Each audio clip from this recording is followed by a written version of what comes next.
We're gonna play hard, gonna knock that ball right out of the yard. So don't just sit there like a bump on a log. Let me hear you holler now. Let's go, Dogs!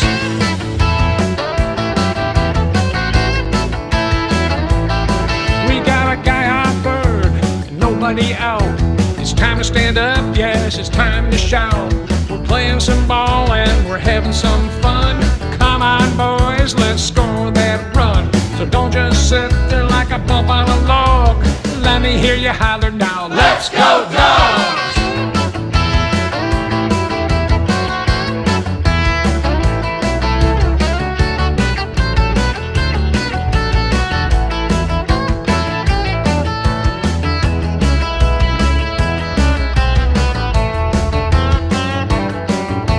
We're out on the field and we're ready to play.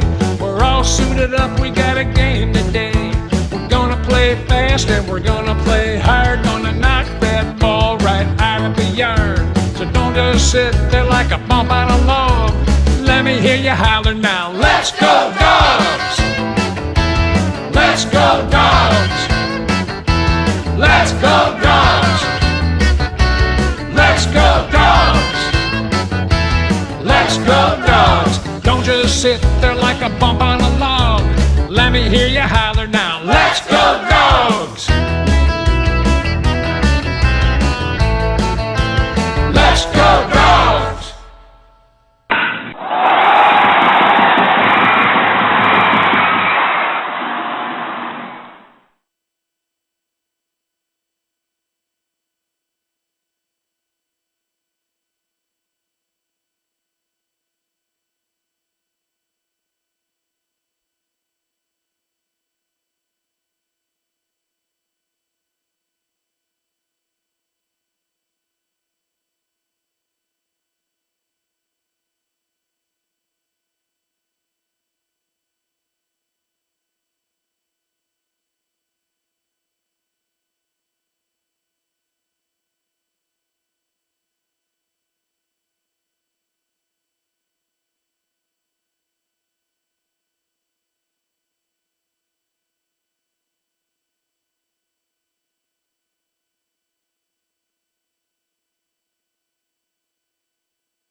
Hello, ladies and gentlemen, and welcome to beautiful Veterans Memorial Park here in Little Falls, New York for, as Mr. Cub Ernie Banks used to say, let's play two, as the Mohawk Valley DiamondDawgs host the Watertown Rapids for 2 games of a 7-inning doubleheader. I'm your host, Scott Kinville, and we got a beautiful day for baseball, folks. It's sunny out, the wind is blowing, Old Glory is waving proudly out there in center field, and we're excited for a great night of baseball here. So, starting for your DiamondDawgs, out on the pitcher's mound tonight is Bo Buckley. Bo comes to us from Fairfield University. He has no record this season. He's appeared in 10 games. He's got a record of 1-1. He does have a record of 1-1, and his ERA is 6.89. The Watertown Rapids lineup he's going to be facing is first leading off Nick Lacerdo, followed by Jax Miller, David McCann, Bryce Phelps, Quentin Perilli, Gaetan Grandelli, Pranav Sundar, Mike Norton, Colin Hageman, Terrence Moynihan, and pitching for the Rapids tonight is Jared Duquette. So, folks, this is a very important doubleheader tonight because your Dogs are in 3rd place in the PGCBL East Division, but sniffing at their heels at the Socrates, they're coming in at 4th place. They got 3 games in hand, and it looks like they're about 2 games behind your Dogs, so the Dogs really need a couple wins tonight. Even more importantly for the Watertown Rapids, they're in 7th place. And with 6 teams out of the East Division making the playoffs, this is ultra important for the Watertown Rapids to get some wins here as well. They got a record of 13-25, but they are 5-5 in their last 10 games, and they are trailing the 6th place Glens Falls Dragons by 2 games, but the Dragons have 4 games in hand. So let's get ready to play some ball. Like I said, leading off with the Watertown Rapids is Nick Lacerdo. He comes to us from Virginia Tech. He's the center fielder for the Rapids. Everybody's having one last second chat before we get going. And we are just about ready to play some baseball here in Little Falls. And Buckley looks in, and he's getting ready to deliver that first pitch. And here it comes from the right-hander. First pitch, called strike 1. Nice little breaking pitch there from Bo Buckley. So Lacerdo's a right-hander. He's wearing number 4 for the Rapids tonight, and like I said, he's playing center field. And here's the pitch from Buckley once again. Oh, and there it is down the third baseline. That's a fair ball going down the left field line. Oh, boy, and he's in with a double. All right, well, that's all right. Strino got it in there, but was not in time. So the Rapids lead off. They got a runner on second base, and coming up now is Jax Miller. He's playing first base for the Rapids. He comes to us from Walsh University, and he's a left-hander. Looks like Jax likes to stand right in there on top of the plate, crowd that plate, so let's see if Bo gets him back off it a little bit. He looks in, not checking the runner. There it is, a little look right there, and here's the pitch. It's strike 1, swing and a miss. All right, well, that's what you want to do. If you're Bo Buckley, you want to get ahead in the count here. You got a runner on second base to start the game. Let's see if he can get himself out of this. And he looks in, and here's the pitch. Swing and a miss, strike 2. Up early in the count, 2 strikes, no balls. I tell you, folks, we got a little breeze blowing in here, and I got to kind of lean forward because my notebook's starting to blow all over the place, so it's going to be like playing a game of Jenga up here as well. All right, so here's the third pitch of the at-bat from Buckley. And, lined into right field. Is that going to bring Lacerdo home? Nope, they're going to hold him at third. So the Rapids have got a threat going already. No outs, runners on the corners. And coming up to bat is the extra hitter, David McCann. Now batting the extra hitter, number 5 from Virginia Tech, David McCann. David McCann comes to us from Virginia Tech, the Virginia Tech Hokies. All right, so your Dogs are in a little bit of trouble early here. Let's see if they can get out of it. Runners on the corners, no outs. With the left-handed hitting McCann up, Bo Buckley looks in, and we await the pitch. Looks over first base, no throw. And here's the pitch. And that's a ball, a little bit high. All right, so the count's 1-1 here.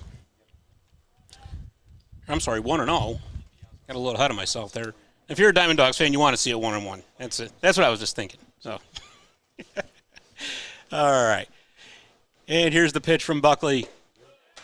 And the umpire calls strike right there at the knees and on the corner. Nice pitch. Now it's 1-1. All right, see?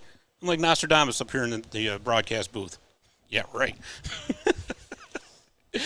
All right. Bulky looks over first base. Checks the run over there. Doesn't look there's going to be... Oh, there is a throw. And nope, he did not get him. Did not get him. Miller got back in time. All right, so runners on the corners, no outs. We got a count of 1-1 here. Top of the first inning here. 2 hits on the board already for the Rapids. Buckley shakes off a couple signs. A third sign now. He sees what he likes now. Into the stretch. And here's the pitch. Ground ball, foul ball. First base, past first baseman Brian Huckelman. And we got a count of 1-2 here on a beautiful sunny day in Little Falls. All right, so McCann steps out of the box, but he gets back in there. He wants to get back to work. So does Buckley. He's just waiting to make that pitch right now. He's looking in, shakes off a couple signs, takes a look over first base, goes into his stretch, and here's the pitch. Oh, the runner's going. Oh, and Miller's going to have to go back because McCann just fouled that pitch off. 1-2. But Jax Miller on first base was going with that pitch for the Rapids, so we'll see if he does it again. Count of 1-2 runners on the corners, no outs here in Little Falls, and no runs scored as of yet. And here's the pitch. Miller stays, but the pitch gets away from Ballard. It does a nice job of recovering, though. Catcher Mitch Ballard made a nice play to get that ball back. It was in the dirt, though, so it was ball 2, making the count 2-2. Runners hold on first and third. Like I said, nice defensive play there by Mitch. All right, so umpire signals to us it's 2-2. That's what good umpires do. Let us know what that count is, because I'll tell you, sometimes it can get away from you a little bit. So thank you, ump, for letting us know. All right, so Buckley looks in, shakes off a couple signs. Now he sees what he likes, goes into his stretch. Here's the pitch.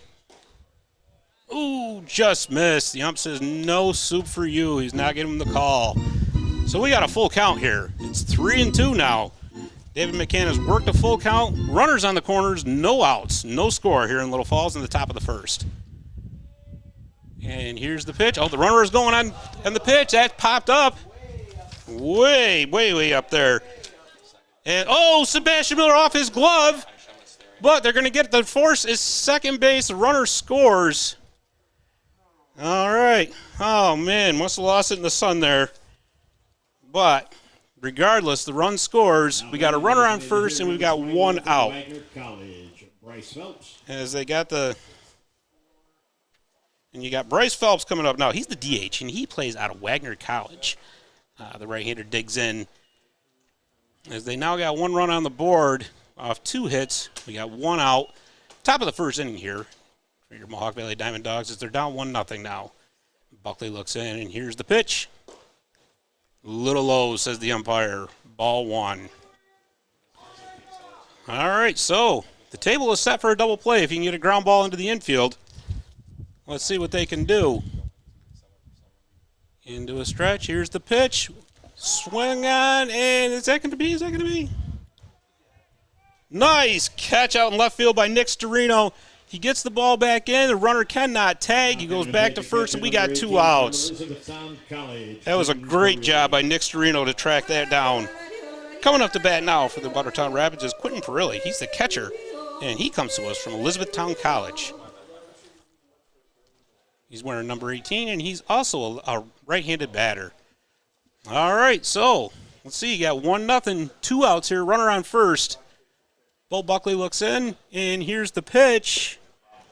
A little breaking ball, strike 1. Nice pitch. All right, so runner on first base. Now you got a force play at second base or at first. Let's see if the Dogs can get out of this. And here's the pitch from Buckley. A little high, ball 1. All right, you got to count a 1-1 now. As it doesn't really, they're going to try to maybe hold him on. Is he gonna? No, he's not going to throw over. And here's the pitch, little outside. The umpire says 2-1. 2-1 is the count to Quentin Perilli. Like I said, is the catcher for the Watertown Rapids. All right, you got David McCann leading off on first base. No throw over. That's popped up. And Sam Miller is there for the catch this time, and the Dogs are out of the inning. All right, so the Rapids get 1 run on 2 hits and 1 error, and we're going into the bottom of the first with the Watertown Rapids leading your Mohawk Valley DiamondDawgs 1-0, and we will be right back.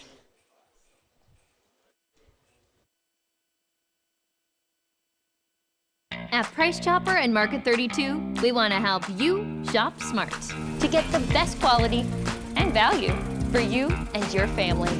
That's why we created More ways to save.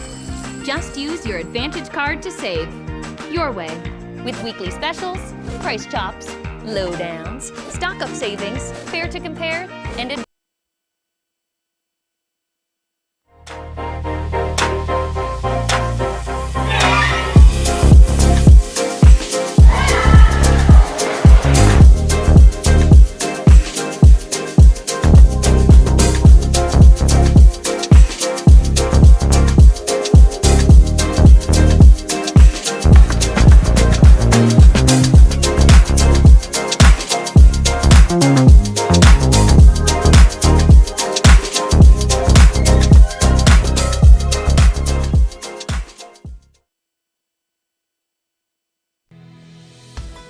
As your family starts to grow, so will your priorities. And sometimes finances can be difficult.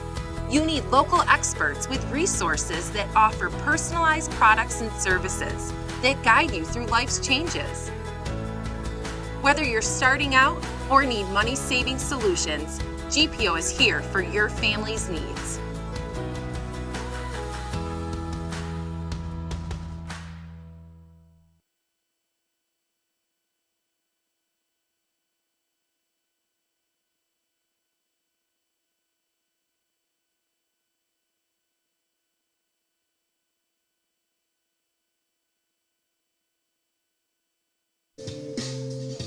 All right, and we're back here at Veterans Memorial Park here in Little Falls. We got a really good tune playing in the background. Well, we had one anyway. Now it's time to play some ball. Leading off for your DiamondDawgs is Nick Storino. He's the left fielder from Fairfield University. You know, I'll tell you, I grew up a Yankees fan, and they once said that Reggie Jackson was the star that stirs the drink, so maybe the Storino will stir the drink here for the Dogs and get them going. The left-hander digs in. And like I said, pitching for the Rapids today is Jared Duquette. So Jared's got 7 appearances. He's 1-4, and he's got an ERA of 8.40. So let's see if the Dogs can get that run back, as Storino will lead the charge here. And here comes the first pitch from Duquette. Swing and a miss, strike 1. Nice cut there, though, by Nick. Definitely saw a pitch that he liked. He just couldn't make contact, but that's all right. Got a count of 0-1. And, boy, Duquette's moving back so far. There's another pitch. Strike 2. All right, so Nick Storino, he's taking his hacks, but he's down 0-2 in the count already. So going to have to protect the plate here. Duquette looks in, shakes off one side, he finds another that he likes. Going into his windup, and the pitch is way outside and high. Ball 1. All right. So we got a count of 1-2 with your DiamondDawgs down 1-0 here in the bottom of the first inning. With Storino leading off, there's obviously no outs. Like I always got that bat twirl there. All right, here's the pitch. Ooh, looked a little inside, but the ump says no. That caught the corner, called strike 3. Second baseman number 37 from the And Storino is out. Corey Adams. Coming up now is the second baseman, Corey Adams. Corey Adams plays at the William and Mary. He's a right-hander, and I tell you, you know, I've been around the Dogs quite a bit this season, and I tell you, you know, Corey has always got a smile on his face. Always glad to be at the ballpark. Just a great guy to be around. So come on, Corey, let's see if you can lead the charge here for the Dogs. The right-hander digs in, looking to get on base and get the Dogs going. And here's the pitch from Duquette. Little breaking pitch that the umpire says was in the strike zone. Strike 1 to Corey.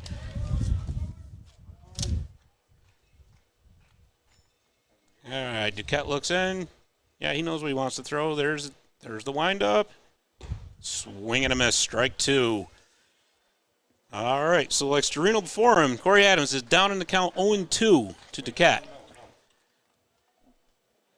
So let's see what Duquette is going to try to maybe get him to chase one here. And no, he missed outside. Ball 1.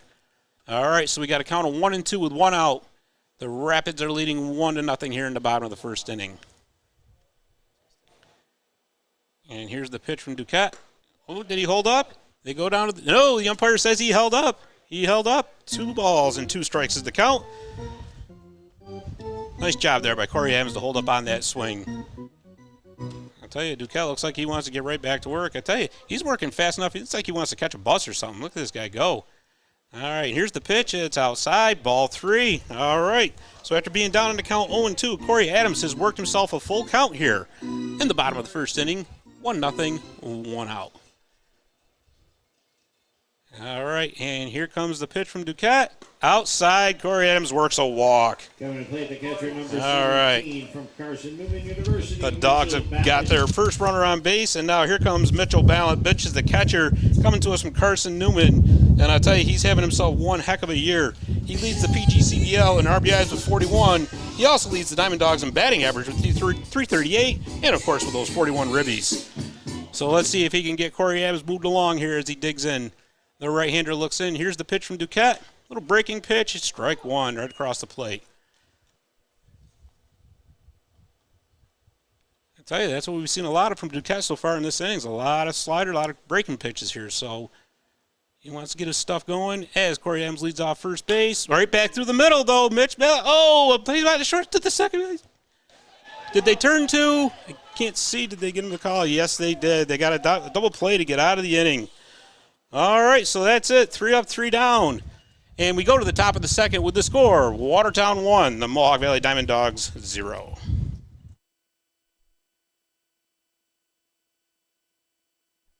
Hale Transportation wants to provide their premier customer service for your next bus charter experience. From sporting events, weddings, day and weekend trips, from big cities to rural destinations, Hale Transportation has you covered. Their updated, luxurious, and well-maintained fleet of vehicles coupled with a professional drivers will get you safely to your destination. Hale Transportation vehicles can accommodate up to 56 passengers and are ready for you to hop aboard. For more information, visit HaleTransportationGroup.com.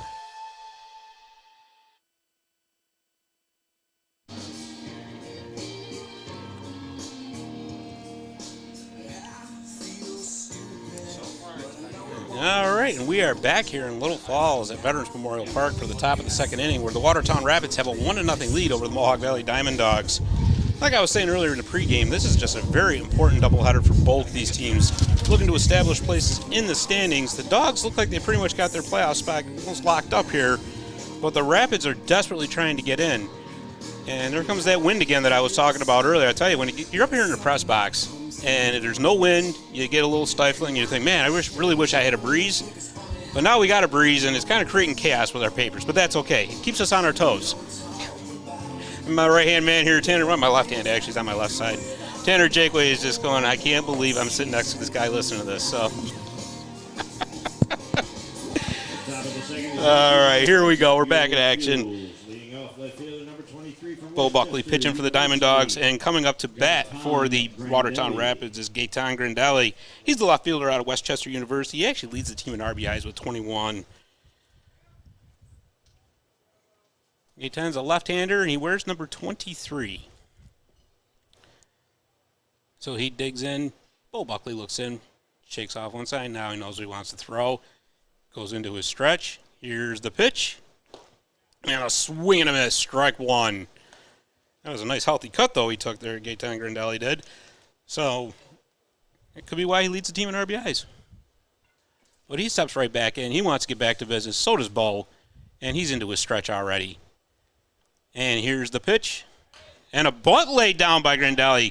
Buckley fields it over to the first baseman, Heckelman. And no, they did not get him. They did not get him. Grindelli legged it out. Baseman number 10 from Cuesta College, Pranav Sundar. All right, so with a runner on first base, the third baseman, Pranav Sundar, comes up. He's from Costa College, and he's a right-handed hitter.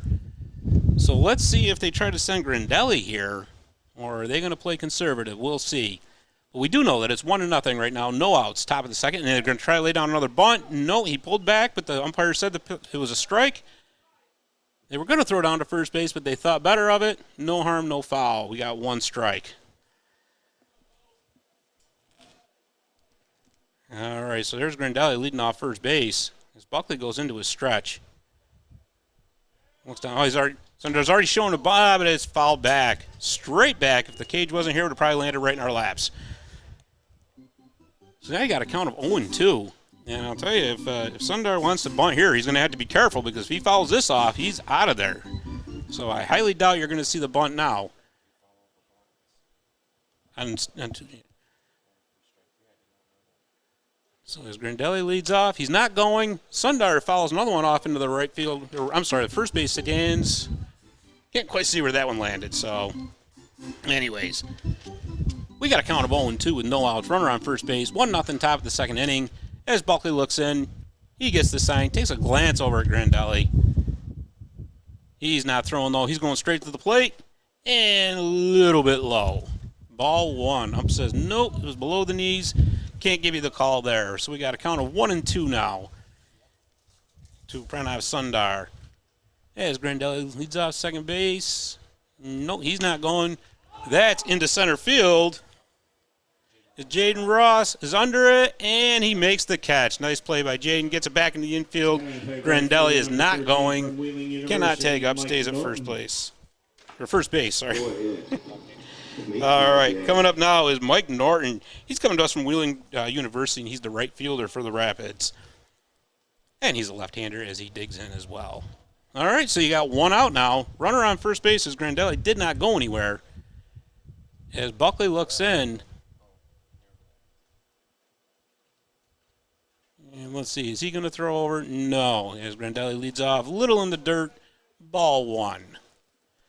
Mitch Ballant made a nice play there, scooping that right out of the dirt. Looks like the man's got a shovel on his glove. All right, so Bo Buckley looks in. Takes a little glance over at Grandelli. Goes into his stretch. Well, Grandelli's tempting him, but no, and it's a foul ball. Mike Norton fouled it down over towards the DiamondDawgs dugout. And we got a count of 1-1 with one out in the top of the second inning with the Rapids leading 1-0.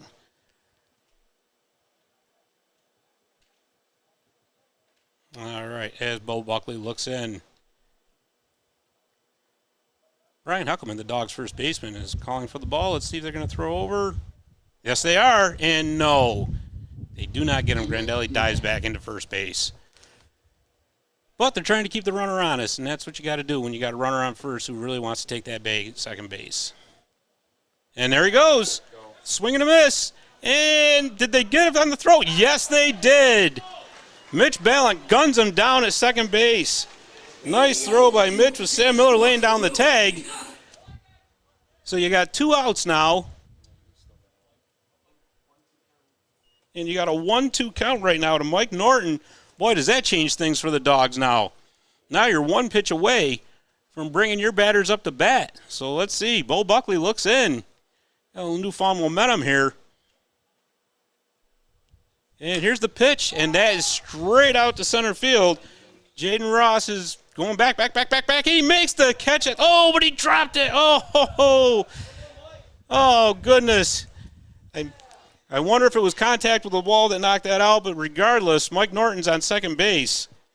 Now coming to plate the shortstop, number 22, from the University of Wisconsin, all right. Colin Hageman. So Colin Hageman now comes to the plate for the Rapids. He's coming to us from the University of Wisconsin Stout. He's their shortstop. That's an interesting name, University of Wisconsin Stout. But anyways, he's up to plate. He's a right-hander with Norton on second base with 2 outs. Norton taking a healthy lead over there, and that's fouled off down the first base bleachers. All right, so the Rapids are up 1-0. And they're going to charge Jaden Ross with an error on that play. So that means the Dawgs have got 2 errors so far in the game.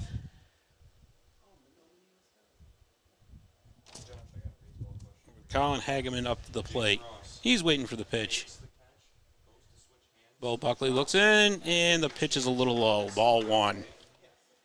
All right, bringing the count to 1-1 with 2 outs here in the top of the second. So as Buckley looks in, checks over the runner on second. Boy, like I said, he's taking a healthy lead. But, that looks like it went off his foot. I'm sure that didn't tickle. But regardless, he's now got a count of 1-2 with 2 outs. We were just talking about that play out in center field here in the booth that could have occurred when he was doing the exchange to his other hand, but we'll see. We don't have replay here in the PGCBL, so we'll never know. All right, here's the pitch. Foul ball down the first baseline. Well, it's got a lot of spin on it, but it remains foul. All right, so once again, Bo Buckley looking to get himself out of a jam here. He's got a runner on second base. You got 2 outs with a count of 1-2 with Colin Hageman at the plate. And again, like I said, Mike Norton taking a nice lead out there. But they're not going to check him. Instead, they're going to come to the plate. And no. The umpire says that's a little low. Its deuces are wild on the scoreboard now. We got a count of 2-2 with 2 outs. Bo Buckley looking to get right back to work. He's already back in his stretch. Takes a look at second base and comes to the plate instead. Foul pitch back here. Right below us once again. Thank goodness for this this cage in front of us. So the count remains 2-2. As the Rapids lead 1-0 here in the top of the second. All right. Buckley looks in. Takes a look at the runner on second. Here's the pitch. And that's going out Jaden Ross's way in center field. He's under it. He's got it for the out, and that is it. So, nothing for the Rapids insofar as runs.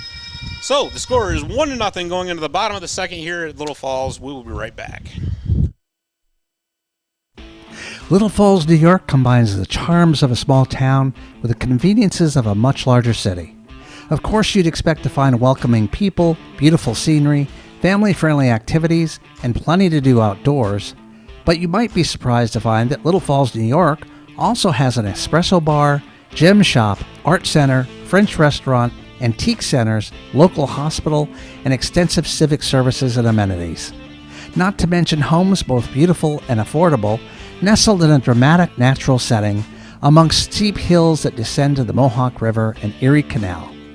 Little Falls, New York. It's a great place to spend a few days or a lifetime.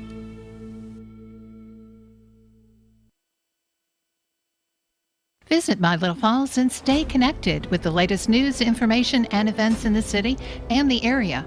Our mission is to generate interest in the community and connect residents in a more meaningful way by facilitating deeper conversations about how these stories will shape the future of the Mohawk Valley. Join thousands of weekly visitors who stay up to date with feature stories, interviews, videos, our event calendar, and print publication, the Mohawk Valley Express. It's about timely local news for the community, keeping citizens informed about important issues, telling about the people who live and work here, and giving locally owned businesses the opportunity to reach a very targeted audience of locals and tourists alike. It's a whole new form of media-rich content developed specifically for today's mobile lifestyle and listeners. You can download our iOS app in the iTunes Store, listen to our country music streaming radio station, or sign up for a weekly newsletter. Stop by today at mylittlefalls.com. You'll be glad you did.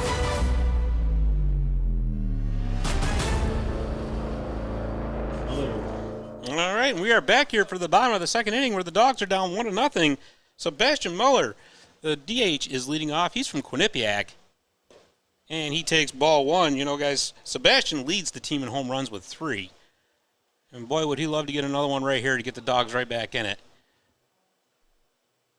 But as it stands right now, Jared Ducat is still on the mound for the Rapids. Here's the pitch, and that's outside for ball 2. All right, well, the line right now is the Rapids have 1 run, 3 hits, no errors. The Dogs have no runs, no hits, and 2 errors. Looking to change that right now.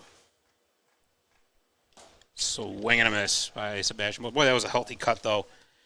And we got a count of 2-1 now, as he leads off the inning for the DiamondDawgs, as we're in game 1 of this doubleheader in the second inning. Strike 2. That was another swing and a miss by Sebastian. And now we got a 2-2 count with no outs in the bottom of the second inning. And Ducat looking to get right back to work. He's already looking in for his sign. He's got his sign. He's going into his windup, and here's the pitch. Foul tip back to the backstop. Sebastian Muller doing his best Bee Gees impression, staying alive. As we got a count of 2-2. Muller's in the batter's box, ready for the pitch. Duquette is getting ready to deliver. He's into his windup. And here's the pitch. Ooh, and it hits Muller right on the elbow. Not the easiest way to get on first base, but it works all the same. Hit by the pitch, he goes to first base. And that brings up Sam Miller. Sam Miller is the shortstop for your Diamond Dogs. He's coming to us from Columbia University.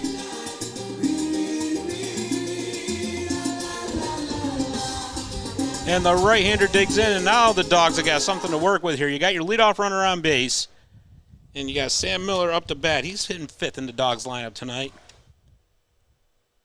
And here's the pitch from Duquette. Got away from the catcher, but it's not going to get away far enough. Sebastian's got to get back to first base.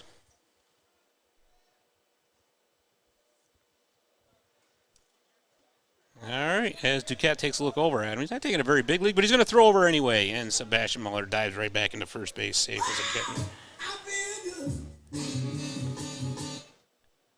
All right, so now Duquette's back on the mound.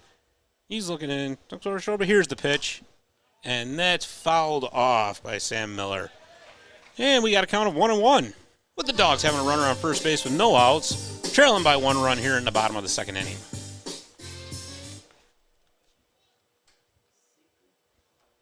All right, so a little dirt on his uniform there. Sebastian Muller taking a lead, but here's the pitch, and that's fouled off over the Diamond Dogs dugout as well. So we got a count of 1-2 now with no outs here in the bottom of the second. I'll tell you, that's what you always like to see. You always like to see the dirt on a ball player's uniform. You know, I remember when I played way back in Little League, I used to try to get as dirty as I could. So here's the pitch from Duquette. Oh, little foul tip. Did he hang on? No, he did not. So he stays alive at 1-2 with no outs here in the bottom of the second.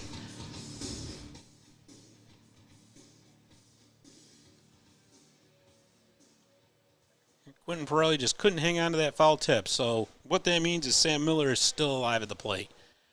All right, so as Duquette looks in, here's the pitch. A little slap hit there, and that's going to see a nice single through the left side of the infield. All right, and now the runners are at first and second base for the Dogs. No outs, and Brian Heckelman is coming to the plate. Brian is tonight's first baseman, and he's coming to us from Towson University, and he's got a golden opportunity here to get some ribbies. Runners on first and second, no outs in the bottom of the second. Dogs down by 1. And by the way, that was the first hit for the Dogs there by Sam Miller, as that just got right through the infield and into the outfield. And now the Dogs are cooking with oil here. Let's see what they can do. As Duquette looks over at the runner on second base, peers back into his catcher, delivers the pitch. Oh, a little bunt there by Heckelman down at the first base side. Does the job. They take Heckelman out, but the runners advance second and third base. And now, here we go. We got Brady Shannon coming up to the plate. And, boy, he's got runners on second and third. And we got a golden opportunity here for your Dogs to get some runs. Brady is the right fielder. He comes out from University of Central Florida. Brady Shannon. So the right-hander's got a chance to do some damage here and get the Dogs on the board with 1 out, runners on second and third in the bottom of the second inning. And here's the pitch from Duquette. The umpire says, no, sir, that's low. Ball 1. All right, so Duquette's got a little adversity going on here he's going to have to get through, and the Dogs are looking to make him pay. As he checks the runner on second base, here's the pitch. Oh, boy, did Shannon lace that one. It's carrying. That ball is gone. A 3-run shot by Brady Shannon over the left field into the Little League field. That's a 3-run home run for your Diamond Dogs. They take a 3-1 lead. Wow, did he turn on that one? My goodness, he got a hold of it. There you go. The big high five of his teammates waiting for him at the edge of the dugout. That's what you love to see, the teamwork coming together. And I'll tell you what, folks, there's no out. There's 1 out here in the bottom of the second. And coming to the plate is the third baseman, Chance Cheka. Local boy, he's coming to us from Herkimer College. And now all of a sudden the complexion of the game has changed. Your Dogs are up 3-1. And here's the pitch from Duquette. A swing and a miss for strike 1. Well, I'll tell you what, though, that got the crowd here assembled at the old Veterans Memorial Park going as well it should. And here's the pitch from Duquette. Oh, and he laced that one into the left field. That's going to be a single. Chance Cheka on first base with a hard hit single. And that's going to bring up Jaden Ross. Number 12 from the University of South Florida, Jaden Ross. Jaden Ross is the Dawgs center fielder coming to us from South Florida. And he's a right-handed hitter. And boy, I tell you, all of a sudden the Dawgs have got all kinds of momentum going here. 1 out, bottom of the second inning. They're up 3-1. They got a runner on first base. As Duquette pitches, swinging him a strike 1. Well, like I said, boy, suddenly the complexion of this game has changed entirely. And this inning is far from over just yet. Duquette takes a little peek over his shoulder. He delivers the home plate instead. The pitch is outside. So we got a count of 1-1 here in the bottom of the second inning with the Dawgs leading 3-1. They got 3 hits now to match the 3 hits that the Rapids have. Breaking pitch, that's popped out into center field. Oh, it's going to be the second baseman that makes the play, and he does. That's an out. That's going to be out number 2. Left fielder number 6 from Fairfield. That was your second baseman for the Rapids, Terrence Moynihan. And coming to the plate is the leadoff hitter, Nick Storino from Fairfield University. Nick struck out his first time out the bat, but let's see if he can get a base hit this time.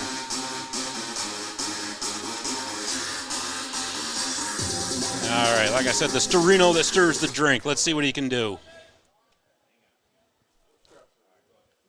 And there's a spin, a foul ball flared down the third base line, out of play. All right, so you got Chance Cheka on first base, 2 outs. The Dawgs have got 3 runs across so far this inning, and you got a count of 0-1 to Nick Storino. And here's the pitch from Duquette. He showed bunt, but he pulled back. The umpire said he got it back in time. The pitch was in the dirt, and you got a count of 1-1. Good job by Nick getting that bat back, because there's no worse feeling in the world when you try to lay that bunt down and it's just a pitch that wasn't meant to be. All right. As Duquette looks in, here's the pitch. Low and inside for ball 2. So you got a count of 2-1. Nick Storino has worked himself ahead in the count with the Dawgs leading 3-1 with 2 outs in the bottom of the second inning. And we got another helicopter going by here at Betts Memorial Park. And there's a pitch, low, ball 3. So now Storino is in a hitter's count with a runner on first base. And Duquette's going to have to get himself out of another jam here as he pitches, and that's down the first base line, and it's foul. Just missed over the bag. All right, so now we got a full count, 2 outs. Runner on first base, score 3-1. The Dawgs are leading. And Nick Storino at the plate. And here's the pitch. The runner was going. It doesn't matter. It's way outside. Ball 4. Storino draws the walk. Chance Cheka round to second. He kind of thought about it as the pitch got away from the catcher a little bit, but it didn't get away far enough. So why take that chance? Now the second baseman, Corey Adams, is coming to the plate. Corey goes to the William & Mary College, and now he's got a chance to get an RBI here for the Dawgs.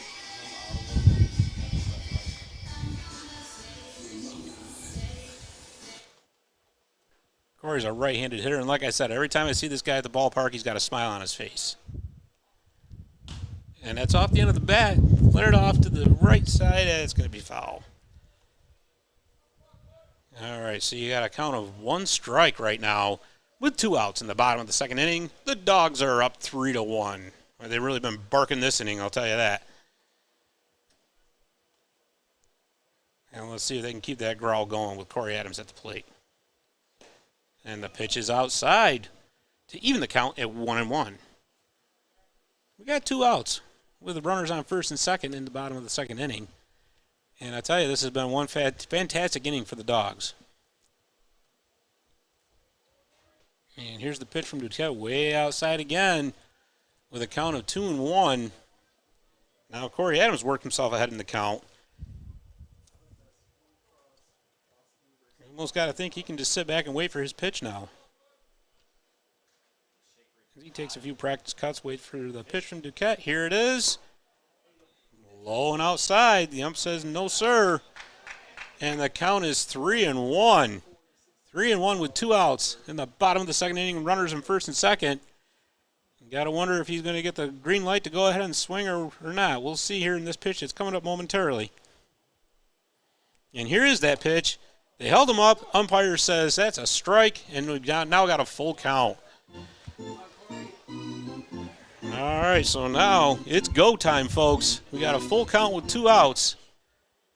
And Corey Adams at the plate with runners on first and second.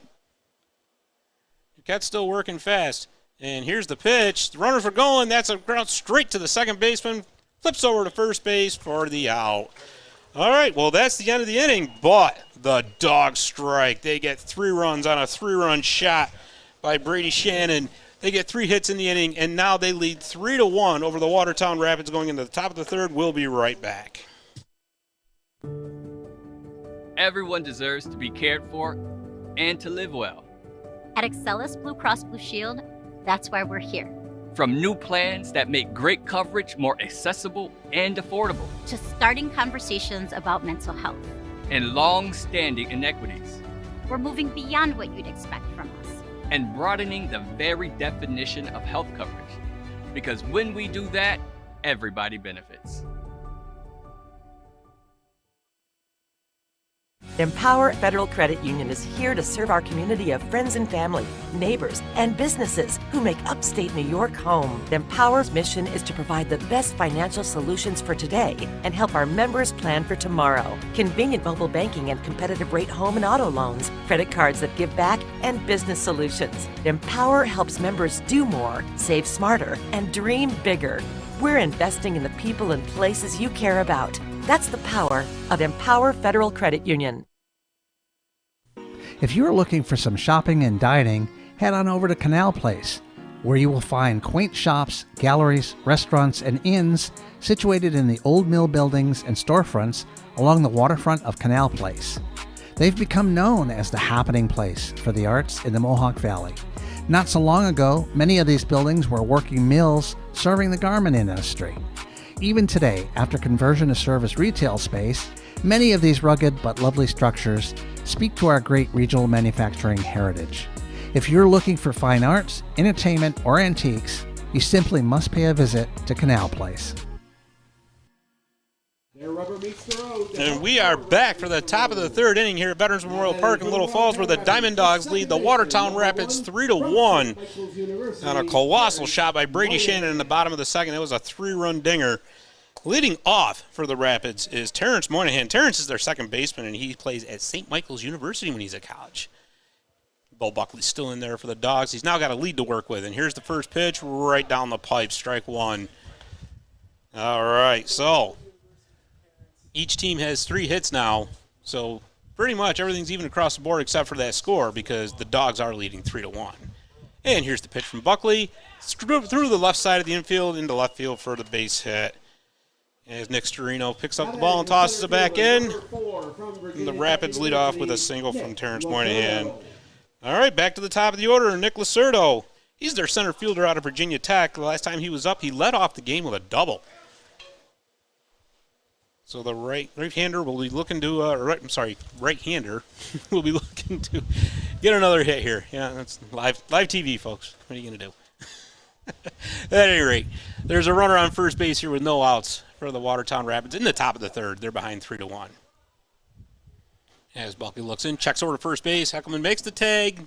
Ump says, nope, no sir. Moynihan was back in time.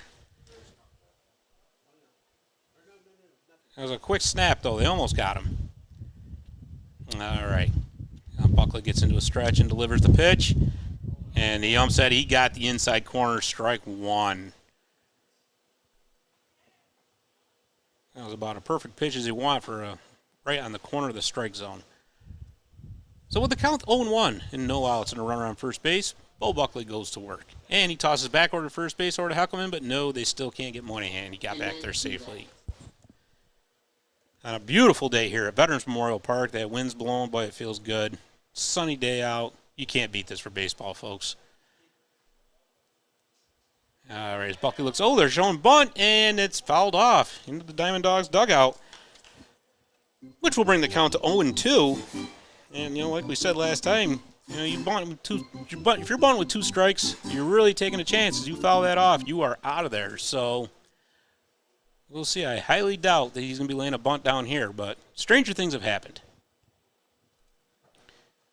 And here's the pitch to Lacerdo. Oh, umpire says nope, a little high. Just missed. So you got a count of 1 and 2 with no outs. And a runner on first base. Top of the 3rd inning, Dawgs lead 3-1. As Bo Buckley looks in. Here's the pitch. The runner's not going. Fouled off down the 3rd base line. We'll do it again.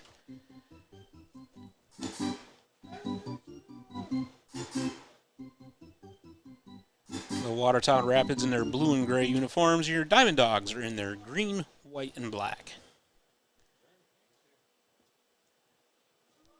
As Buckley looks in, shakes off a couple signs, shakes off another sign, takes a look over at first base, and the umpire says, no, I'm going to give Lacerdo a little bit of time because he asked for it.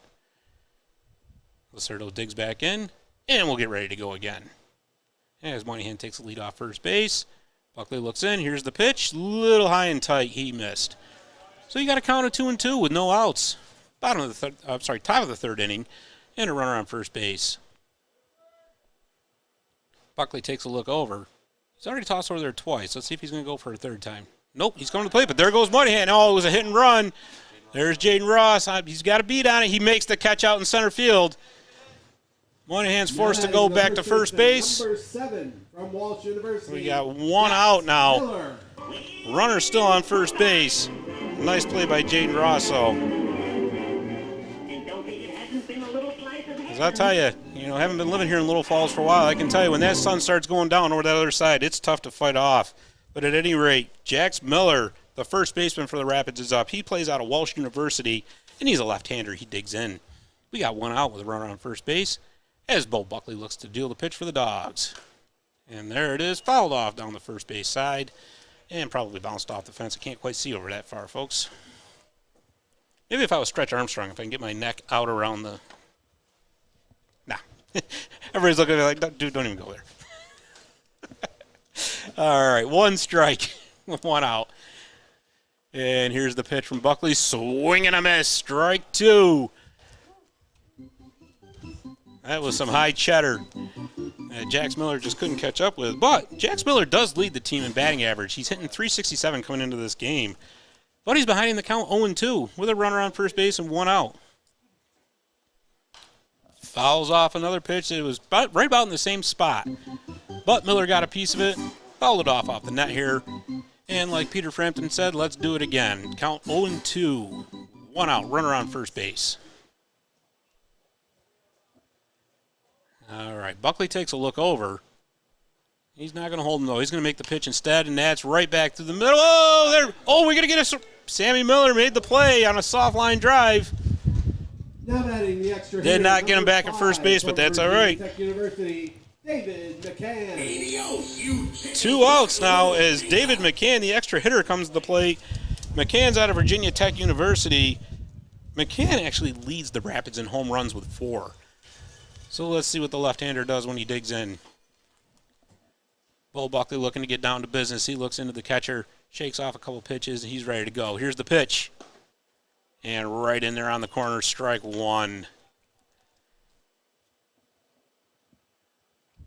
All right, so the Dawgs are leading 3-1 here in the top of the 3rd with 2 outs. At a count of 0-1, the Rapids have a runner on first base. As Bo Buckley has been cruising after the first inning. Did that get him? And no, the pitch missed him, but in his zealousness to get out of the way, he actually swung. So we got a count of 0-2. Doesn't matter. As long as that bat goes across that plate, it doesn't matter if you were trying to get out of the way of a pitch or not. Got a count of 0-2 with 2 outs. And here's the pitch from Buckley. Runner's going. Here's the throwdown from Ballant. Did they get him? The tag by Sammy Miller. They got him, and that is the end of the inning. No runs, 1 hit, no errors. As we go into the bottom of the 3rd with the Mohawk Valley DiamondDawgs leading the Watertown Rapids 3-1. We'll be right back. Fans, if you're in the market for a new home or are looking to sell your home, make sure you contact our friend Becky Smith at Accent Brokerage. Becky is our neighborhood expert, and she is focused on providing you with the best results and service in the industry. Becky will listen carefully to understand your real estate goals, and she will work hard to create solutions that make sense for you. Whether you are new to the market or an experienced investor, Becky and the folks at Accent Brokerage have the expertise, proven track record, and resources to help you achieve your real estate goals. Stop in and visit with them today. Fans, if you're looking for that perfect vet for your animal, the DiamondDawgs suggest checking out the Herkimer Veterinary Associates. We send all of our dogs there, and they are treated with kindness, compassion, and tremendous care.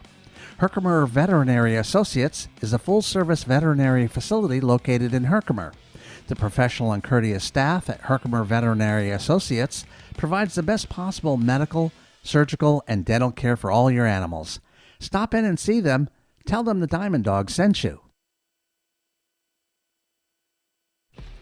The fine folks at ARC Herkimer give people with developmental, psychological, and physical challenges many opportunities, such as attending individualized classes, working in a supported vocational setting or the community, participating in programming at a senior center, and volunteering in the community, among many others. Since the very beginning and continuing today, ARC Herkimer continually strives to be the premier provider of innovative and quality services for people with developmental challenges and others in the community. Thank you, ARC Herkimer, for all you are doing to make our community better. University Mitchell Valley. All right, and we are back for the bottom of the third with the DiamondDawgs leading 3-1. And their leading hitter, Mitch Ballant, is at the plate. He's the Dogs catcher tonight. He is the pride of Carson Newman University. And here's the first pitch. And the umpire says, no, sir, you missed the strike zone, ball one. Jared Duquette's still in there. Kind of had a rough inning last inning, but he'll be looking to recover as he faces the heart of the Dogs order. And here's the next pitch to Ballant, and he swings. That's out into right field. He's out of beat on it, and there it is. All right, one out as Mike Norton, the right fielder, makes the play. Quinnipiac University, Sebastian Muller. Now up to the plate, the cleanup hitter, Sebastian Muller from Quinnipiac. He's the Dogs' designated hitter tonight. Last time up, he was hit by a pitch and got that big inning going for the Dogs. Took one for the team, and it paid off. And that time, he turns on that one, but it's going to drift foul. Well, I got excited there. That Craig came off that bat. I was like, oh, we're going to have another home run, but it was not meant to be. Off into the woods off the left base side, or left field side. Count of 0-1. Here's the pitch from Duquette. A little inside. Boy, he almost got hit again. Well, I tell you, Sebastian Muller is trying to make himself the Don Baylor of the Perfect Game Collegiate Baseball League. All right, so got a count of 1-1. And that's a foul pitch. Boy, he got a piece of it, but right back behind us off into the parking lot. Got a count of 1-2, one out.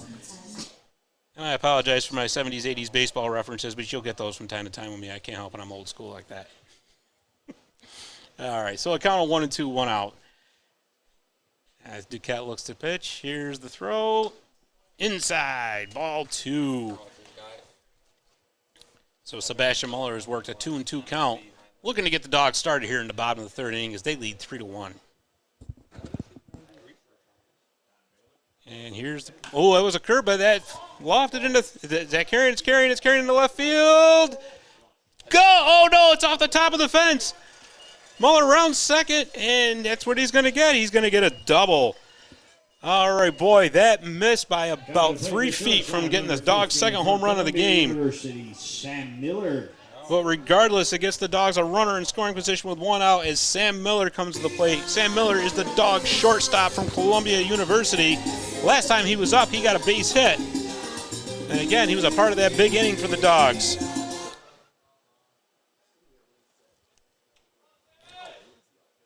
All right, so with a runner on second base and one out, here's the pitch from Duquette. Umpire says that caught the corner of the plate, strike one.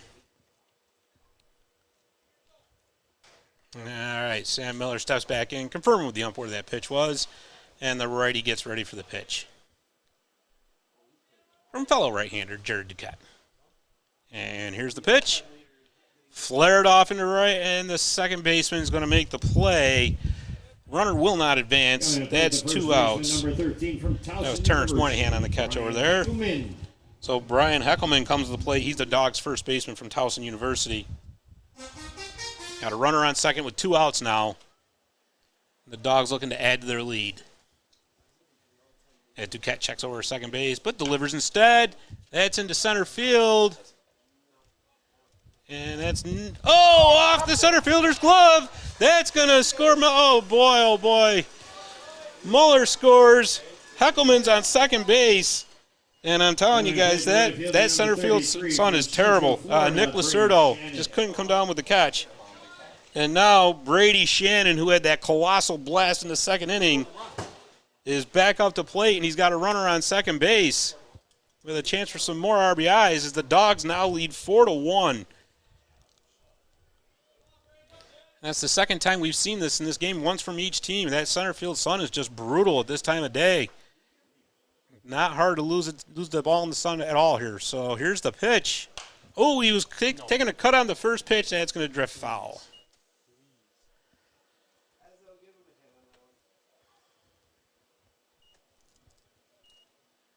All right. So as we get ready to start again, they're going to rule that a hit, actually, which, like I said, that sun is brutal out there, so can't blame them. All right, so we got a count of 0-1. It's a base hit into left field. That's going to, we got to play at the plate. He's in. All right, Heckelman scores. Brady Shannon ends up at second base, and the Dawgs now lead 5-1. Coming to play third baseman, number 36, from Herkimer College. All right. Cheka. And the local guy, Chance Cheka from Herkimer College, is up. He is the third baseman for the Dawgs. We're going to have a little conference at the mound here for the Watertown Rapids. Going to try to maybe calm down Jared Duquette a little bit, take a little breather, collect their thoughts. And I'll tell you, the Dawgs are looking good here in this game.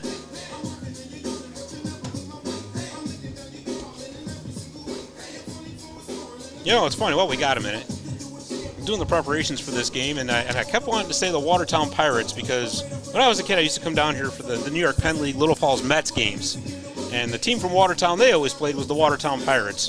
But that was a long time ago, folks. We're talking in the 80s. All right.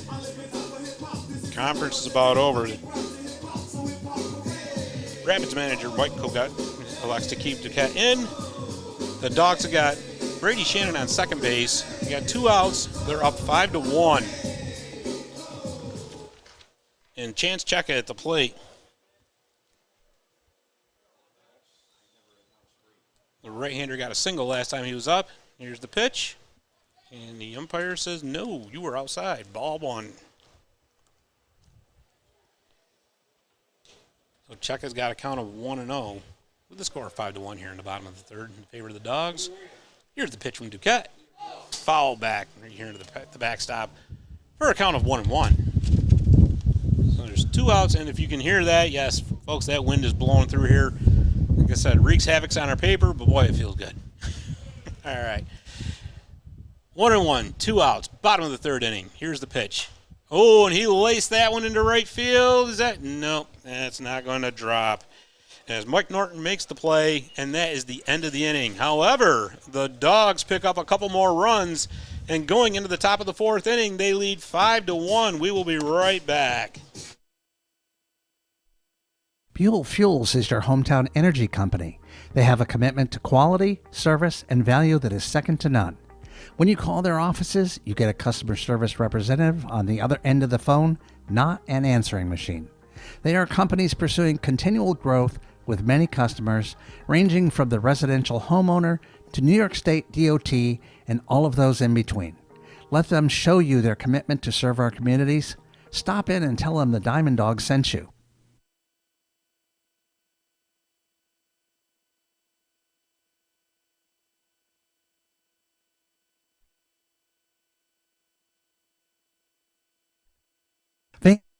Fans, have you ever dug for diamonds? Well, if you haven't, then you're in luck. Just 15 miles from here, we have the Herkimer Diamond Mines KOA. Their diamonds are beautiful, fun to find, and the whole family can dig for them. The diamonds, which are actually quartz crystals, were faceted by nature 500 million years ago. At Herkimer Diamond Mines KOA, guests experience upstate New York's largest jewelry store, museum, a fossil and gemstone sluicing area, and can even stay in themed cottages and lodges. Take a trip over to the Herkimer Diamond Mines KOA and tell them your DiamondDawgs sent you. All right, we are back here for the top of the fourth inning here as the DiamondDawgs lead 5-1 over the Watertown Rapids. And leading off for the Rapids this inning is David McCann. David is the extra hitter out of Virginia Tech. Last time he was up, David actually got aboard by an error. So the left-hander digs in, leads the team in home runs. And we got Bo Buckley is still in. Pitching a fine game so far. So here's the pitch. And a little inside, ball one. All right. So Buckley wants to get right back to work. He already knows what pitch he wants to throw. Him and Ballard are on the same page. And here's the pitch. Fouled back by McCann for a count of 1-1. You know, folks, we just want to say we appreciate you watching on this feed here. I mean, it's, you know, we love having you here at the ballpark. We love having you here watching us on the old TV. And looking at Chris Deanna right now, Joanne Miller, Cheryl Allen, Claudia Pepin-Duke, all great fans. And there's a pitch that's outside for ball two, 2-1. Is the count to McCann as he's got no outs in the top of the fourth inning. Nobody aboard, as of course he is leading off. And here's the pitch from Buckley down the first baseline, foul past Heckelman. That's going to even the count out at 2-2.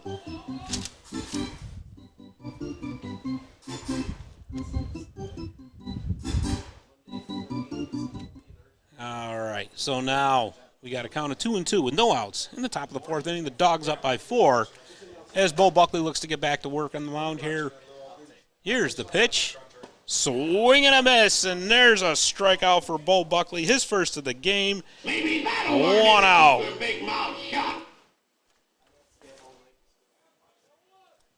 All right, if you're the DiamondDawgs, that's how you want to start the inning right there.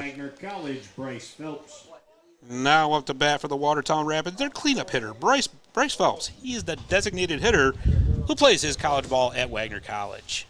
And here's the pitch. Through the left side of the field, into left field. Nick Storino fields the grounder, tosses back into second base as Bryce Phelps gets a first pitch single. Now up to bat is the catcher, Quentin Pirelli. He plays at Elizabethtown College. He's a right-handed hitter. He's got a runner on first base with 1 out, and his team down by 4.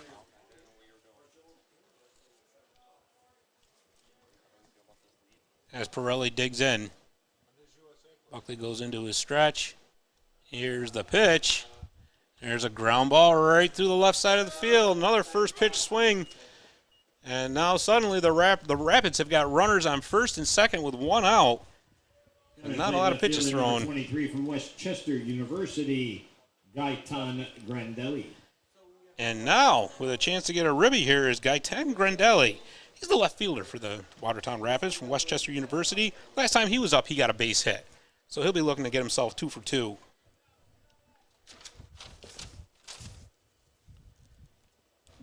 As Buckley looks in. Doesn't really look like they're planning on holding Phelps up at second base. Nope, they're going to get back to their positions. And the pitch was outside for ball 1. All right, so, well, on a positive note for the Dogs, the infield is all set for a double play ball anyway. You got Forces at third, second, and first. Now let's see if the Dogs can make that happen. As Buckley looks in, he's got his signal. He knows what he wants to throw. Here's the pitch. And that's a little looper. Oh, just over Sam Miller's head into left field. They're going to hold up Phelps at third base. Oh, just couldn't make the play. Could not make the play, but prevented the runner from scoring. But the bases are juiced now for the Rapids. Coming to play third baseman, number 10 from Cuesta College, Pranav Sundar. So you got bases loaded now with 1 out for the Rapids as Pranav Sundar is up to the plate. He's the third baseman out of Cuesta College for the Rapids. Last time he flew out, but he's got an opportunity here to get himself some ribbies. So Bo Buckley's going to have to buckle down here. Bo Buckley down. And can get himself out of this jam. As the Dogs are going to have a little conference at the... Because he's going to have a little conference here at the pitcher's mound. I'm going to try to calm his pitcher down. But regardless, Chris Palmer is warming up in the Dogs dugout just in case, or the Dogs bullpen, I'm sorry, just in case. Boy, that'd be kind of weird, wasn't it? If he was warming up in the dugout. Huh. Imagine that visual. Actually, I'd feel sorry for the catcher having to do that, but that's okay. Oh, boy. Yeah. Who's that out on second base for the Rapids? He's doing the Harlem Globetrotters. He's spinning his helmet on his finger. That is something. Haven't quite seen that in quite some time in baseball, but that's okay. It's just adds to the fun of the game, shall we say. All right, so the conference is over. The bases are full of Rapids, and it happened quite rapidly. But anyways, we got one out. Bases loaded. Rapids are down by 4 as Bo Buckley looks in. Sundar digs in, and here is the pitch. And that's strike 1 right there on the corner. All right, so that's what you want if you're Bo Buckley and the Dogs. Get ahead in that count early. But they got 1 out, and runners are full of Rapids. As Buckley looks in, here's the pitch. Low and outside. Nice stop by Ballant to make sure it didn't get by him. You don't want to give up a run like that, that's for sure. So you got to count them 1-1 with 1 out here in the top of the 4th inning, and the Dogs leading 5-1. However, Rapids everywhere is there on all 3 bases.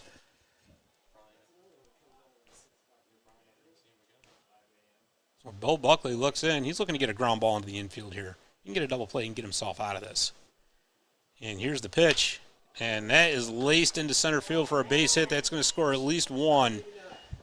Throw back in, prevents the... Okay, so they held him to 1 run.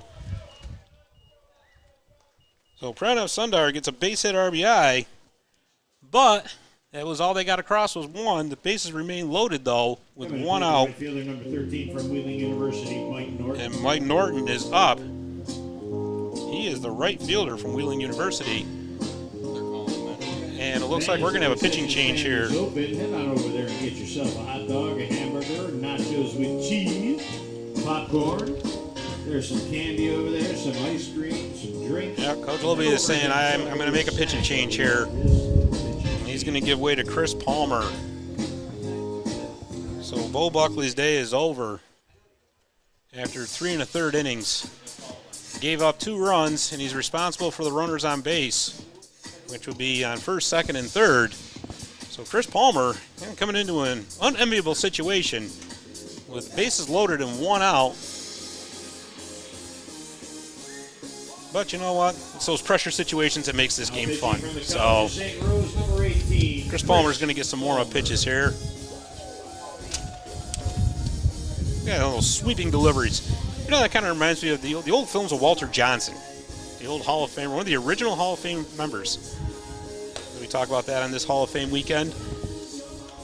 Which, by the way, I think the reason I'm here tonight, filling in for our buddy Pete Pagliaro, is I think Pete was down in Cooperstown for a little bit. So you guys are stuck with me tonight. So.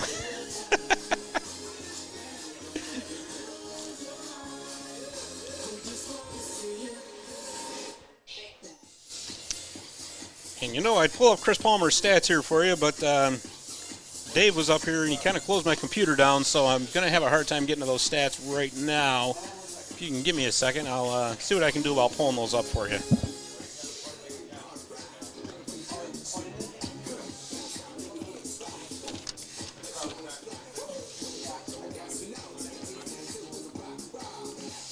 But I can tell you that Chris Palmer is out of the College of St. Rose.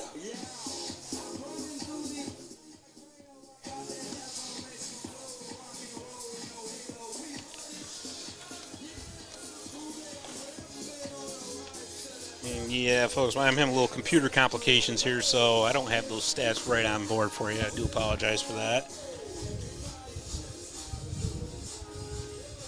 Yeah, my computer does not want to seem to cooperate.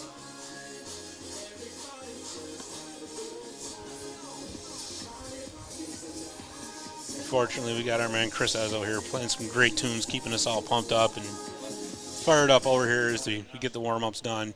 and we're getting ready to get back to gameplay. Make my day. Okay. So Chris Palmer has got a lot of Rapids on base. He's got bases loaded to deal with Mike Norton up to the plate. Like I said, Mike actually reached by an error last time. He's the right fielder out of Wheeling University. And there's one out in the inning with the Dogs leading by 3. And here's the first pitch from Palmer. Outside, ball 1.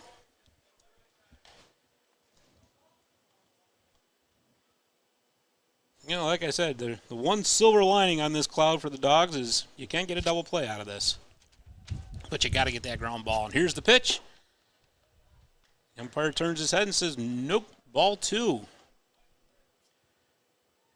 Our umpire tonight thought it was a little low. So the count goes to 2-0 with 1 out in the top of the 4th inning. The Rapids have got 1 run across already with bases loaded. And here's the pitch from Palmer. Swing and a miss. All right, that's what he needed. Moves the count to 2-1 on Mike Norton. As the left-hander steps back into the batter's box. He's getting ready for the pitch. And Palmer is getting ready to deliver it. And here it is. And that's outside for ball 3. I'll tell you, that's an interesting bat that Norton's got. I'm looking at that right now. It's painted silver. I mean, it's a wooden bat, but it's painted silver. That's actually kind of cool looking. I like it. All right, 3-1 with 1 out. Bases loaded here in the top of the 4th. Swing and a miss. All right, we got a full count now. Chris Palmer battling his way back through this at-bat. It's going to be huge for him to get an out here. Definitely needs to get an out if the Dogs are going to get out of this inning. With a count of 3-2 with 1 out, bases are loaded in the top of the 4th inning. Dogs up by 3. Here's the pitch.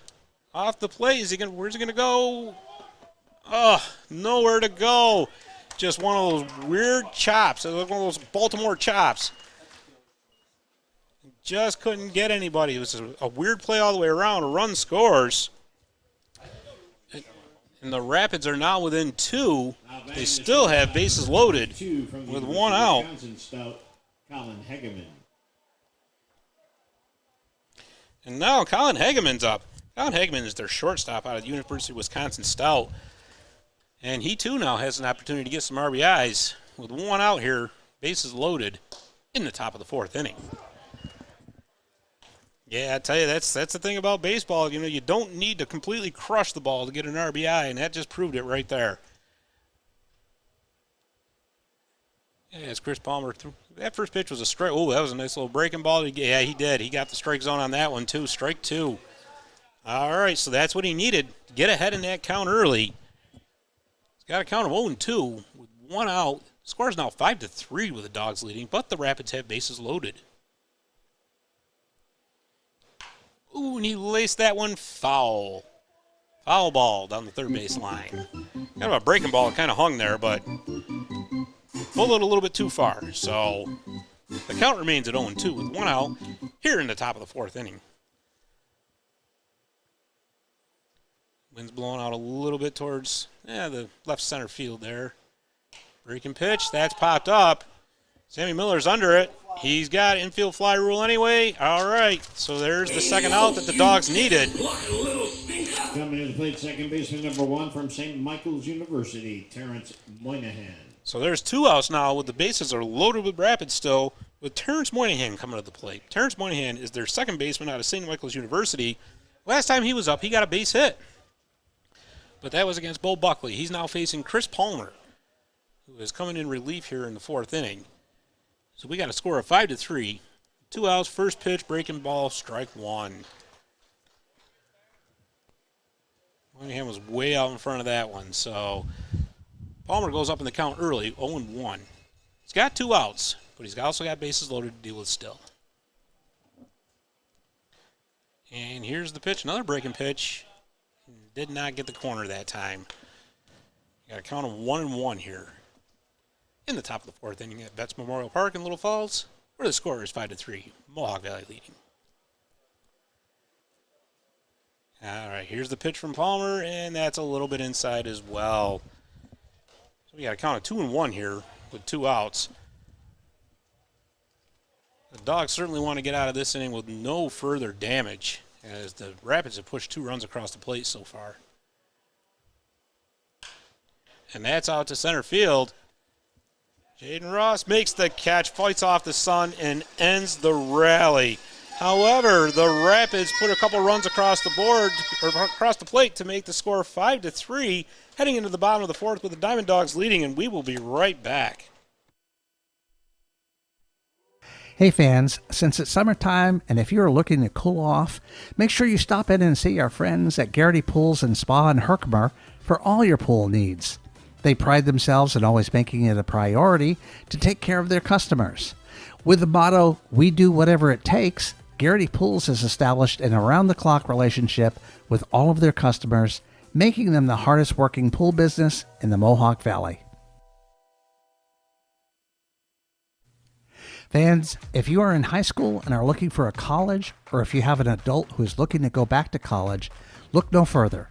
Right in your own backyard, we have Herkimer College. Students from across the state, nation, and world choose Herkimer College for a number of reasons. The most important is their exceptional academics. Herkimer College ranks among the top 100 community colleges in the U.S. for student success because we consistently achieve impressive graduation and transfer rates. Their students can choose from more than 40 associate's degree and certificate programs in which they'll gain hands-on experience and real-life skills in their major. Go Generals! All right, and we are back for the bottom of the fourth inning, and the Rapids have a new pitcher. It's Tegan Andre. Tegan Andre is a left-hander out of St. Lawrence University, which is a couple hours north here from Little Falls, New York. Actually, about 2.5. A nice campus, all the same up there. We now have a score of 5-3. Just when it looked like the Dogs were going to blow this game open, the Rapids came back with a couple of runs of their own, manufactured a couple in the top of the fourth inning. But Jared Duquette's day is done for the Rapids, so he went 3 innings, giving up 5 runs in the process.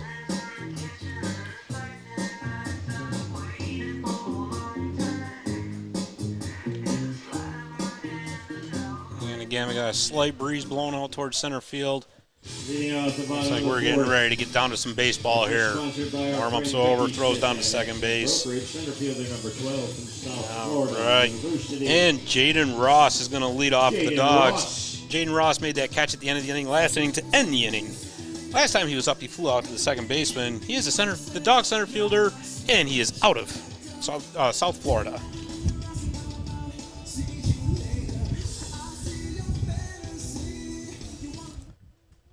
And the right-hander digs in as Tegan Andre gets ready to deliver his first pitch of the game. It's a swing and a miss, strike 1. All right, so the Dogs have put runs on the board in the past 2 innings. Let's see if they can make it 3 in a row here as we enter the bottom of the fourth inning.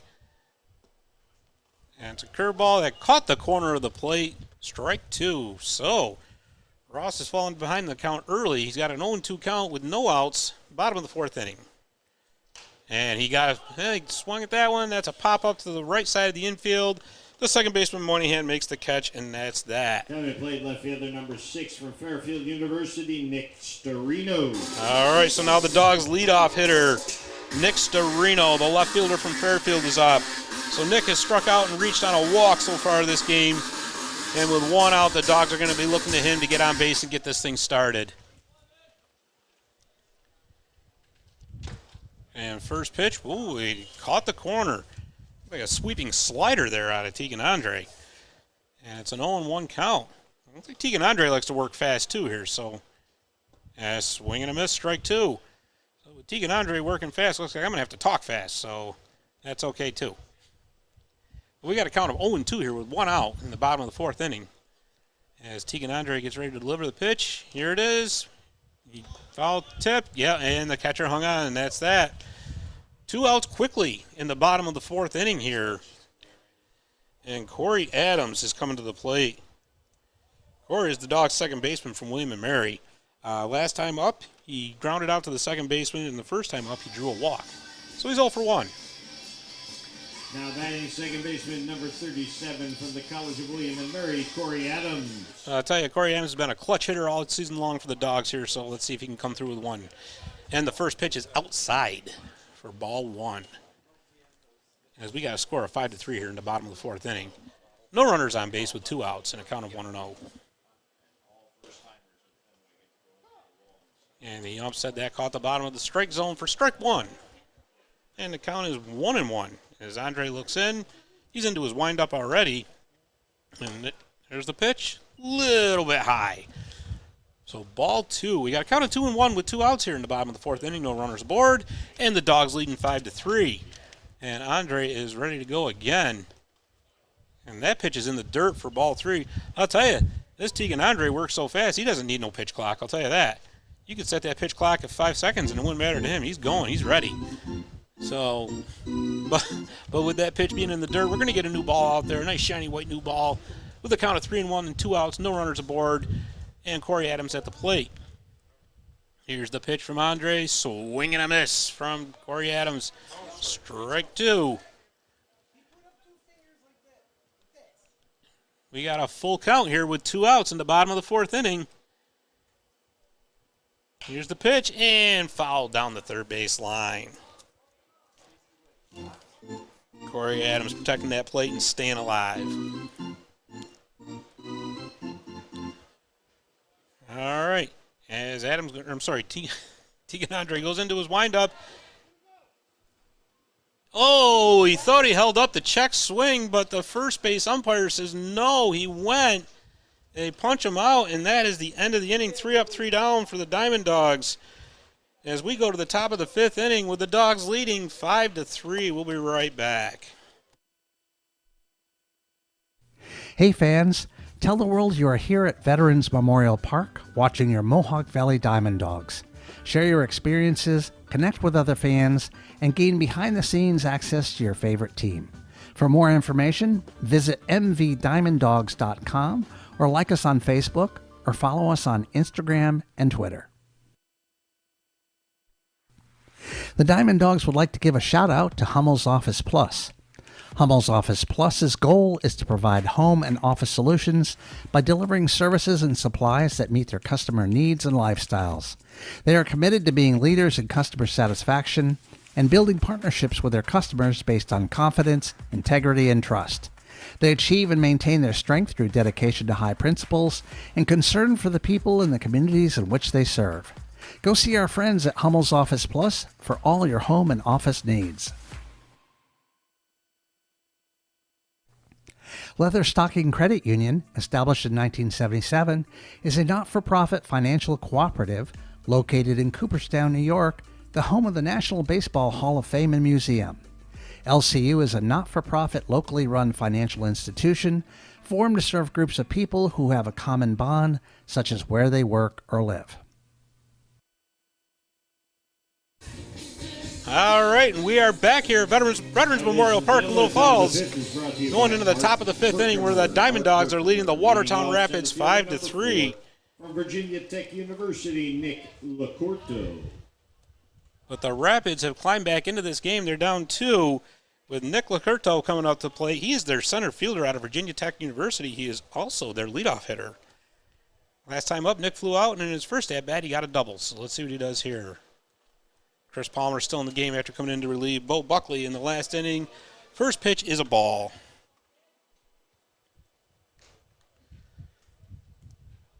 All right, and Palmer gets ready to deliver the next pitch. That's a swing. Oh, boy, that hurts. Yeah.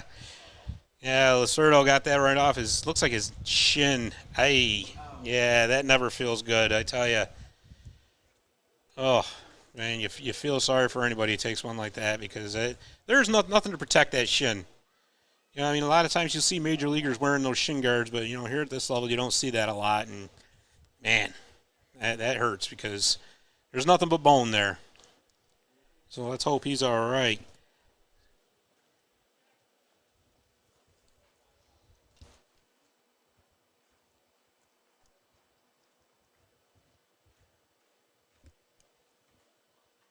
But while we're waiting here, we'll remind you that we got Game 2 coming up about 30 minutes after this game's over. And then the Dogs will have tomorrow off, and then they will travel to Saugerties Monday night for a key matchup against the Stallions. All right, good to see Lacerdo up and walking around. I'll tell you, that hurts, that's for sure. It's real good to see him up anyway. Well, yeah, I'll tell you, that game against Socrates is huge for the Dogs because we mentioned it in the pregame. The Stallions are just knocking on the door now. They got hot, and then they kind of closed the gap on the Dogs. So it's really come down to a battle of 3rd and 4th place, and that's going to matter come playoff seeding. So big game for the Dogs on Monday night. In the meantime, Lucero looks like he's shaking it off, and he's getting back in the batter's box. Walking off. Good to see that he's okay. Good to see. So we got a count of 1-1. No outs. Top of the 5th inning with the Dogs leading 5-3. No runners on base. As Chris Palmer looks in, and he goes into his stretch. And here's the pitch. Breaking pitch. Strike 2.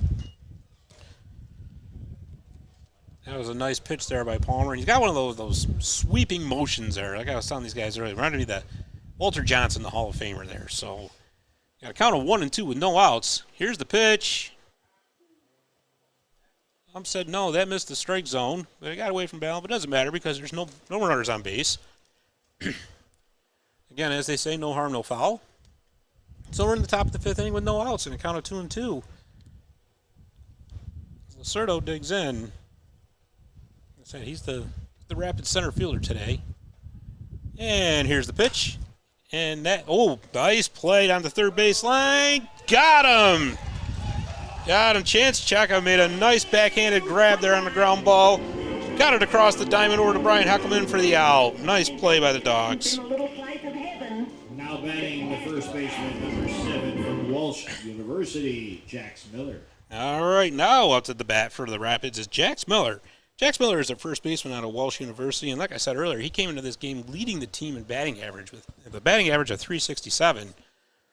He's a left-hander, and it looks like there's a little communication over there with the dugout. Let's see what maybe planning some strategy. But he's in the batter's box now. He's ready to go, and so is Chris Palmer.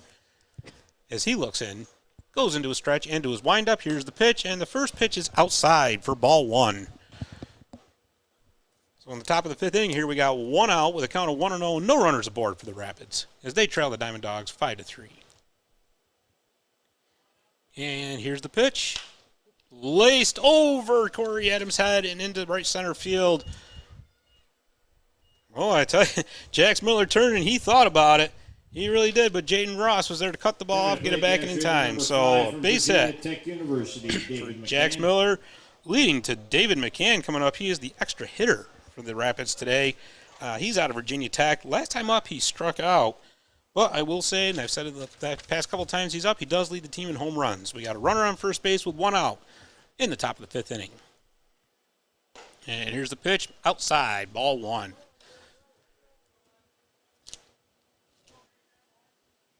So the Dogs are up 5-3. As Palmer looks in, is he going to check? Nope. But it got away from Ballant. The pitch got away from Ballant, and Miller is going to take second base uncontested. So now the Rapids have a runner on second base in scoring position with 1 out. You got a count of 2-0 to David McCann. Not sure if they just got their signals crossed up there or what happened, but at any rate, there's a runner on second base, like I said. And now Palmer's going to have to work his way out of this. With a count of 2-0, let's sort the runner on second. Here's the pitch. Got the outside corner for strike 1. With the count 2-1, 1 out here in the top of the 5th inning. Dogs up 5-3.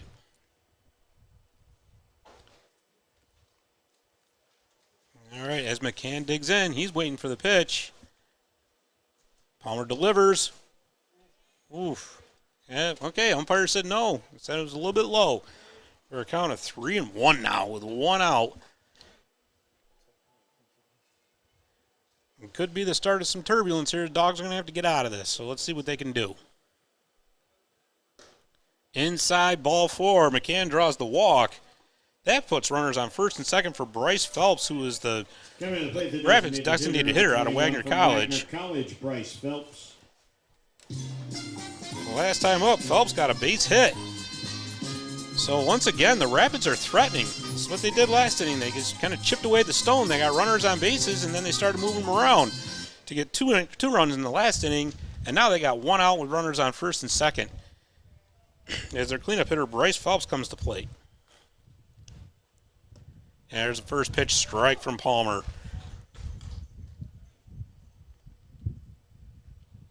And that wind's picking back up, blowing out towards left center field. Well, like I said, it does feel good up here in the booth.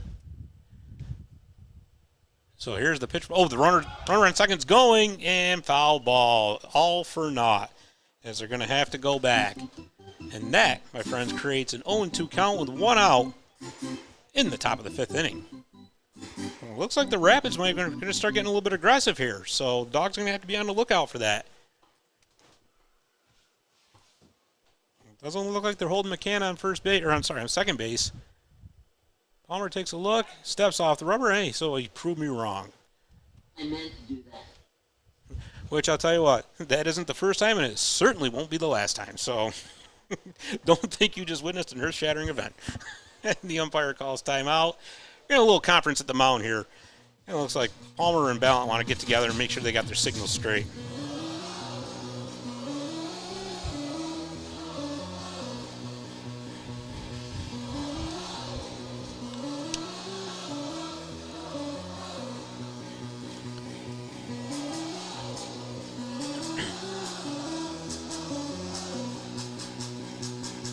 So while Palmer and Ballant are going over their signals and what they want to do next, just want to let you know that the line so far is the Rapids have 3 runs on 9 hits and no errors. The Dawgs have 5 runs on 6 hits, and they have committed 2 errors. So there's where we stand right now, with the Rapids having runners on first and second base. A 1-out conference is over, and we're ready to get back to baseball. With Phelps up to the plate, here's the pitch. Well, breaking pitch fouled back, and the count remains 0-2.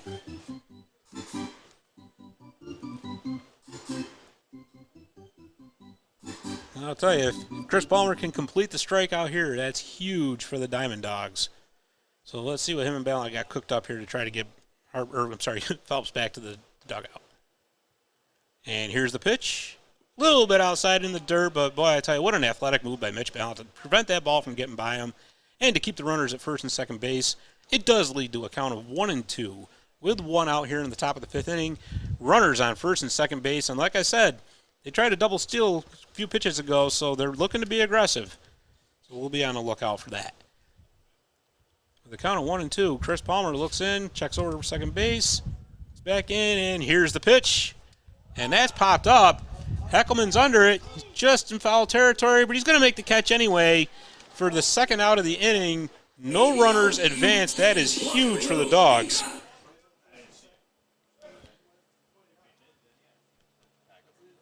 That is huge because now that's 2 outs. Gives them a little bit of breathing room as Quentin Pirelli comes to the plate. He's the catcher from Elizabethtown College. And there goes another helicopter. Now this is kind of cool. A helicopter is flying right over Vets Field right now, and that's pretty neat. I don't think it was planned that way, but hey, you know, it's live baseball. You got to love it. All right, so last time up, Pirelli got a base hit. Here's the first pitch that the ump says is outside for ball 1. So we got 2 outs here in the top of the fifth inning. Runners on first and second. The Rapids have not put a run across the inning, or this inning, with a count of 1-0. And that's laced into left field. It's going to land in front of Storino. Here comes McCann. He's digging, and he looks like he got in under the tag. He scores from second base. It's an RBI single for Quentin Pirelli, and they still have runners at first and second now as they have narrowed the gap to 1 run. So that's an RBI single for Quentin Pirelli as Gaetan Grandelli comes to the plate. He's the left fielder out of Westchester University. He's 2 for 2 today. He's got 2 singles. So with runners on first and second with 2 outs, the score is now 5-4. Like I said, the Rapids have just kind of chipped away the stone. So Chris Palmer is going to have his work cut out for him. He's got to get out of this inning. He's got 2 outs. And let's see what he can do here. First pitch is outside, ball 1. Kind of back and forth here, so the Rapids certainly not giving up as they've got runners on first and second, 2 outs And they trail by only 1 run. And here's the pitch. Did he hold? No, he did not hold up. Strike 1. You know, McCann scored from second base on that last base hit. When there being 2 outs like that, he was able to start motoring right from the crack of the bat, so that really helped him there. With a count of 1-1 with 2 outs. Runners on first and second. Palmer looks in. And he delivers to Grandelli. Here's the pitch. That's over to Corey Adams, a ground ball, over to Brian Heckelman, and that is it. But the Rapids get 1 run this inning, and they're up to a total of 10 hits for this game.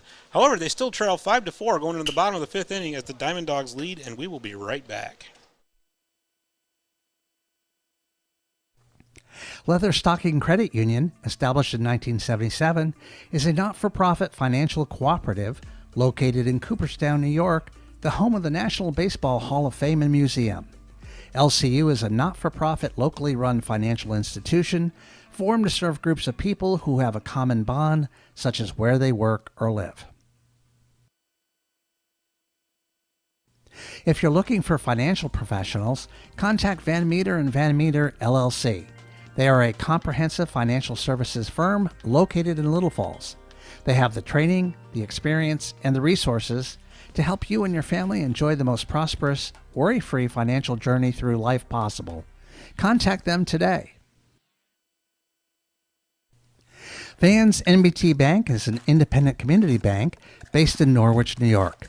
They trace their roots back to 1856 and are proud of their heritage of building long-term financial relationships.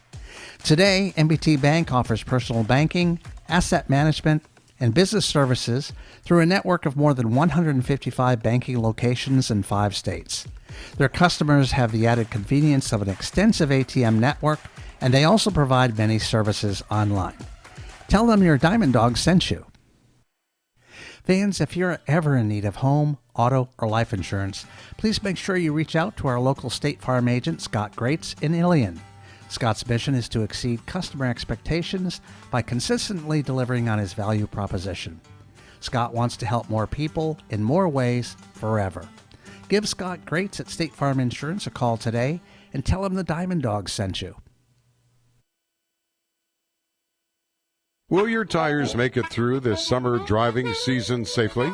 The Tire Shop, 155 Erie Boulevard, Canajoharie, will make sure that you and your family are safe. When was the last time you had that oil changed? The Tire Shop, 155 Erie Boulevard, Canajoharie. Open Monday through Saturday, 8 to 6. Scott and his staff wish all graduates only the best. Make wise choices. Shape your future. Call 518-673-5399. All right, and we are back at Veterans Memorial Park here in Little Falls for the bottom of the 5th inning in Game 1 of this 7-inning doubleheader. As your DiamondDawgs lead 5-4, they led 5-1 at one point, but the Rapids have kind of chipped away the stone and come back into this game. However, the Dogs have got Mitchell Ballant leading off. He's their catcher from Carson Newman University, and he's been having one heck of a year. He actually leads the league in RBIs. So they are going to need some RBIs out of Mitch, but he's leading off, and he swings and misses. Strike 1. So far today, Mitch is 0 for 2, which is unusual for him, to say the least. But he's looking to get on base now. As the right-hander digs in, and here's the pitch. And Andre gets the second strike of the at-bat, and it's 0-2 quickly. As Ballant's going to be looking to protect the plate now. With an 0-2 count, with no runners aboard, of course, as he's leading off. There's a swing and a miss for strike 3. All right, so now 1 out for the DiamondDawgs. As Sebastian Muller, the designated hitter from Quinnipiac, steps in. So Sebastian he's got a double, and he's been hit by a pitch. So he's been on base both times he's been up. This is obviously his 3rd time through the order. Here's the pitch, and that caught the corner for strike 1. Like I said, this Tegan Andre from St. Lawrence works fast, so you got to be paying attention. And here's the pitch again, low and outside for ball 1. So we got a count of 1-1 with 1 out, no runners aboard, and the Dogs are leading by 1 with a score of 5-4 in the bottom of the 5th inning here. And here's the pitch, outside and high, ball 2. So despite Andre working fast, Muller's showing some patience here, which is sometimes what you got to do against a pitcher that's working fast. That ball's in the dirt for ball 3. So you got to count a 3-1 with 1 out. Sebastian Muller in a hitter's count for sure. Like I said, last time up, he cranked a double that almost went out of here. I can say he just missed. So let's see if he's going to be swinging away. Takes the pitch, and that is, well, it caught the corner. All right, strike 2. So we got a full count here with 1 out. In the bottom of the 5th inning, no runners aboard. And here's the pitch from Andre. Swings and into right center field. And looks like, oh, Mike Norton dropped it though. Sebastian Muller motoring around first base, slides into second base with a double. Coming to the plate, shortstop number 15 from Columbia, Sam Miller. And Sam Miller is coming up to the plate. He's the shortstop for the Dogs out of Columbia University. Sebastian Muller just showed. I hope some kids were watching that, because that is exactly why you leg out every play. You keep running. Doesn't matter if it looks like it's going to be an automatic out. You keep going. And because of that, Sebastian Muller's on second base with 1 out. And Sam Miller at the plate with a chance to get an RBI here. First pitch is low. Last time up, Sam Miller flew out. But he's looking to get a base hit here and get an RBI for himself while he's at it. All right, so we got a count of 1-0 with 1 out. As Andre kind of takes a little peek over his shoulder. Keep an eye on him, but he's going to come to the plate instead. Swing and a miss, strike 1. All right, so there's 1s across the top of the scoreboard here at Vets Memorial Park. We got 1 ball, 1 strike, and 1 out. You'd say we're number 1. As the left-hander, Andre looks in. Slowing it down a little bit now. He goes into his stretch. As Muller takes his lead off second base. They're not going to hold him, though. And here's the pitch. Caught the inside corner for strike 2. So we got a count of 1-2 with 1 out here in the bottom of the 5th inning. The Dogs leading by 1, but they got a runner on second base with 1 out. And a chance to extend their lead. Tegan Andre looks in, gets into his stretch. Takes a little peek over at second base. Thinks about it, but no. He comes to the plate. And Sammy Miller fouls that ball off. I do believe that ended up in the tennis courts here at Vets Memorial Park, which has always been an interesting thing. That's always been here. They've been playing ball decades here, and those foul balls always somehow end up on those tennis courts. So, at any rate, we got a count of 1-2 with 1 out in the bottom of the 5th inning as Tegan Andre goes into a stretch, takes a deep breath, and here's the pitch. It's outside. Sam Miller showing some patience there for ball 2. So we got a count of 2-2 now with 1 out. And Sebastian Muller takes his lead off second base. Taking a pretty good sizable lead, too. Doesn't look like they're going to hold him, though. And here's the pitch. And that's fouled off, too. And there's another souvenir for the tennis courts. That'd be a good question for Travis Heiser, the owner of the DiamondDawgs. Just how many balls on average end up over in those tennis courts per game? Be a good trivia question. At any rate, 2-2, 1 out. With 1 out as Tegan Andre looks in. Here's the pitch. Outside. Sammy Miller thought about it, but he held up. And he has forced a full count here with 1 out and a runner on second base. The Dogs looking to reestablish a multi-run lead here. They got a chance as they got Sebastian Muller on second base. He's taking his lead. They're not going to hold him. Tegan Andre takes a peek, but he brings it to the plate instead. That's popped up. And it's not going to be far enough, so let's see. And the shortstop makes the play. Colin Hageman. Towson University, Brian Heckelman. Snags the pop-up. That's going to be 2 outs for the Dogs. Muller has to stay put on second base. And with that, that brings Brian Heckelman up to the plate. He's the first baseman for the Dogs from Towson University. Got aboard by an error last time. So, however you got to get aboard, you do it, right? So, let's see. And the first pitch is in the dirt. Runners do not advance. Actually, I stand corrected. I think that they actually gave him a hit on that last one. I think I wrote it down wrong. So, my mistake, once again. So, at any rate,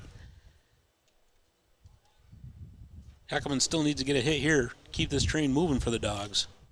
With a count of 1-0 and 2 outs. That's popped up.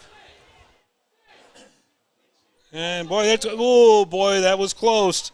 That was close. They were battling the sun, but it doesn't matter. Colin Hageman makes the catch again. It was a pop-up into the short left center, and that's it.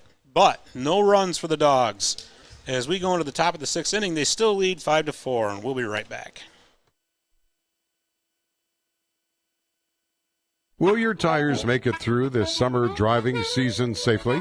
The Tire Shop, 155 Erie Boulevard, Canajoharie, will make sure that you and your family are safe. When was the last time you had that oil changed?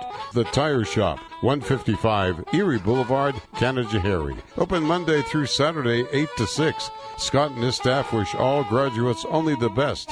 Make wise choices. Shape your future. Call 518-673-5399. Hale Transportation wants to provide their premier customer service for your next bus charter experience. From sporting events, weddings, day and weekend trips, from big cities to rural destinations, Hale Transportation has you covered. Their updated, luxurious, and well-maintained fleet of vehicles coupled with a professional drivers will get you safely to your destination. Hale Transportation vehicles can accommodate up to 56 passengers and are ready for you to hop aboard. For more information, visit HaleTransportationGroup.com.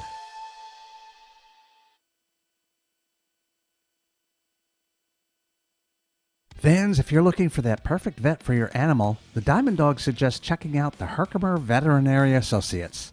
We send all of our dogs there, and they are treated with kindness, compassion, and tremendous care. Herkimer Veterinary Associates is a full-service veterinary facility located in Herkimer. The professional and courteous staff at Herkimer Veterinary Associates provides the best possible medical, surgical, and dental care for all your animals.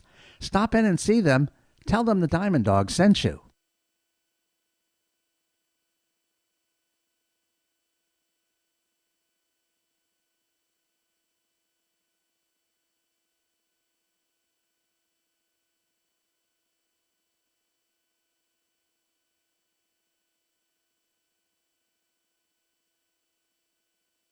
It's brought to you by our friends at Leather Stocking Credit Union. Leading off, number 10. Third baseman. And we are back for the top of the 6th inning here at Veterans Memorial Park in Little Falls, and the Dogs have got a new pitcher in the game, Aiden Calagrande, who's got a record of 2-1 with an impressive 0.64 ERA. He is third in the Perfect Game Collegiate Baseball League in strikeouts with 46. And he will be facing Pranav Senbar, who is out of Custa College. He is the third baseman for the Watertown Rapids. And here we go. We're ready to start. And the first pitch is outside. Ball 1. Last time Sunbar was up, he had a base hit for an RBI. And this time he fouled. Okay, that's going to get out of play. So we got to count on 1-1. That wind's picking up. Blowing my papers all over the place again here. So I might have to start ad-libbing. All right, here's the pitch from the left hand of Calagrande, and it missed ball 2. All right, so at the top of the 6th inning here, we got no outs with a score of 5-4. The DiamondDawgs leading. And he got the corner that time. Strike 2. That was a nice pitch, boy. I tell you, he just kind of just took a razor blade right off the corner of that plate. Nice pitch. 2-2 with no outs. That's popped up into short right field, and it's going to drop in. It just one of those C&I pop-ups that just kind of fell in between 3 DiamondDawgs. Just nobody could get the good beat on it there. So it's a perfectly placed hit. Sunbar's on first base. And Mike Norton is now up to bat. He's the right fielder for the Rapids out of Wheeling University. The last time up, Mike Norton got an RBI base hit as well. Part of that, one of those innings that the Rapids had, I've been keep referring to. It's kind of chipping away the stones. So, make my day. So here we go. No outs with Norton up to the plate, runner on first base, and the Dogs leading by 1. Norton showed bunt, and nope, could not get him down at first base. All right, so he pulled back on the bunt,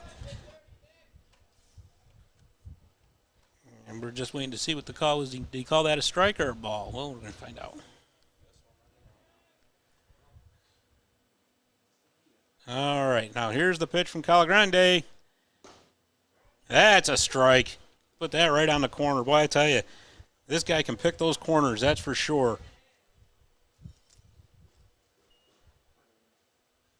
We got a count of 1-1 here with no outs. And here's the thrower to first base, and they will not get him. I meant to do that. You know, I love those sound effects they play here at Vets Park. It's awesome. It really is. I don't know if you can hear them in the background of the broadcast, but and that's a foul pitch back for strike 2. So that brings the count to 1-2.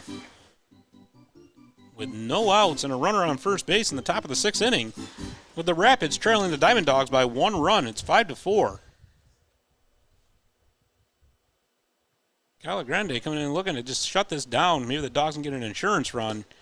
But that pitch is outside for ball 2. So we got a count of 2-2 with no outs in the top of the 6th inning. Calagrande is into a stretch. He takes a look over at first base. He's coming to the plate instead. And that's a foul back by Mike Norton. So we got a count of 2-2 with no outs. And the Rapids have scored runs in the past 2 consecutive innings, looking to keep that streak alive and tie this game up. Here's the pitch, and oh boy. Norton was kind of fooled, but he got a piece of it to stay alive with a count of 2-2 and no outs. Calagrande was coming with some straight gas for the first few pitches there, and then he just kind of threw that changeup that surprised the heck out of everybody. But Norton was able to get a piece, so let's see what happens here. With a count of 2-2 and no outs in the top of the 6th inning. And here's the pitch. That's popped back and out of play. So we'll do it again.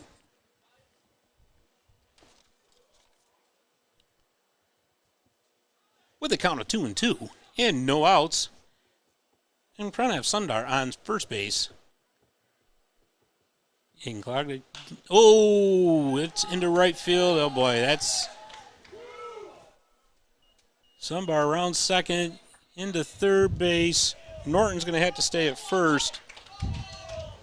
As Brady Shannon got over to cut that ball off, but not before Sundar ended up on third base. So here we go. The table is set for the Rapids. They got runners on the corners with no outs. Shortstop number 22 from the University of Wisconsin Stout, Colin Hageman. Colin Hageman is up. He's the shortstop from the University of Wisconsin Stout. Made the last 2 outs of the inning when the DiamondDawgs were previously up. Looks like we might be having a pinch runner coming into the game here, and we are. Pinch running number 17, Malachi Flaherty.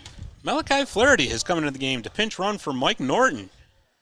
So it looks like I said, those Rapids, they were being a little aggressive on the base pass last inning. Looks like they want to add some speed. They're going to go for it right here. I'm guessing that Flaherty is a faster runner. I don't see any other reason why they would do the pinch running thing. So we'll see what happens here. But I guess you're going to have to watch for him taking second base now. And here's the pitch from Calagrande. It's in the dirt, but Ballant once again makes a nice stop. I tell you that Mitch Ballant, not only is he amazing with the baseball bat, but he's also amazing at keeping the ball from getting by him. Doing a heck of a job behind the plate for the Dogs. Runners on the corners, no outs. Count of 1-0. Swing and a miss for strike 1. Little off-speed pitch there from Calagrande. So that'll even the count at 1. Looks like the Dogs are at double play depth here. Looks like they'll take 2 if they can get it. But that's at least, it's going to make it into the foul territory. Kind of a looper over to the right field stands. Yeah, the right field stands. For strike 2, we got a count of 1-2, no outs. Runners on the corners with the Dogs holding on to a 1-run lead here in the top of the 6th inning.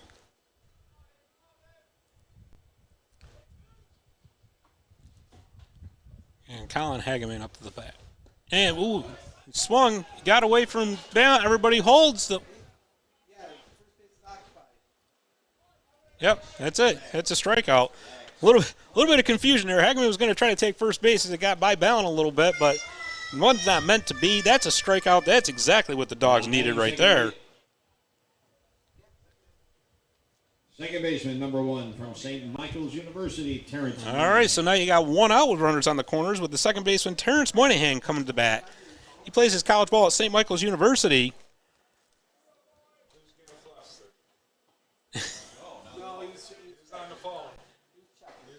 And Calagrande looking to get himself out of this here. He can with a double play. Swing and a miss, strike one on the first pitch. So Moynihan, so we got a count of 0-1 with one out. Runners on the corners, Dogs holding on to a 1-run lead in the top of the 6th inning.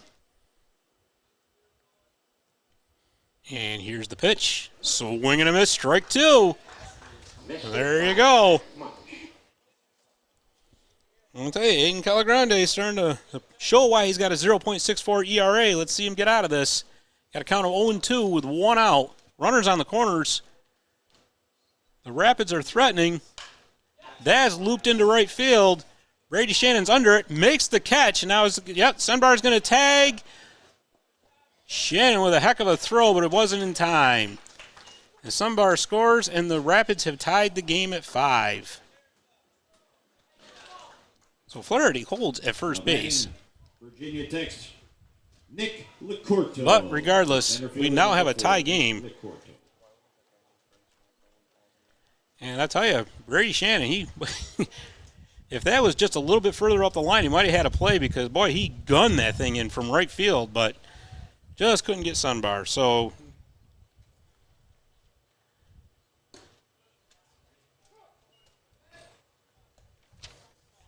now at the plate is Nick Lacerdo, who's the center fielder out of Virginia Tech. Last time up, he grounded out, and he's got a count of 0-1 right now with 2 outs and a runner on first base. Oh, nice pickoff move there. Oh, they did get him. They did get him. Calagrande tricked him, Flaherty. He was going, and all of a sudden he's like, uh-oh, I'm in no man's land. And they got the baller to second base so that Sammy Miller can make the tag, and that is that. But the Rapids have tied this game at 5 on 1 run in that inning. They have 12 hits total. We're going to the bottom of the 6th, tied at 5 here at Veterans Memorial Park. We'll be right back. The fine folks at ARC Herkimer give people with developmental, psychological, and physical challenges many opportunities, such as attending individualized classes, working in a supported vocational setting or the community, participating in programming at a senior center, and volunteering in the community, among many others. Since the very beginning and continuing today, ARC Herkimer continually strives to be the premier provider of innovative and quality services for people with developmental challenges and others in the community. Thank you, ARC Herkimer, for all you are doing to make our community better. Buell Fuels is your hometown energy company. They have a commitment to quality, service, and value that is second to none.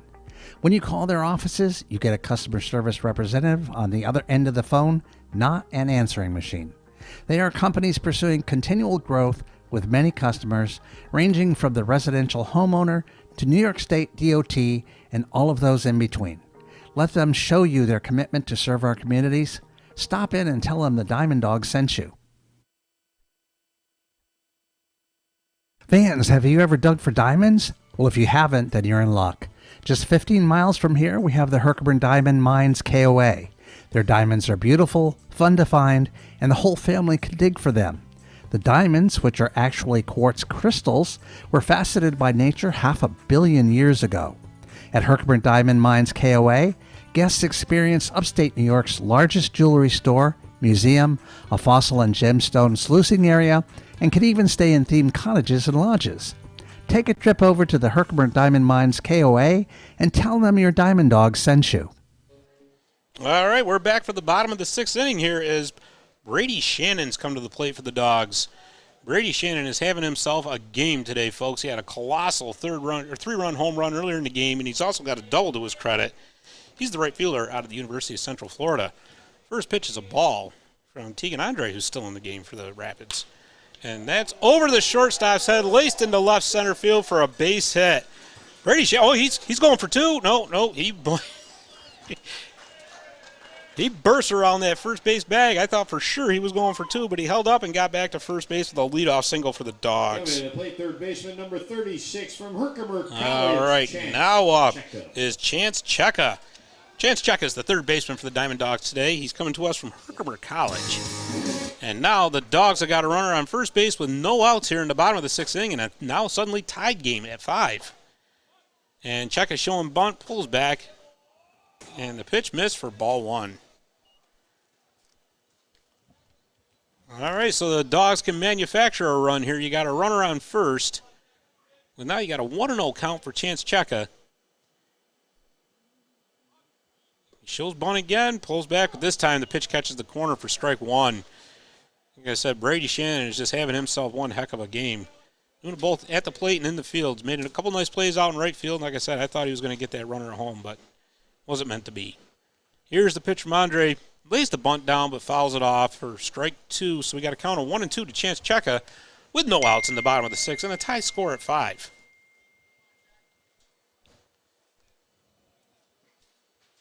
As Tegan Andre, the product of St. Lawrence, looks in, the left-hander goes into his stretch, takes a look over at first base, and comes to the plate instead. And that's fouled back. That's going to end up in Burwell Street.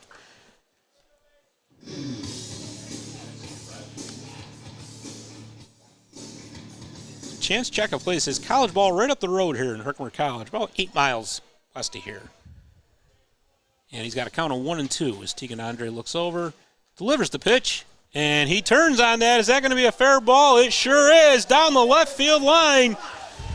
Oh, that's going to be big. Brady Shannon's motor, and he's going home. He's around third. Cheka's going to be into third with a triple. Shannon scores, and the Dogs have taken the lead 6-5 on a big triple by Chance Cheka with no outs. The Dogs have regained their lead. Boy, he just turned on that, and that landed right inside the left field line, all the way to the fence. And now the Dogs have got some momentum going. Jaden Ross, the center fielder, is now up to the bat. He's coming out to us out of South Florida. Last time up, he flew out to the second baseman. But he'll be looking to get aboard. We got no outs here as the Dogs have got one run across already. In this bottom of the 6th inning, a swing and a miss for strike 1 on the first pitch. And boy, I'll tell you, the Dogs needed that. They really did, because the Rapids had been establishing some momentum, but the Dogs have bitten back to get their lead.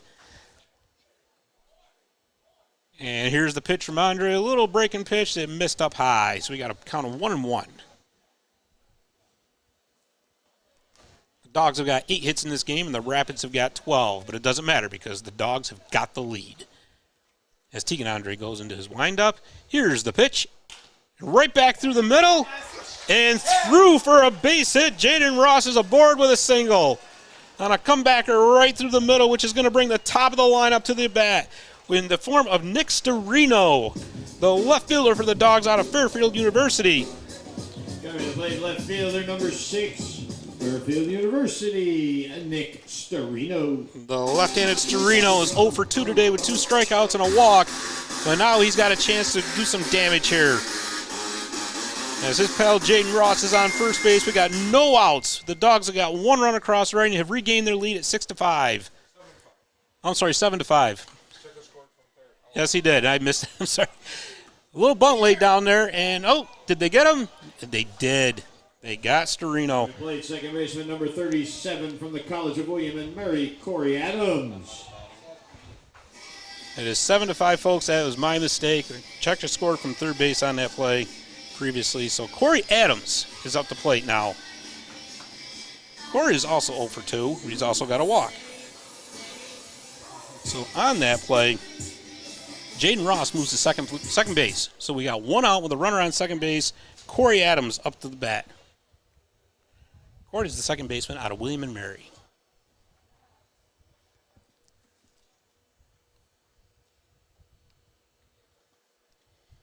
All right, so Andre taking a peek over at second base. Here's the pitch. Oh, right back through. Waste that one into center field.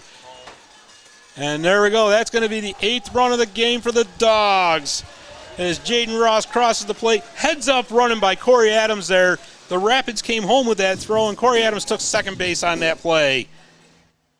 So now the Dawgs lead 8-5. They got a runner on second base with one out. And now Mitchell Ballin is up, their leading hitter, the catcher out of Carson Newman. And if there's a guy in this DiamondDawgs lineup who can do a lot of damage, it's this gentleman at the plate right now, number 17.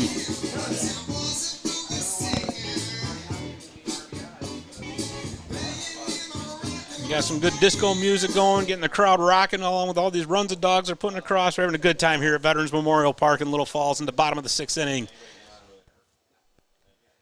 As Andre delivers the first pitch, swing and a miss, strike one. So there's one out with a runner on second base. The Dawgs have exploded for 3 runs in the bottom of the 6th inning here and looking to add more as Mitchell Ballin is up to the plate. Corey Adams takes his lead off second base. A little generous lead there. Doesn't look like anybody's holding him, so why not? And there's a pitch. Ooh, caught the inside corner for strike 2. So we got a count of 0-2 here to Mitchell Ballin with one out.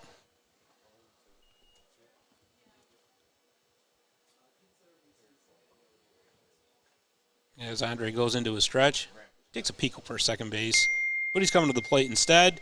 Swing and a miss. Mitch went after an outside pitch, and that's a strikeout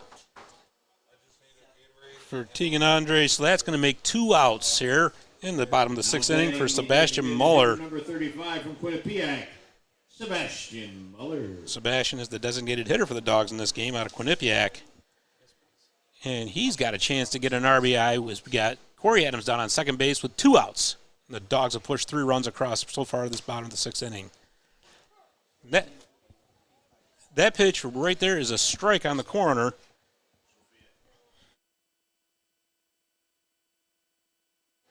All right. And here we go. We got a count of 0-1, 2 outs. And Tegan Andre in the stretch. And that's ball, inside and low. So we got a count of 1-1 to Sebastian Muller.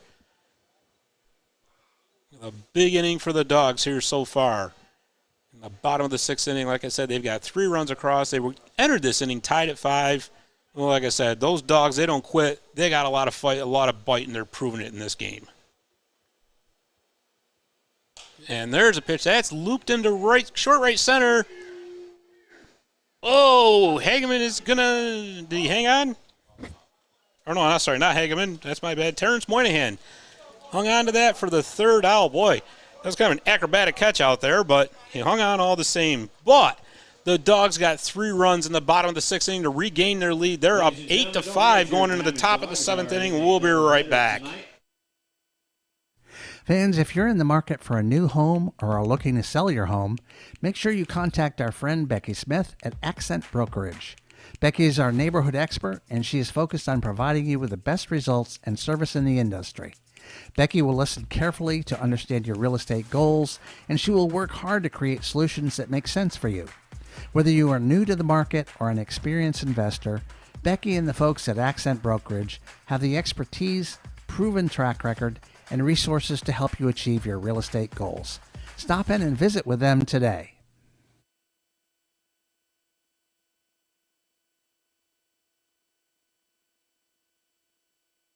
Buell Fuels is your hometown energy company. They have a commitment to quality, service, and value that is second to none. When you call their offices, you get a customer service representative on the other end of the phone, not an answering machine. They are companies pursuing continual growth with many customers, ranging from the residential homeowner to New York State DOT and all of those in between. Let them show you their commitment to serve our communities. Stop in and tell them the DiamondDawgs sent you. Hey fans, since it's summertime and if you're looking to cool off, make sure you stop in and see our friends at Garrity Pools and Spa in Herkimer for all your pool needs. They pride themselves in always making it a priority to take care of their customers. With the motto, "We do whatever it takes," Garrity Pools has established an around-the-clock relationship with all of their customers, making them the hardest working pool business in the Mohawk Valley. Nick Licurto. All right, we are back with the top of the 7th inning. It's do or die here for the Watertown Rapids as their leadoff hitter, Nick Lacerdo, has come to the plate. He's their center fielder out of Virginia Tech. Aiden Calagrande is still in the game. He's got a 3-run cushion to work with as the Dogs exploded for 3 runs in the bottom of the 6th inning to give their team a 3-run lead. And there we go. We got a count of 1-1 now with no outs, of course, as Lacerdo is leading off. Shakes off Ballant for a couple of pitches, but now he knows who he wants to throw. And here's the pitch. And that's popped out of play along the right side for a count of 1-2. So the line for this game so far into the top of the 7th innings, the Rapids 5 runs, 12 hits and 1 error. The Dogs 8 runs, 10 hits and 2 errors. So we got a count of 1-2 right now. And here's the pitch in the dirt for 2-2.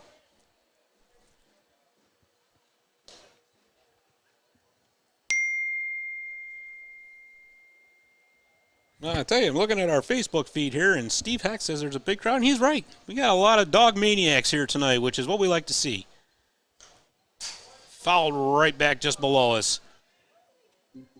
And the count remains at 2-2 with no outs, no runners aboard here in the top of the 7th inning with the Dogs leading 8-5. Now, don't forget, folks, this is a doubleheader, so we're only playing 7 innings. So the Rapids are going to have to get 3 runs here at least if they want to stay in this game. And another one fouled right back, right below us to keep the count at 2-2 with no outs.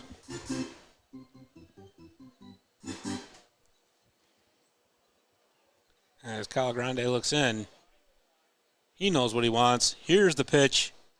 Oh, that was a nice breaking pitch, but a little low, according to the home plate umpire, for a full count. So Licurto has worked a full count against Calagrande with no outs. He's their leadoff hitter looking to get on. And another one fouled right below us. Boy, I tell you, that's like 3 right in a row. I tell you, if that one was up about maybe 4 or 5 feet, Dave would have been going crazy because that would have hit his camera. And that would have been the end of it right there. All right, here's the pitch. Oh, that's out into center field. Jaden Ross got a beat on it, makes the catch at the wall. Coming to play at first baseman number 7. He got all of it, but Vets Memorial Field here held it in, and Jaden Ross comes down with it for the first out. And don't think it hasn't been a little slice of heaven. All right, so now that brings up Jax Miller. He's their first baseman out of Walsh University. Last time up, he got a base hit. And there's 1 out with no runners aboard, and his team's down 3, so he's going to need to do that same thing if he wants to keep his team in this game. As Calagrande looks in, he's into his windup already. Here's the pitch.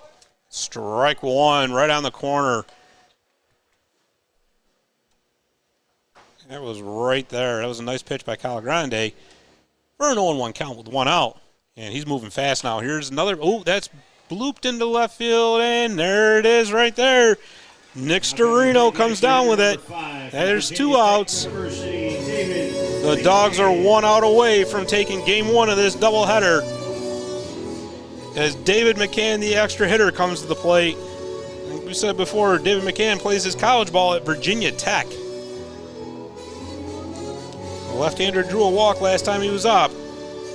So he's going to have to get on board if the Rapids are going to continue here. They got 2 outs with no runners aboard, and they're down 3. In the top of the 7th inning. And timeout is called by the home plate umpire. A little quick breather. That's all right. Everybody's back in the box and we're ready to go. And here's the pitch from Calagrande way outside into the dirt for ball 1.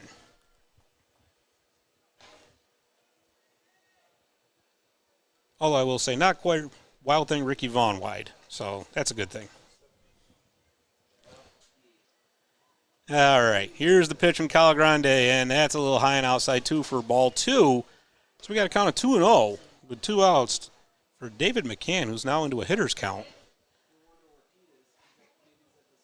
And the left-hander digs in, and here's the pitch, and he fouls that one back.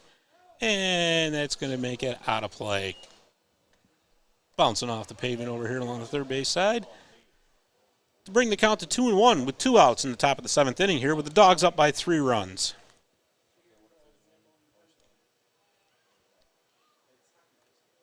And here's the pitch from Cal Grande, and another cut by McCann. Fouls that one back. The count is 2-2. The Dogs are 1 strike away from taking game 1 of this doubleheader. As Cal Grande stares in, he's got the pitch that he wants. Here's the delivery. Here's the pitch. Swing and a miss. Strike 3, and the Dogs take game 1 of this doubleheader here at Veterans Memorial Park by a final score of 8-5. The final line is the Rapids 5 runs on 12 hits and 1 error. The Dogs with 8 runs on 10 hits and 2 errors. We are going to be back in about 30 minutes here for game 2 of this doubleheader between the Mohawk Valley DiamondDawgs and the Watertown Rapids. Won't you please join us? We'll see you in a few.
anthem is our very good friend Phil Lalonde.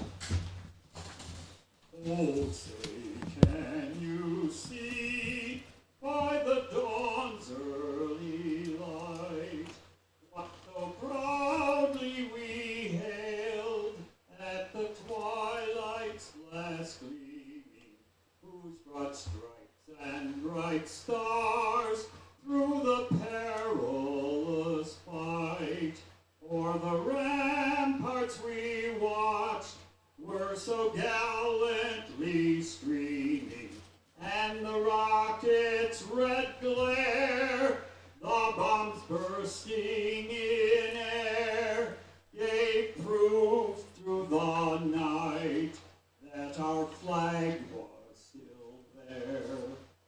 Oh, say does that star-spangled banner yet wave o'er the land of the free and the home of the brave? Another stirring rendition from our dear friend Phil Lalonde.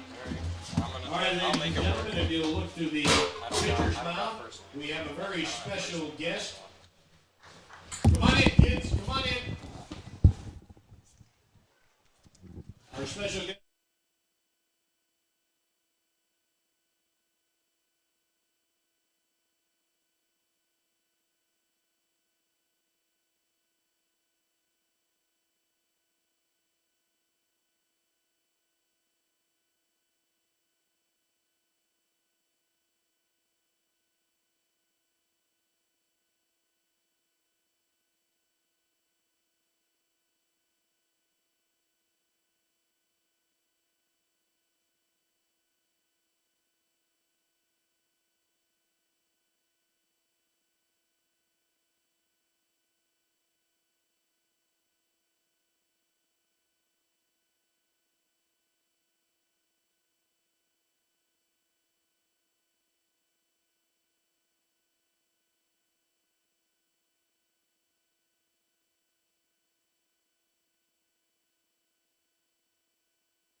Good evening, folks, and welcome back to Game 2 of the doubleheader of the Mohawk Valley DiamondDawgs going against the Watertown Rapids.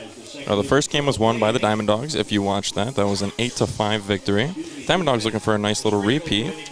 And I do have the starting lineup for the DiamondDawgs here. In left field, we're going to have number 6, Nick Storino. Center, number 12, Jaden Ross. Right field, number 33, Brady Shannon. Shortstop, number 25, Justin Hackett. Third base, we're going to have number 15, Sam Miller. Second base, we're going to have number 7, Ethan Valdez. First base, we're going to have number 35, Sebastian Mueller. Pitcher, we're going to have number 10, CJ DiNapoli. And catcher, number 13, we're going to have Brian Heckelman.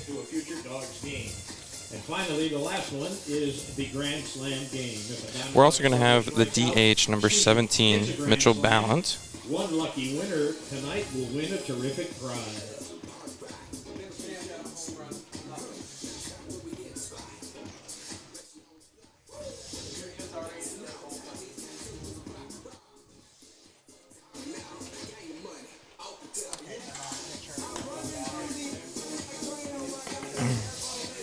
We have a little bit of a lineup error for the Watertown Rapids, so when they come up, I will be announcing them, because as of right now, the lineup sheet has not crossed my desk. So we apologize for that inconvenience. We hope to work through that throughout the game. But we got pretty quick learners up here in the booth, so I think we'll be just fine. I do have the numbers, though. We're going to have number 4 for the Rapids coming up to start things off. All right, the top of the first inning is brought to you by our friends at Gary Pools and Spa. Leading off, center fielder number 4 from Virginia Tech University, Nick Lacurto. We're going to have number 4, the center fielder, Nick Lacurto, starting off. First pitch is going to be inside for ball 1.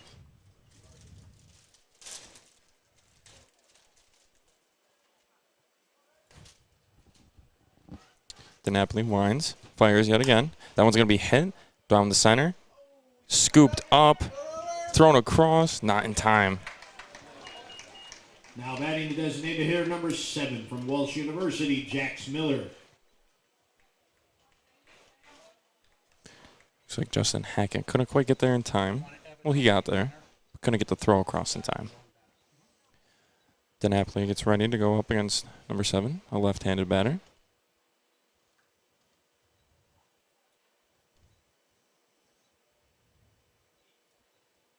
The pitch.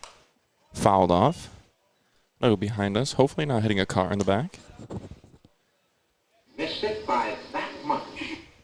Gotta tell you, that's why I'm not a fan of parking close to baseball games anymore. I'd rather take the walk than have my car get hit with the ball. I learned my lesson once or twice with that. DiamondDawgs looks and fires in. That one's going to find the strike zone for strike 1, bringing the count now to 1-1. Or 0-2. My apologies. Even better than before.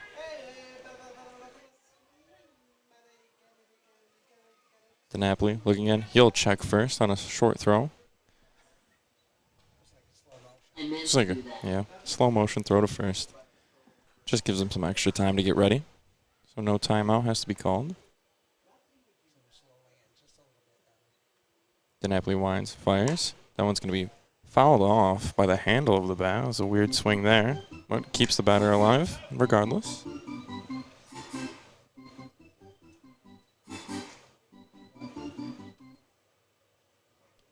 DiamondDawgs rubs the ground to get some more grip on his hands, assuming that his hands are already sweaty after a couple pitches. He prepares himself at the plate. Throws. That one is also going to be fouled off. The batter here staying alive for, that's the 4th pitch now.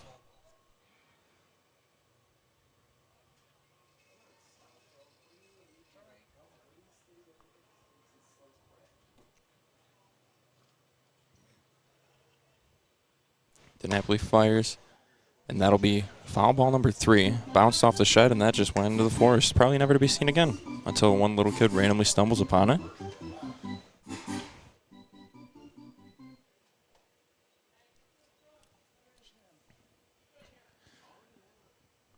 Nick Licurdo taking a short lead off of first. DiamondDawgs thinks about it. Throws. That one's going to be outside for ball 1.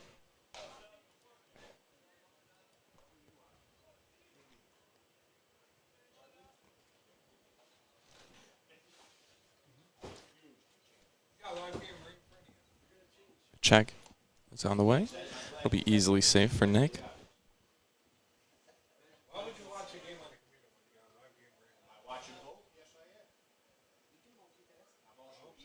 Pitch way outside, wild ball. Nick's going to steal second upright. No problem at all for him. Nice little free base off the wild pitch. No outs, 2 balls, 2 strikes. 1 hit for the Rapids.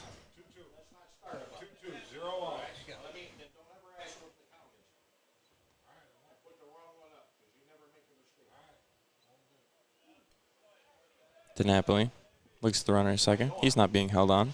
Throws the pitch. That was going to be hit down the first baseline, staying fair. Nick's going to easily score. And it's looking like a triple here.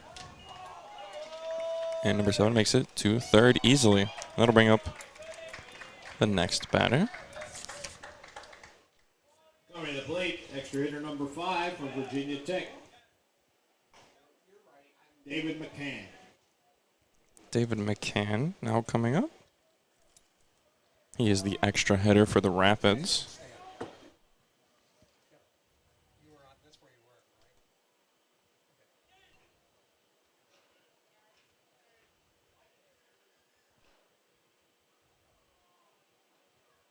DiamondDawgs throws it in. That's going to be hit right at him. Tries to get it off a backhand sweep. Can't. That'll score the next second run of the inning. That'll be a single RBI for David McCann.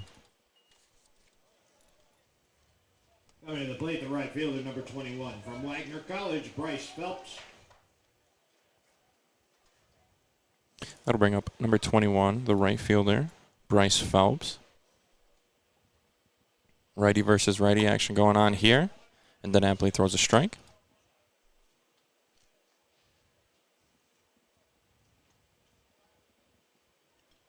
DiNapoli looks over his shoulder at first. Decent lead going. Bunt shown. Be a ball. Heckelman looks like he thought about throwing down to first, but instead holds and throws to the pitcher.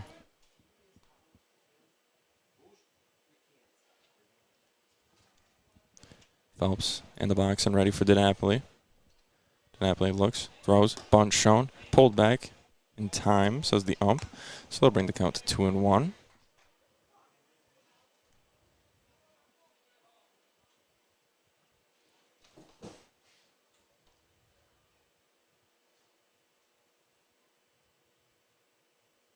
DiNapoli throws, swing and a miss, bringing now that count to 2-2. Giving him a little room to work here. He's got one ball to throw. Wonder if he's going to do it here, try to make the batter swing on a ball, or if he's just going to go right for the strike zone. He goes right down the middle. Batter fouls it off to stay alive. Close one, just tipping off the top of his bat.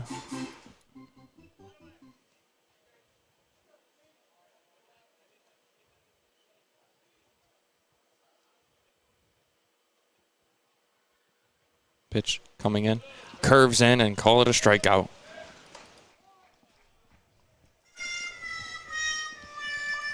Beautiful pitch there by C.J. DiNapoli. That'll be the first out of the inning. Now in a little bit of a weird spot now. 2 runs already scored, 1 out. You want to minimize the damage here. You have the chance for the double play, obviously, but I think 2 strikeouts would be a much better way to go out. DiNapoli throws inside. Ump says nope, didn't quite catch that corner. So we'll call it a ball 1.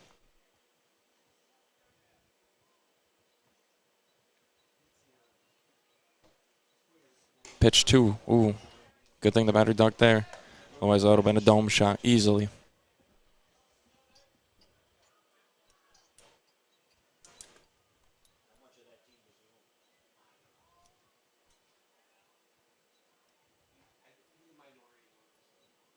DiNapoli looks, fires. That'll be just outside. Call that ball 3. 3-0 count, 1 out. Still in a tough spot. Don't want to walk a batter here. Pitch coming in, and that'll be high, and that'll be a walk. Now runners occupy second and first.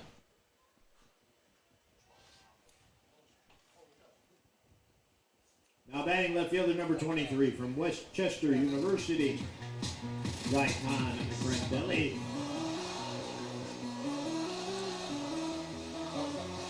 Now for this one, I only have the last name. It's number 23, Grandelli, and he's a left fielder. Like I said, a little bit of a lineup error. We'll try our best to work through it.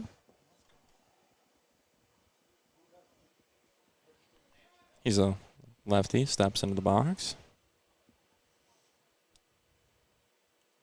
Pitch coming in, swung on, hit high towards left field. Storino sprinting to get under it, and he does, makes the catch, and no runners advance because of it.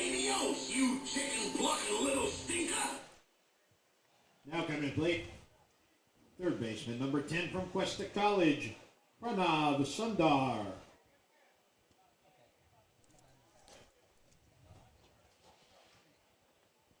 We're going to have number 10. His last name is Sunbar. He is the third baseman.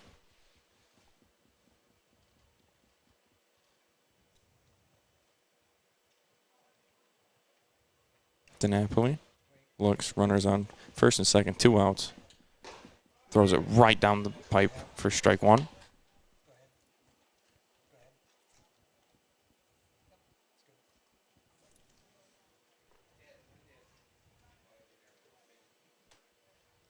DiNapoli prepares himself.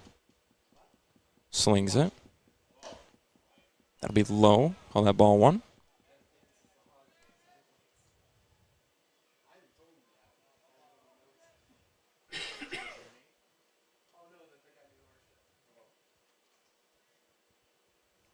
DiNapoli doesn't even look back a second.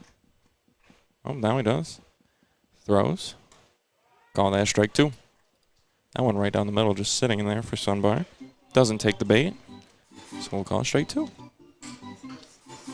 1 ball, 2 strikes, 2 outs. Runners on first and second. favorable situation here for DiNapoli. He can get out of the inning with minimal damage, like we said earlier. And yes, he does. Call that a strikeout. That's strikeout number 1 for DiNapoli. And that'll bring us to the end of the top of the first. And we'll be back when your Dogs are up on the bottom of the first after this commercial break. At Price Chopper and Market 32, we want to help you shop smart to get the best quality and value for you and your family. That's why we created More ways to save. Just Use Your Advantage card to save your way with weekly specials, price chops, lowdowns, stock-up savings, fair to compare, and Advantage rewards. Now that's smart shopping. More ways to save at Price Chopper and Market 32.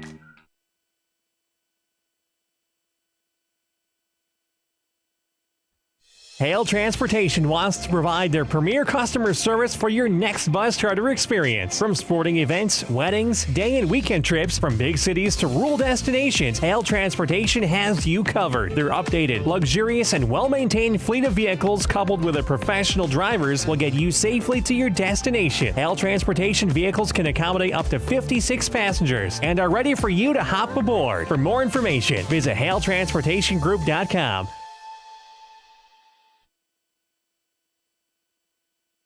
Fans, if you're in the market for a new home or are looking to sell your home, make sure you contact our friend Becky Smith at Accent Brokerage. Becky is our neighborhood expert, and she is focused on providing you with the best results and service in the industry. Becky will listen carefully to understand your real estate goals, and she will work hard to create solutions that make sense for you. Whether you are new to the market or an experienced investor, Becky and the folks at Accent Brokerage have the expertise, proven track record, and resources to help you achieve your real estate goals. Stop in and visit with them today.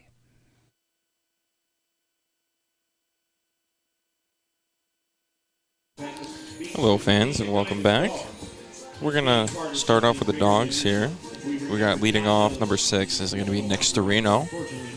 And then pitching, once again, we have the lineup error. I only have the last name, but it's going to be number 14. Last name is going to be Decker Jacoby. He is a right-handed pitcher, and he'll be going against Storino, who is a left-handed batter.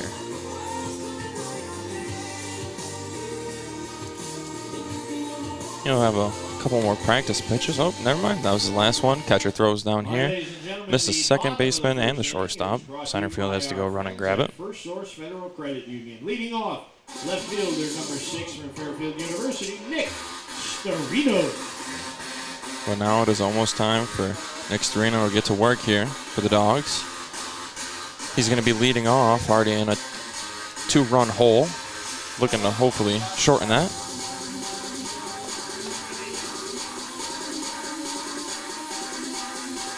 Last game, Storino had really solid hitting. Looking to continue that in game 2 of this little series.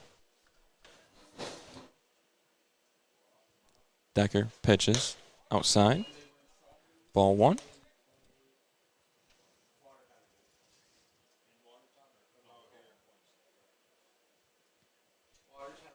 Decker Jacoby waits for his pitch. Throws.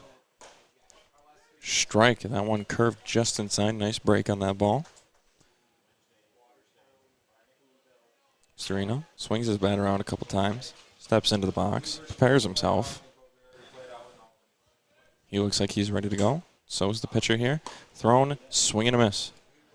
Count 1 and 2, not in Storino's favor. Has to claw his way out of this little hole he's made. Swings the bat in a circle a couple more times. Finally sets. Pitch coming in. Sat on. And it was a good choice, bringing now the count to 2 and 2 with that being a ball.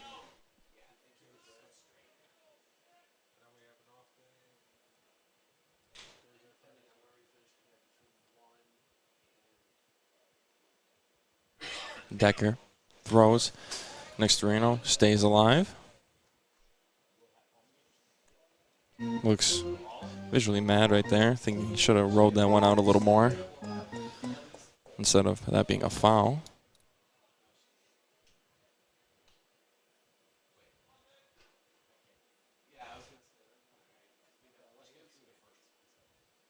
Pitch coming in. That one will be fouled off as well. Doesn't look as visibly upset with that one.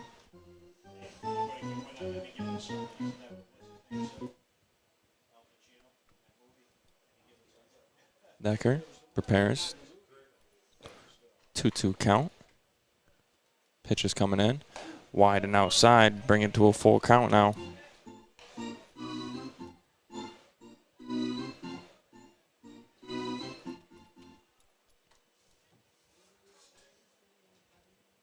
Let's see, will Decker finish Storino? Will Storino get the last laugh in this at-bat?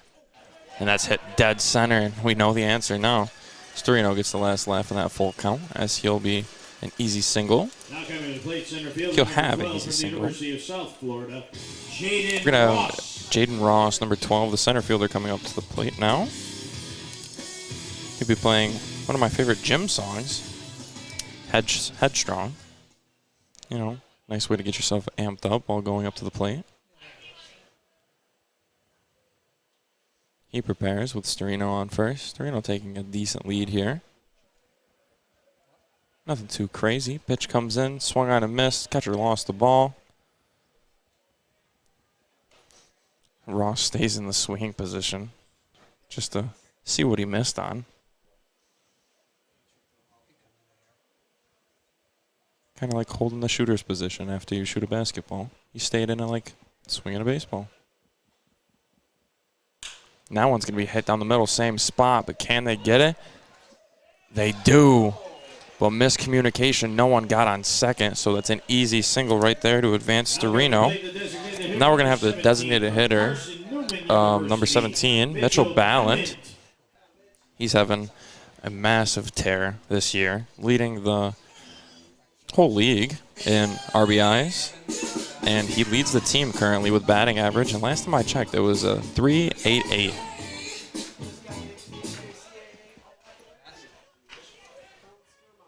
He's definitely been on a tear, and he has a chance to tear it up right here with runners on first and second. Pitch coming in, sits right in the middle for strike one.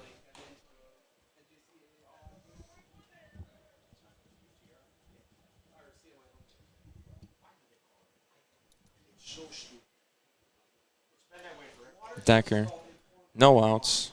Runners occupying second and first.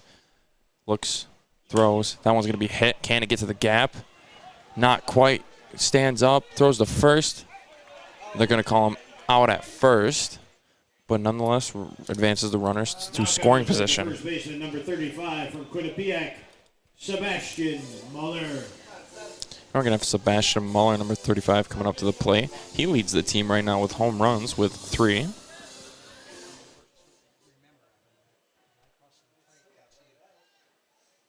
Now he's looking to hopefully further his lead in home runs at this at-bat, but any hit would be nice here.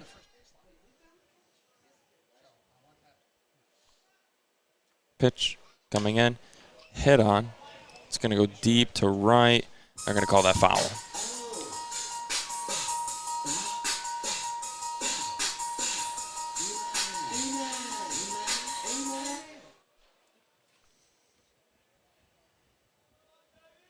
Sebastian steps back into the box, prepares himself for this at-bat. Catcher calls it time.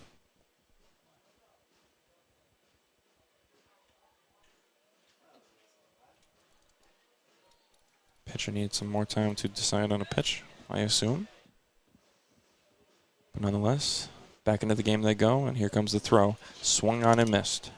Call that strike 2.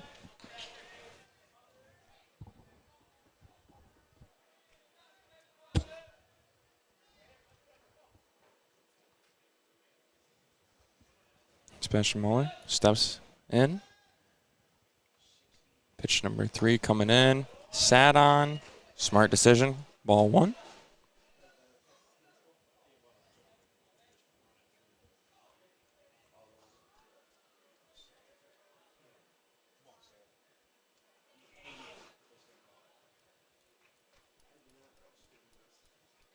Pitch coming in. Hit on. It's going to drop before the right fielder. Muller thinking about running. Doesn't. Holds it. And you know what that is? That's a single with 2 RBIs. Now coming to play the shortstop, number 15 from Columbia, Sam We're going to Miller. have Sam Miller coming up.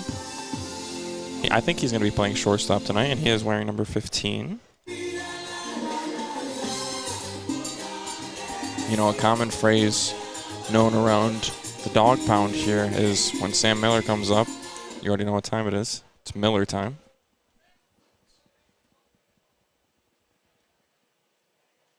Pitch coming in. Hits him in the back. He will easily advance to first there. Nice way to take the ball like a champ. But this brings up one of my personal favorite players here, number 33, Brady Shannon, who, if you were watching the last game, hit an absolute bomb with runners on first and second. That went out of the left field side, and I would call that about a 400-foot home run, if I'm being honest. Hit an absolute nuke, and it would be awesome if he can recreate that here in Game 2.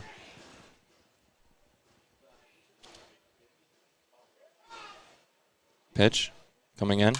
Hit. Down the first baseline. Stepped on. Can they make it a double play? Ball lost. Shannon unfortunately gets out, but also he advances his runners into scoring position. And the catcher, number 13 from Towson University, Brian Heckelman. We're going to have number 13 here, the catcher, Brian Heckelman, coming to the plate. He's got runners in scoring position. He has the opportunity to do a lot of damage here. Last game, ending it off with a triple RBI. We're seeing what he can do here. Sits on the first pitch. That'll be a strike one.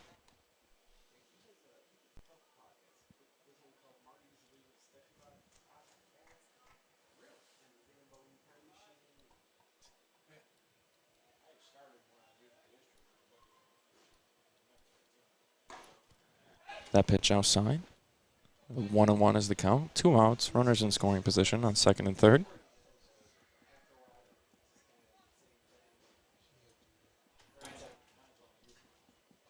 Big lead taken by Sam Miller on second. Pitch coming in. Sat on. Smart move. Call that ball 2.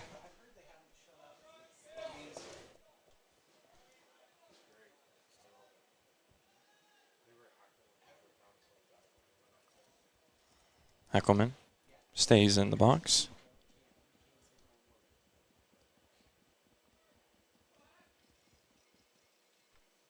Pitch coming in, swung on. Third baseman scoops it up, throws it across, and he'll get the out for out number 3, saving the 2 runs from scoring. But damage done already, and they'll tie it back up at 2-2. And we'll be back after this commercial break to present you with the top of the second.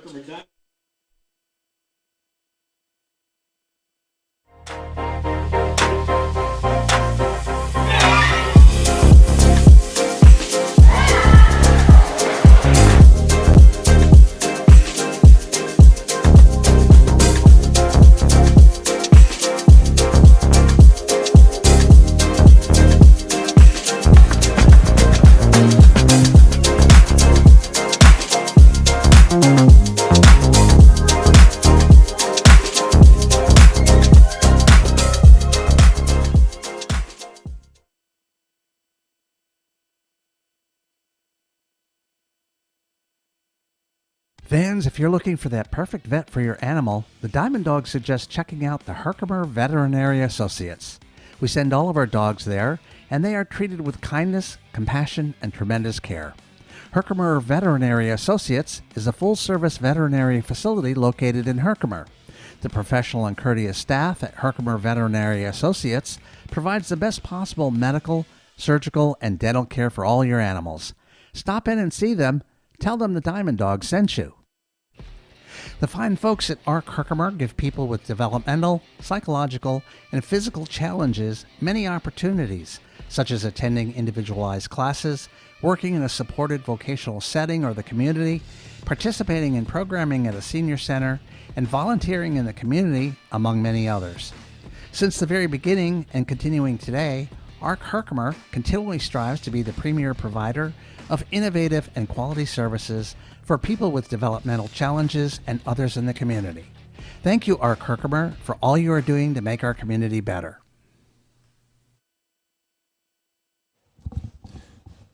Hello, folks, and welcome back. We're going to have the same pitcher on the mound, and now for the Rapids, we have the shortstop, number 22, Colin Hageman up.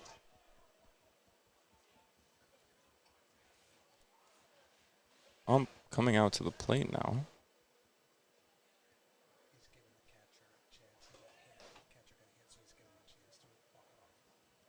Catcher got hit on that one. Up walks out to the mound. See if the catcher a chance to regain himself.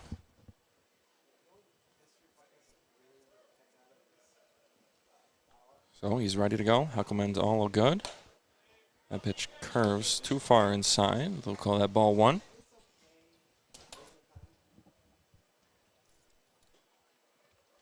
Napoli wastes no time getting right into the next throwing motion. He'll miss on that one. Bringing it now to 2-1. Napoli winds, fires. Inside, call that strike two. Beautiful pitch there, just sneaking it right in the strike zone on the corner.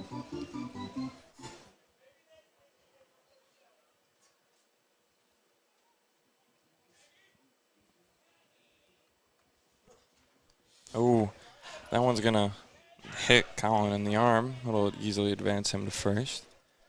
Ate it like a champ, though.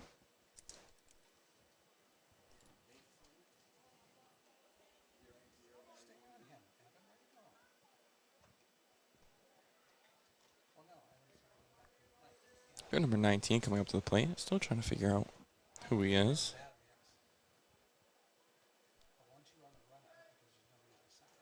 Then Napoli's pitch comes in. It'll be low. Ball one.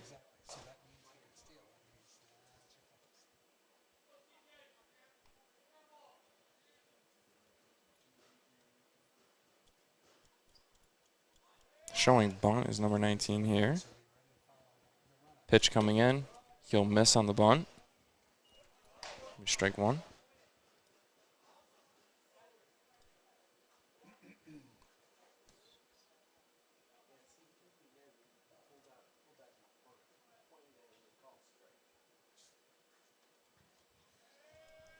Bunt shown again. He'll pull back on this one. Be a ball.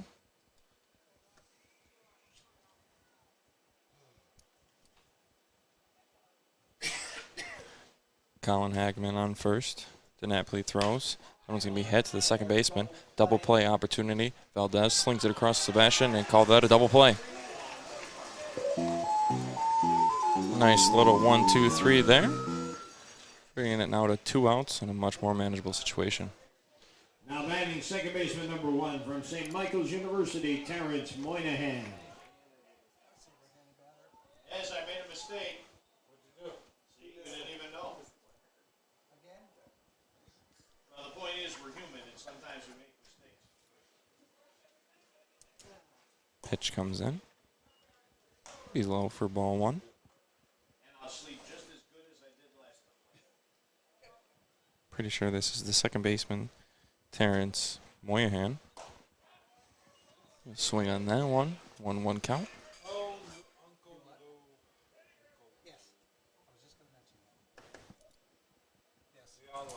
DiNapoli winds and fires. That one's going to be hit up high towards the right.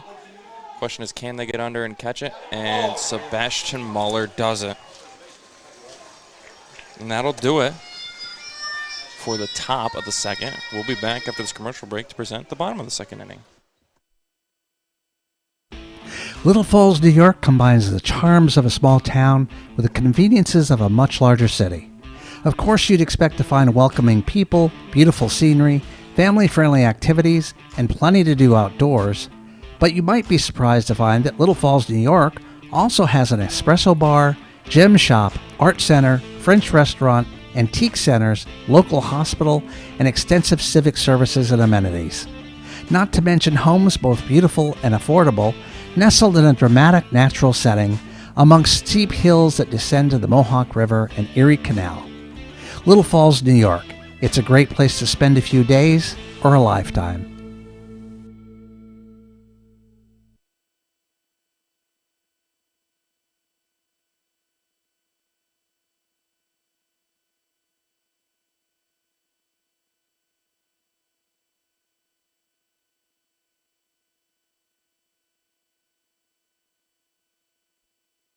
Buell Fuels is your hometown energy company. They have a commitment to quality, service, and value that is second to none. When you call their offices, you get a customer service representative on the other end of the phone, not an answering machine. They are companies pursuing continual growth with many customers, ranging from the residential homeowner to New York State DOT and all of those in between. Let them show you their commitment to serve our communities. Stop in and tell them the DiamondDawgs sent you. Hello, folks, and welcome back. We're going to have number 25 coming up to bat.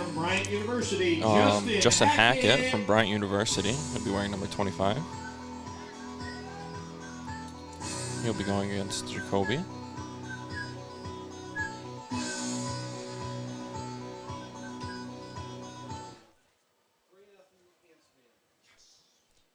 Two the score. Hackett up. Clean slate here. Leadoff batter. Swing. He'll foul this one off.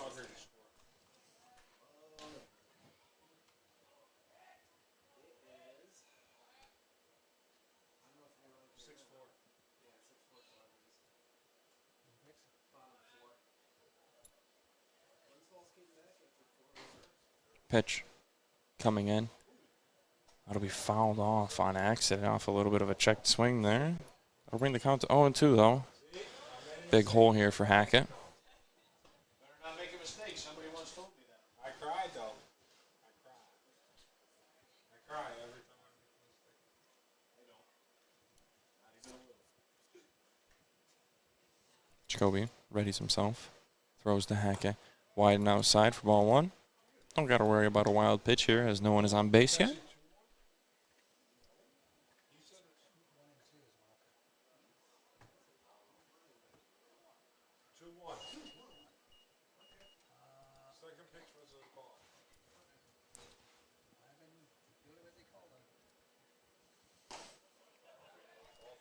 The count's going to be changed here to 3-1. The check swing was actually a foul off of the catcher's helmet.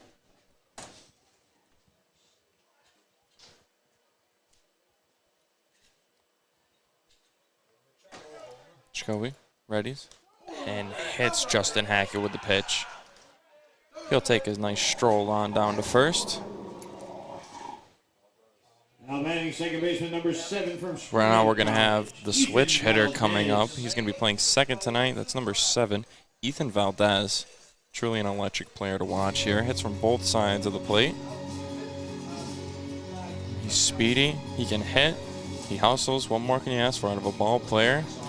But before we get to his at-bat, we're going to have a conference at the mound here. And we'll be back after they finish up their conference.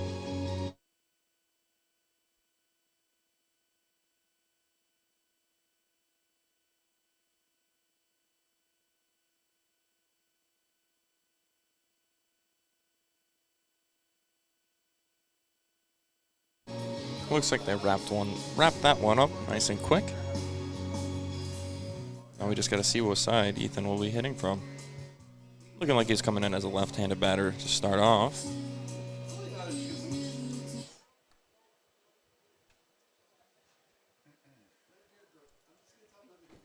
Ethan readies. Hackett on first, no outs, clean slate here. Sit on that one, smart move, out us wide and outside.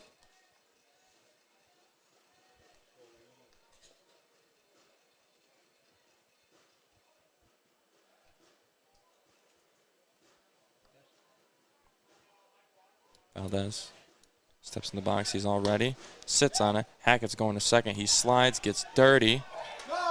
They're going to call him out. Pickoff attempt got him there. It's number 22, Colin Hageman with the tag out. Hackett's going to have to walk back to the dugout now with one out.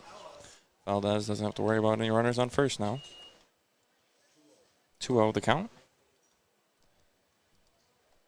Thankful that the ump gave us that one, because we did not know the count up here.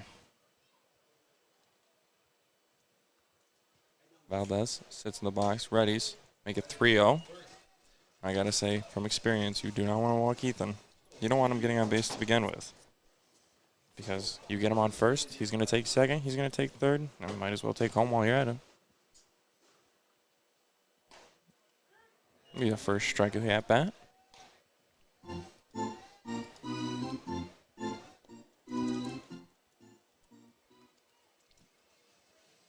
Jacoby prepares himself for the pitch. He'll throw. He'll hang that one in there for strike two. Full count now. I always wonder what the batter and the pitcher selectively are thinking in this little bit of a situation here. Do you throw the ball and hope that he reaches? Throw a strike to play it safe? We're going to find out here. He's going to throw a strike, bounces off the pitcher's foot, and Ethan will not beat out the throw. We'll bring it to 2 outs now. Now, batting left fielder number 6 from Fairfield. We're going to have the leadoff hitter, the number 1 in the order, number 6, Nick Storino, coming back up at the plate. Hit a single at his first at-bat. Hoping to replicate that or do better here.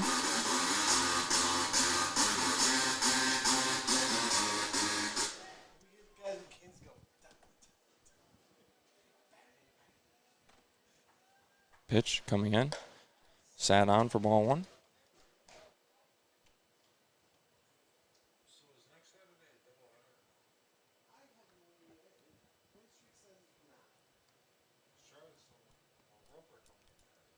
Jacoby's pitch comes in. It'll be hit, fouled off. Bring the count now to 1-1. That'll land right behind the booth, actually. So it's still in the park, but not in play.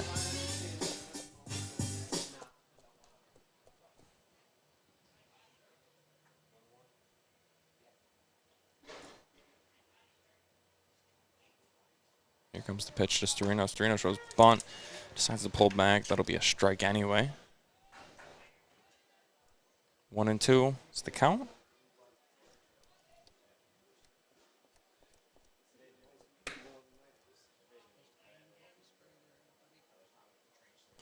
Storino stays in. Won't swing. Good choice. 2-2. The count now.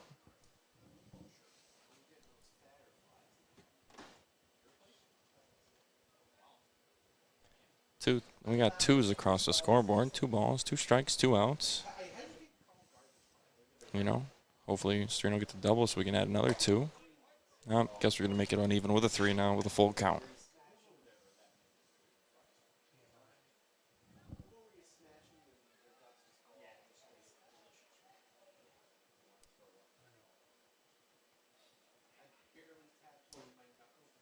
Pitch coming in, hit on. Can it split? It will not. Shortstop fumbles it, throws across still. And they'll make it for the out. And that'll bring us to the top of the 3rd after this commercial break.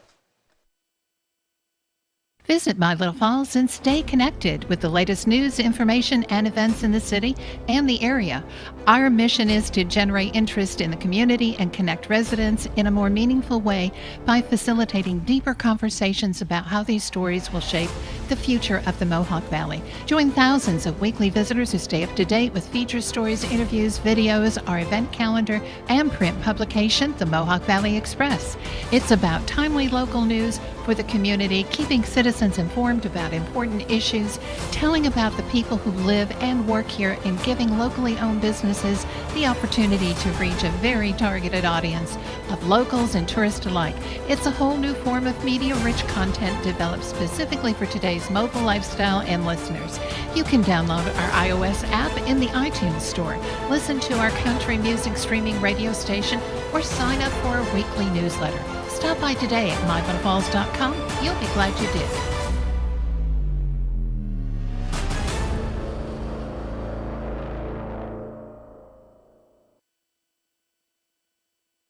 Fans, have you ever dug for diamonds? Well, if you haven't, then you're in luck. Just 15 miles from here, we have the Herkimer Diamond Mines KOA. Their diamonds are beautiful, fun to find, and the whole family can dig for them. The diamonds, which are actually quartz crystals, were faceted by nature 500 million years ago. At Herkimer Diamond Mines KOA, guests experience upstate New York's largest jewelry store, museum, a fossil and gemstone sluicing area, and can even stay in themed cottages and lodges. Take a trip over to the Herkimer Diamond Mines KOA and tell them your DiamondDawgs sent you. Hello, folks, and welcome back to the top of the 3rd. We're going to have Nick Licurdo coming back up. At his first at-bat, he had a single. He'll be facing CJ DiNapoli. Pitch coming in. Sat on the ball.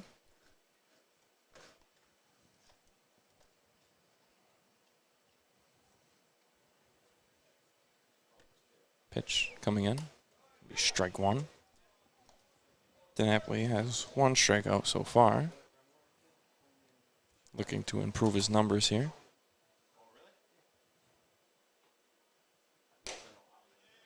It'll be just low. A lot of gas behind that pitch, but just not in the right spot.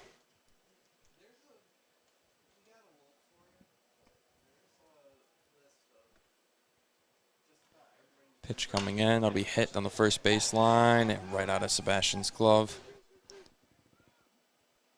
Nick will round to second, decides not to, comes back, and it's back-to-back singles for him. Now batting the designated hitter number 7 from Walsh University, Jax Miller. We have the DH, Jax Miller, coming up. He is a lefty.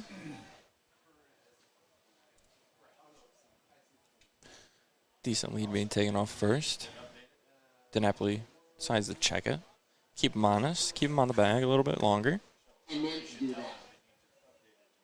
Gotta say the sound effects here are quite awesome. I would suggest coming and watching a game in person just to feel how electric the stadium is. It's gonna ring in as ball one.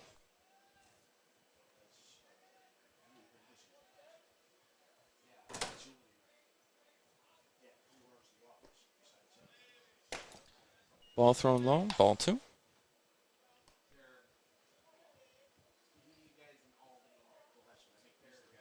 DiNapoli will ready himself for the next pitch. He throws. High for ball three. DiNapoli in a little bit of a hole here. One more ball will walk the batter. Trying to get to a more favorable spot here. Well, let's find out if he does. He will not. He will walk Jax Miller. It's going to bring up number 5, the extra hitter, David McCann. 5 from Virginia Tech, David McCann. It'll be another lefty. We got runners on first and second, no outs.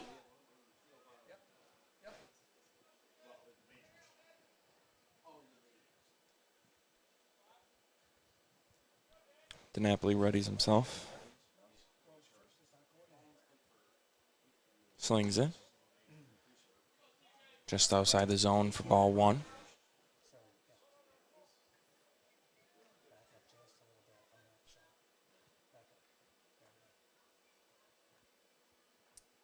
DiNapoli readies himself again. He'll throw. That one's going to be hit deep into center, in between the gap of left and center. Storino makes a beautiful diving catch. Put that on SportsCenter Top 10 for this week, because that was a beautiful catch. We're going to have the right fielder now, Bryce Phelps, coming up.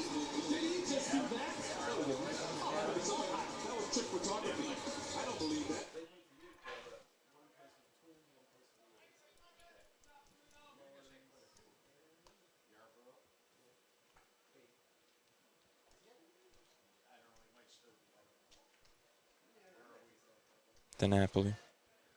Runners on second and first. Throws right down the middle for strike one. Trying to get back into his groove here.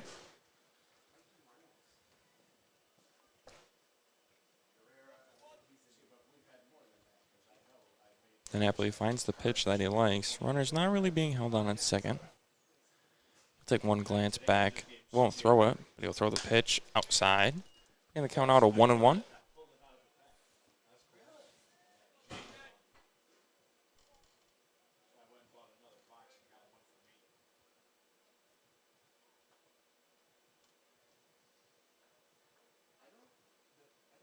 DiNapoli throws outside, ball two. Definitely doesn't want to walk a runner here. He doesn't want all bases occupied with only one out. Puts him in an even harder spot. He's got to find a way to claw his way out of this one. And that ball will be hit down the middle. Center fielder picks it up. Runner thinks about going home. Sebastian will come across the middle and make that catch. Nope, now we got bases loaded, though. Now batting the first baseman, number 18 from Elizabethtown College, Quentin Perilli. Do you have any fans out there? there anybody here? Oh, okay. All of a sudden you like went to sleep.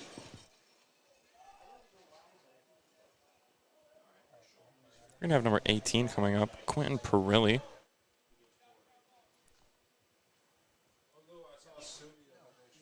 Bases loaded, 1 out. Tough spot here for the Dogs. And that'll be a nice strike there, nice little breaking ball.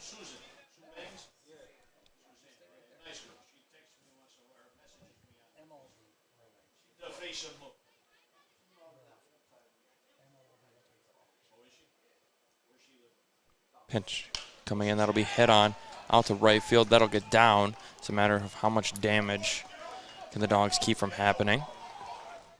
2 runs score. Now batting left fielder number 23 from West Chester University, Gaetan Grandelli. We're going to have Gaetan Grandelli coming up, number 23, the left fielder. Has 2 runners in scoring position right now.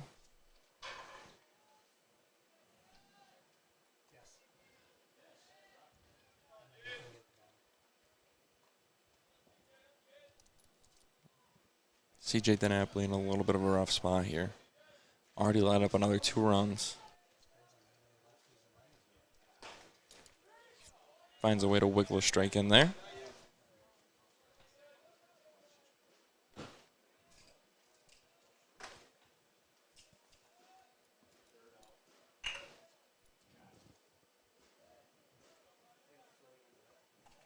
DiNapoli readies. Throws. Just outside for ball 1. Grandelli will take a little walk around.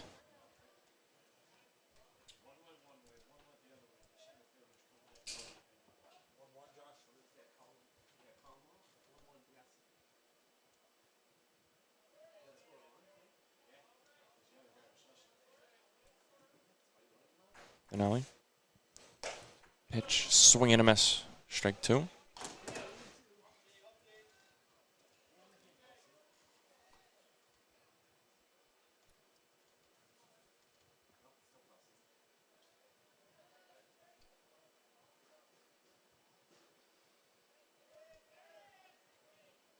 DiNapoli's pitch comes in. Make that strike 3. That'll be his 2nd strikeout of the game. We're going to play third baseman number 10 from Cuesta College, Pramav Sundar. We're going to have the third baseman, Sunbar, coming up.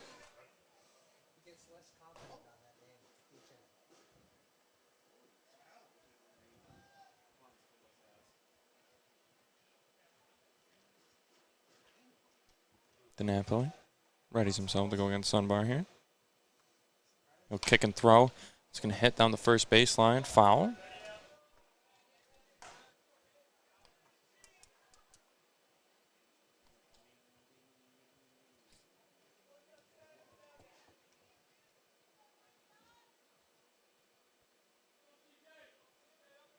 CJ DiNapoli receiving some support from his teammates in the dugout. He'll kick and throw. Can't quite sneak that in for a strike, so that'll be ball 1.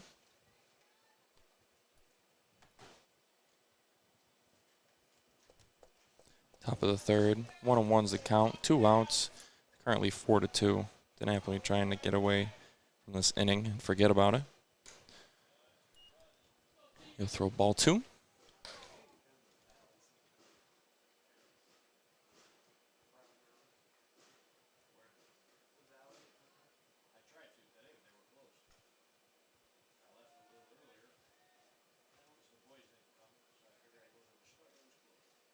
DiNapoli winds and fires.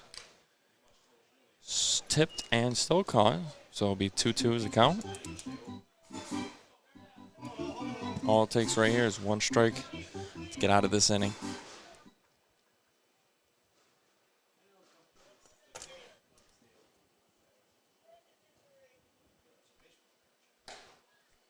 Just can't quite find it there. Full count now. Napoli steps back out of the mound. Sunbar steps back into the box. DiNapoli winds and fires. Swung on and missed.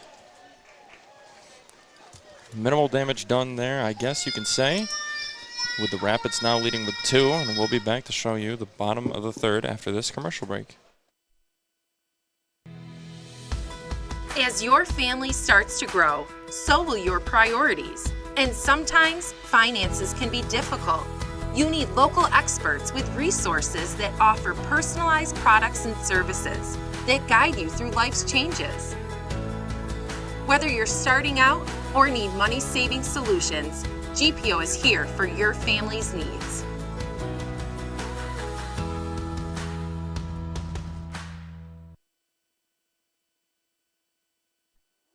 Hey fans, since it's summertime and if you're looking to cool off, make sure you stop in and see our friends at Garrity Pools and Spa in Herkimer for all your pool needs. They pride themselves in always making it a priority to take care of their customers. With the motto, "We do whatever it takes," Garrity Pools has established an around-the-clock relationship with all of their customers, making them the hardest working pool business in the Mohawk Valley.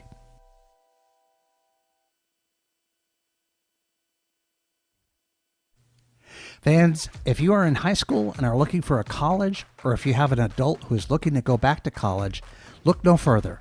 Right in your own backyard, we have Herkimer College. Students from across the state, nation, and world choose Herkimer College for a number of reasons. The most important is their exceptional academics. Herkimer College ranks among the top 100 community colleges in the U.S. for student success because we consistently achieve impressive graduation and transfer rates. Their students can choose from more than 40 associate's degree and certificate programs in which they'll gain hands-on experience and real-life skills in their major. Go Generals! Welcome back, folks. To the bottom of the third, we're going to have Jaden Ross leading the charge for the Dogs here. He'll be going against Jacoby, the pitcher. That ball's going to hang in there for strike one.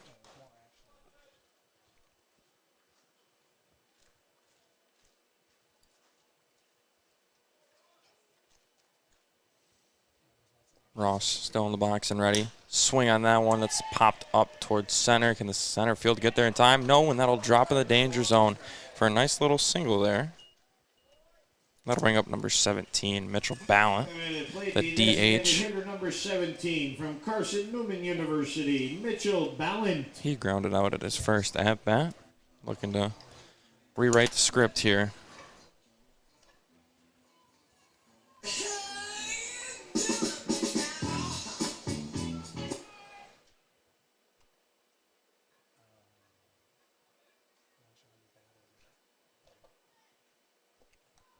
That pitch will hang in there for strike one. Same first pitch that was thrown to Jaden Ross.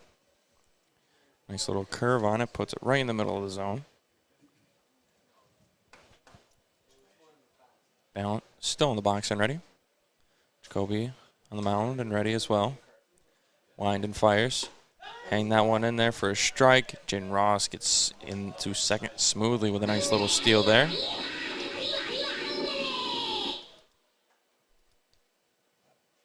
Catcher went to throw, slipped out of his hand, so decided just to let him go. Jaden already had the beat on him anyway, so I think he would have made it regardless. Mitchell now has a runner at second. He does lead the league in RBIs. Oh, spoke too soon on that one. That'll be out number one.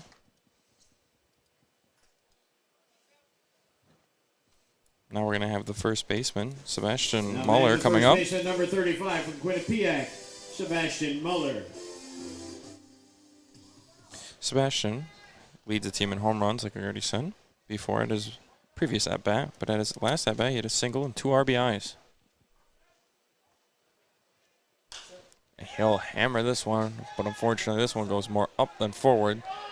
Trying to find it. They can't find it in the light, and they lose it. That'll be another single for Sebastian. We're going to have Sam Miller coming to the plate now. He was hit by a pitch at his first at-bat. I'm pretty sure it was the first pitch thrown to him. Hit him. So let's find out if this pitcher has something against Miller time, but probably just was a slip of the hand.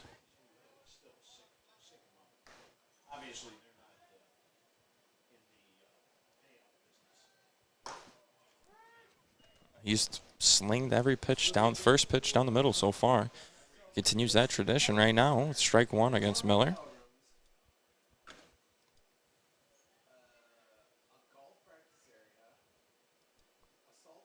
Pitch outside. We got runners on the corners here. So I don't know if you're going to see Muller go. Because if the throwdown goes to second, the runner on third could potentially score.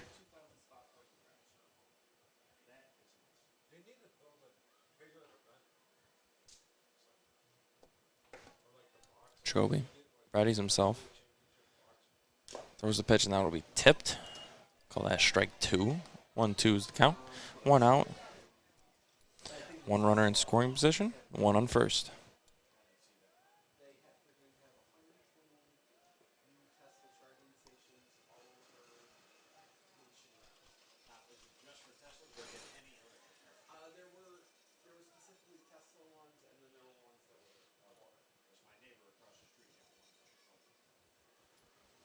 Jacoby looks, fires that one. Ball is going to be hammered. Center fielder running back. That'll hit the wall. Runners sprinting around the bases. Jaden Ross will score. Call that a double RBI. Now coming to plate the right fielder, number 33 from the University of Central Florida. Brady Runners on second and third here. We're going to have number 33, Brady Shannon, coming up to the plate. His last game we played just about an hour and a half ago. Hit a home run, had a double with 2 RBIs, and he was on fire. Looking to continue the hot streak in this game.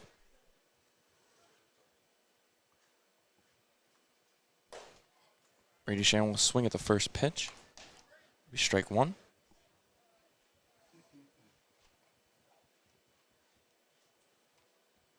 Shannon in the box and ready to face Jacoby. Pitch coming in. Tipped off. It'll be 0-2 is the count now. A little bit of a hole here.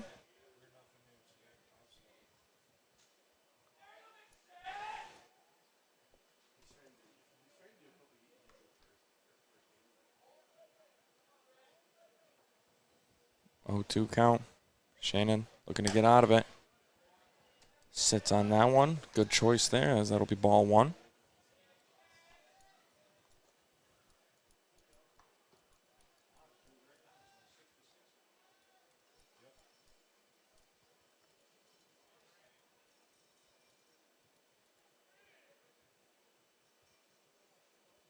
Pitch coming in. Hit on. Fouled off. Staying alive out there is Shannon. You can see he's angry about that one. Wishes he rode that one a little further. And unless he'll step back into the box, ready to face Jacoby. And that pitch will hit Shannon. Ooh, right in the elbow.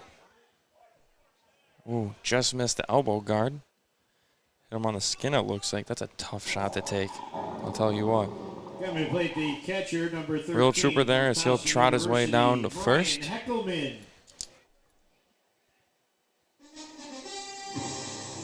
We're going to have Brian Heckelman coming up to the plate now. Bases are loaded. We're going to see what he can do in just a minute. Do we make sure that Brady Shannon's all good?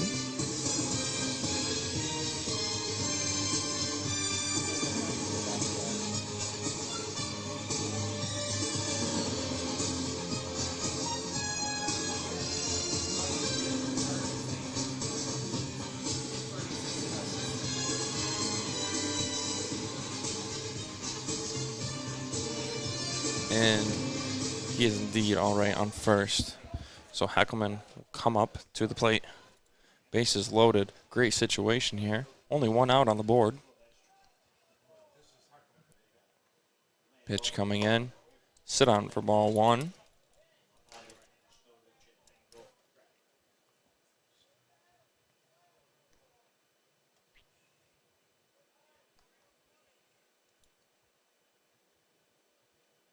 Jacoby readies himself and throws. Swung on and missed, bring the count out of 1-1.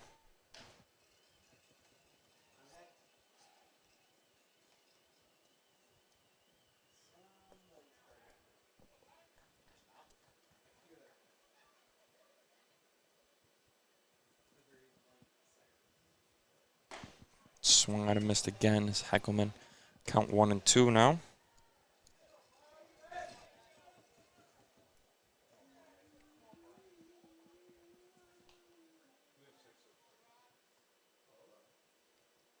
Heckelman stays in the box, ready for this pitch. He'll tip that one off to stay alive.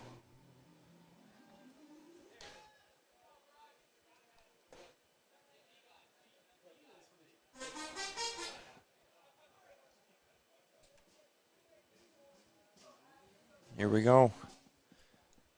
Jacoby working against Heckelman here. The righty versus righty. Pitch comes in and Heckelman will stay alive once again.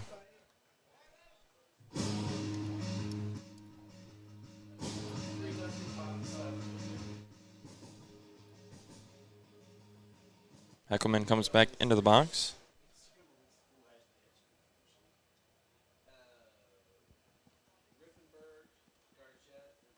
Here comes the pitch. Hammered on, and that one will be straight up. And shortstop there makes the catch. That'll bring up number 25, though, Justin Hackett. He's been sharing his time at shortstop and third recently. Justin Hackett.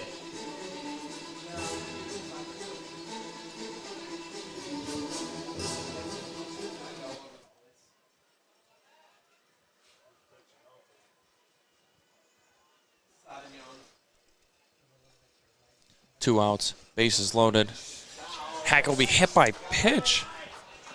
That's the second time. That'll walk a run home.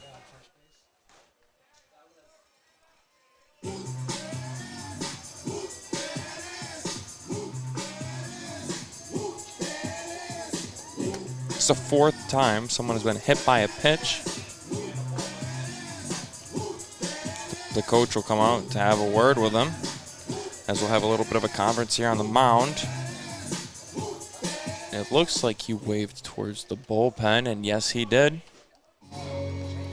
And we will figure out who this relieving pitcher is in just a moment after this conference on the mound is over.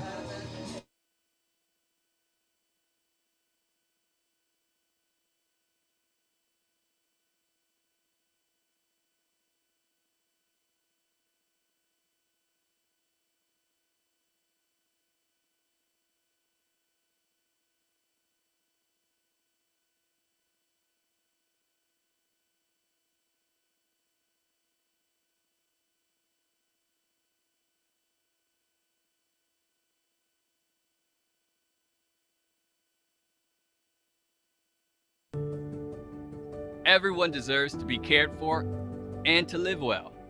At Excellus Blue Cross Blue Shield, that's why we're here. From new plans that make great coverage more accessible and affordable, To starting conversations about mental health. and long-standing inequities, We're moving beyond what you'd expect from us. and broadening the very definition of health coverage. Because when we do that, everybody benefits.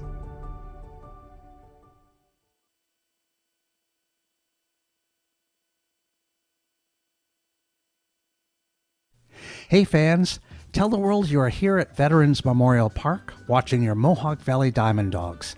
Share your experiences, connect with other fans, and gain behind-the-scenes access to your favorite team. For more information, visit mvdiamonddogs.com or like us on Facebook or follow us on Instagram and Twitter.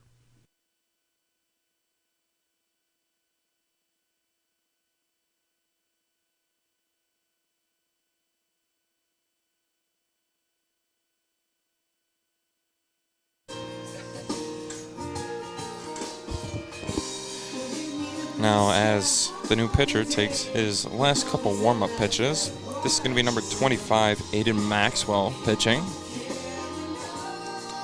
You have some beautiful warm-up music for him. He's had a bad day. You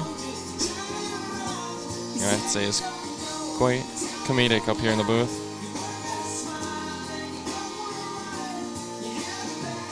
Aiden does not look like he likes... Aiden doesn't look like he likes the warm-up music we selected.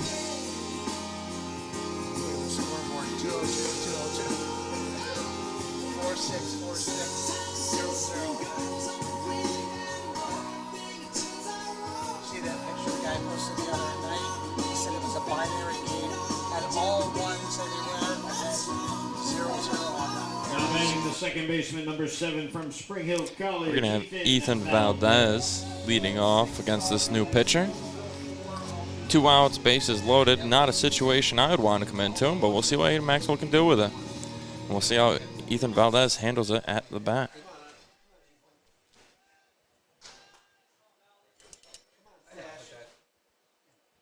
Valdez is prepared. Maxwell the pitch. Sneaks in for strike 1.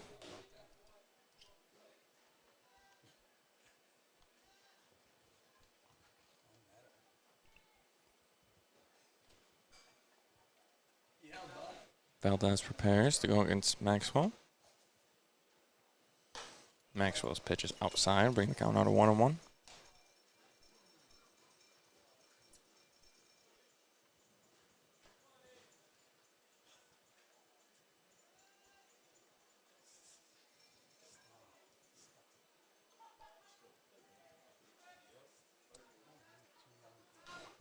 Maxwell's pitch.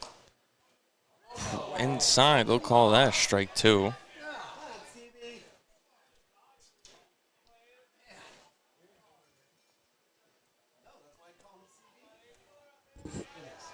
Valdez steps back into the batter's box after that call.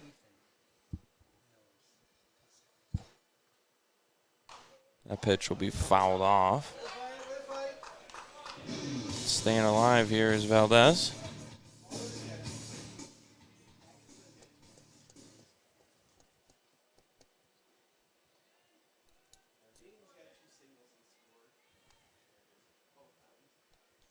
Maxwell's pitch coming in.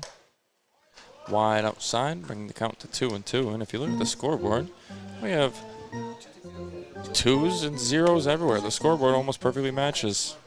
2 balls, 2 strikes, 2 outs. Both of us had 2 runs in the first, no runs in the second, 2 runs in the third. Everyone has 4 hits. I mean, everything lines up on the scoreboard. It looks kind of funny now. With that foul, it'll keep the scoreboard at a bunch of 2-2, 2-2, 2-2, 0-0, 2-2, 4-4, 6-6, 6-0-0. Jeez, everything lines up. That's kind of weird.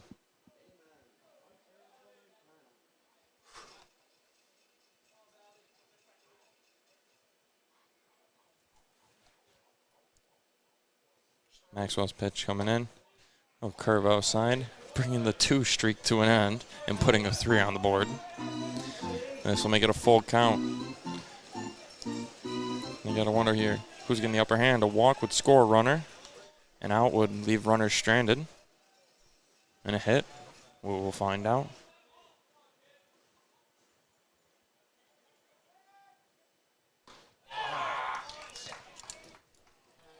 And Valdez will go out swinging, leaving runners stranded on first, second, and third, which is quite unfortunate, but we'll be back to present the top of the 4th after this commercial break. Empower Federal Credit Union is here to serve our community of friends and family, neighbors, and businesses who make upstate New York home. Empower's mission is to provide the best financial solutions for today and help our members plan for tomorrow. Convenient mobile banking and competitive rate home and auto loans, credit cards that give back, and business solutions. Empower helps members do more, save smarter, and dream bigger. We're investing in the people and places you care about. That's the power of Empower Federal Credit Union.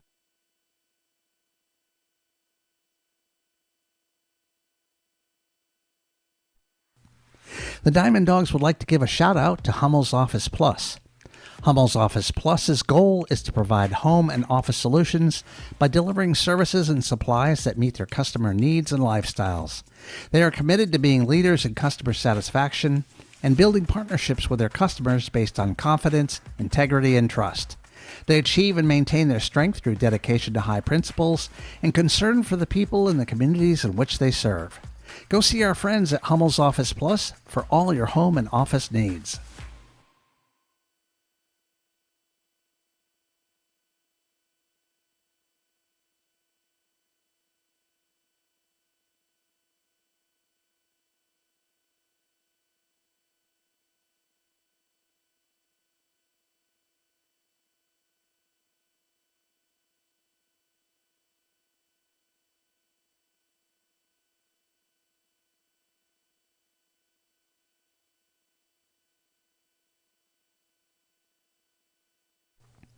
Leather Stocking Credit Union, established in 1977, is a not-for-profit financial cooperative located in Cooperstown, New York, the home of the National Baseball Hall of Fame and Museum. LCU is a not-for-profit, locally run financial institution formed to serve groups of people who have a common bond, such as where they work or live. Hello, welcome back, folks. We're going to have the shortstop, number 22, Colin Hageman, coming up to face the new DiamondDawgs pitcher, Ethan Patch. Now, we used to have a Patch hat counter, because almost every pitch he'd throw or do something, he'd lose his hat. But after he got a new haircut, his hat seems to stay on just fine. Seemed to do the trick for him, and as he throws strike one. Hat stayed on just fine there. Patch will pitch. Just low. Make that ball one.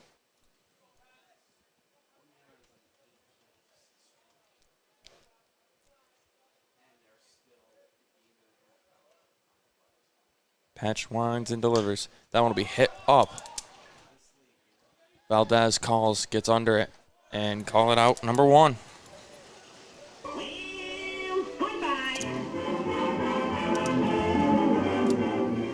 don't think it hasn't been a little slice of heaven, 'cause it hasn't. Now batting the catcher, number 19 from Elmira College, Jacob Parker. Now we're going to have the catcher, number 19, Jacob Parker, coming up to face Patch. He'll hit a dribbler down the first baseline, Sebastian, and we'll beat him out. That's a nice little 1-2 outs right there. From St. Michael's University, Terrence Moynihan. We're going to have the second baseman, Terrence Moynihan. He'll be coming back up.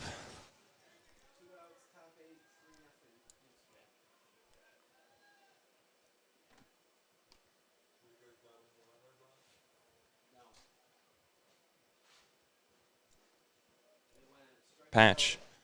He's already got one and 2 outs. Nice and simple. Looking for his third as he throws a strike there.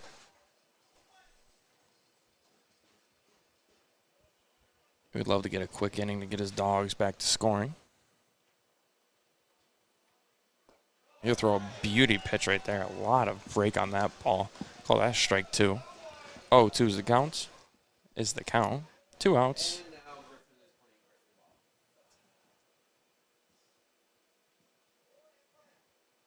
Patch readies himself, slings it. That'll be hit kind of up. Catcher running for it. Heckelman can't quite get there. He tried to slide to make the catch, so it would have been a beautiful catch if he did. But as Scott would say, no harm, no foul, because he's still up at the plate.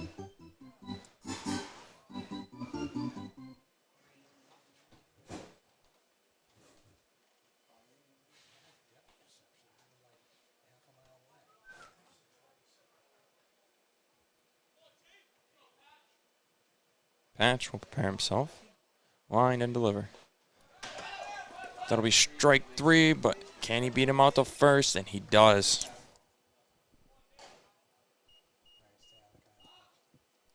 It'll be a pass ball.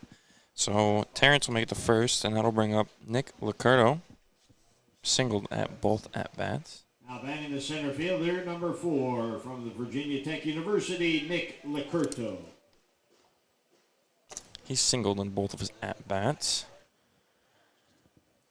Patch looking to change the narrative on this and get him a quick out here. Tries to break that one in and send it. Instead it hangs high, so it'll be ball 1.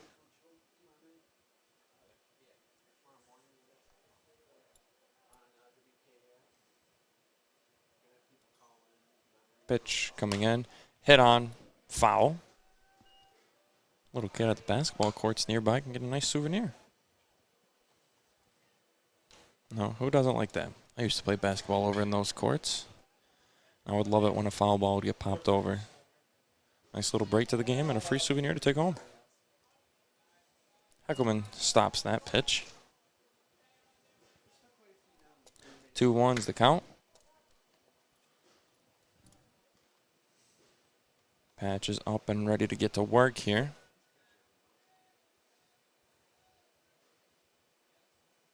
He'll throw. That'll be hit up towards right field. Shannon getting under it and just strolls in and makes the catch for out 3. And that'll bring us now to the bottom of the 4th inning after this commercial break. If you are looking for some shopping and dining, head on over to Canal Place, where you will find quaint shops, galleries, restaurants, and inns situated in the old mill buildings and storefronts along the waterfront of Canal Place. They've become known as the happening place for the arts in the Mohawk Valley.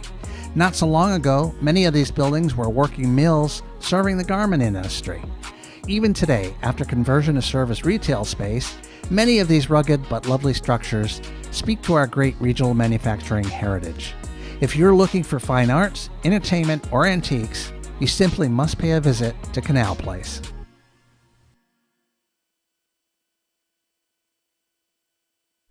If you're looking for financial professionals, contact Van Meter & Van Meter LLC. They are a comprehensive financial services firm located in Little Falls.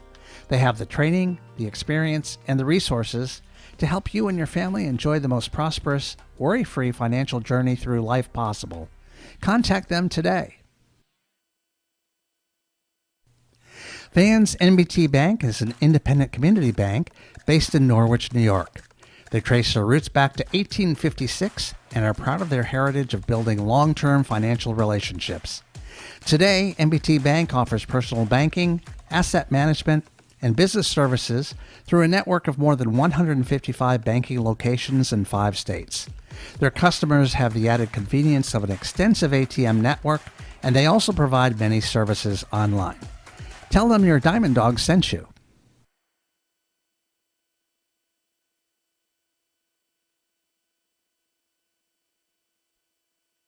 Welcome back, folks. We're going to have Nick Storino leading off here. He'll be going against Aiden Maxwell for the first time here. Storino has a single and a ground out. That pitch wild and outside. Make that ball 1.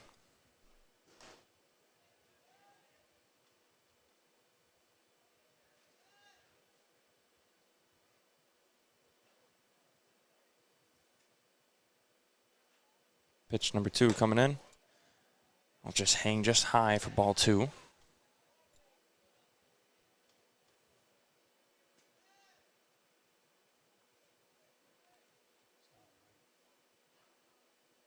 Pitch number 3 coming in, and that'll be strike 1.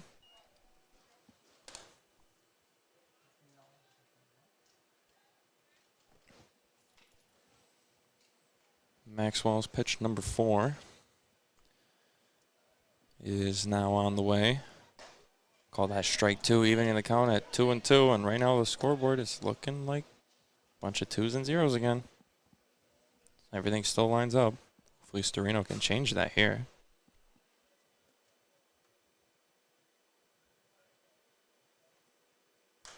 Fouls that one off.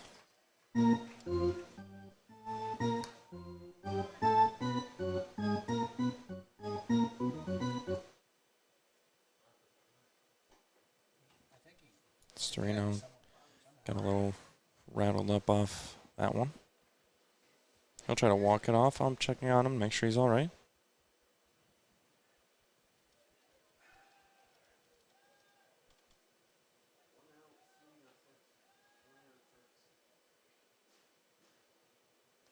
Storino stays in the box after being a little rattled up.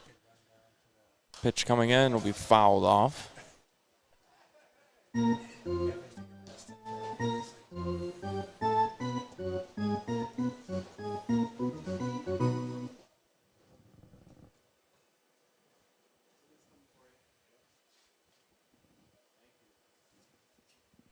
Maxwell prepares, throws.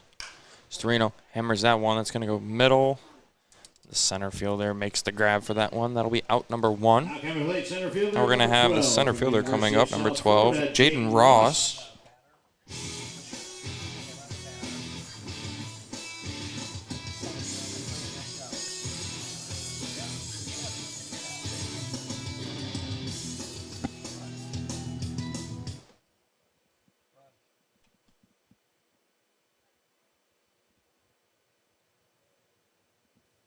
Pitch coming in.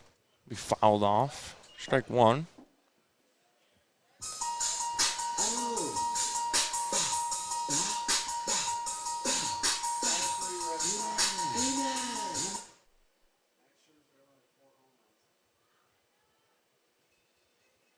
Maxwell throws to Ross. Ross will sit on that one, and smart move there to even the count at 1-1.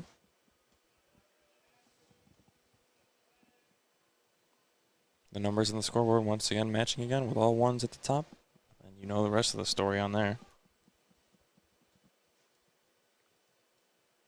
Pitch coming in. Outside. Ball 2.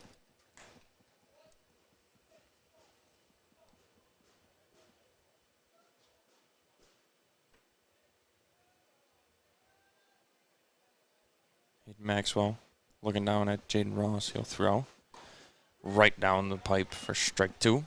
Jaden Ross regretting not swinging on that one. He'll step out of the box momentarily.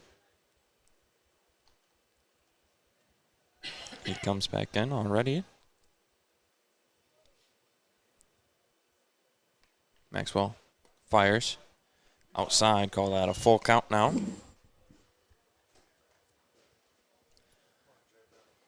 We have 3-2-1 on the scoreboard. 3 balls, 2 strikes, and 1 out.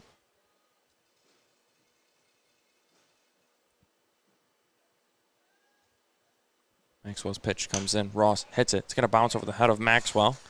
It'll be a nice little single there for Jaden Ross. That will be his 3rd single in a row. And that'll bring up Mitchell Ballant, the DH. Number 17 from Carson Newman University, Mitchell Ballant. He has struck out and grounded out tonight in game 2. He's looking to get himself right here at this at-bat.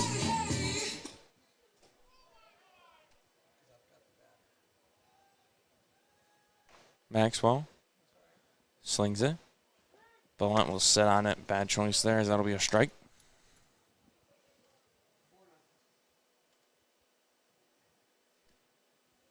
The count. Maxwell gets his sign, peeks over at first. He won't look a second time as he'll throw the pitch, and that'll be hammered by Ballant. That one will bounce. Ross sprinting as fast as he can. It's a single, and he'll advance the runner that was at first to third.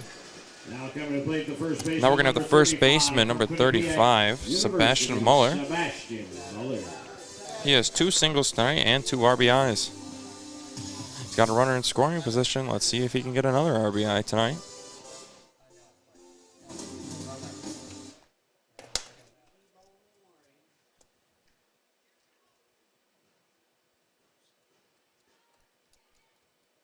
Maxwell throws outside for ball 1.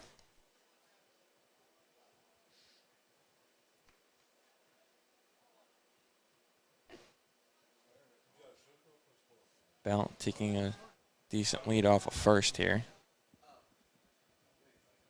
Maxwell not even look at it. He'll throw another pitch. Making the count now 2-0.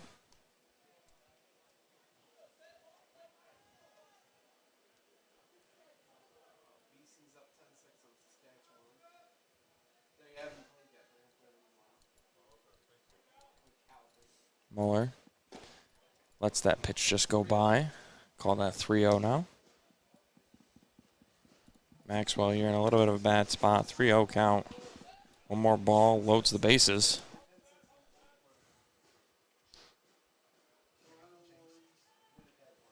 Pitch coming in. Be strike 1.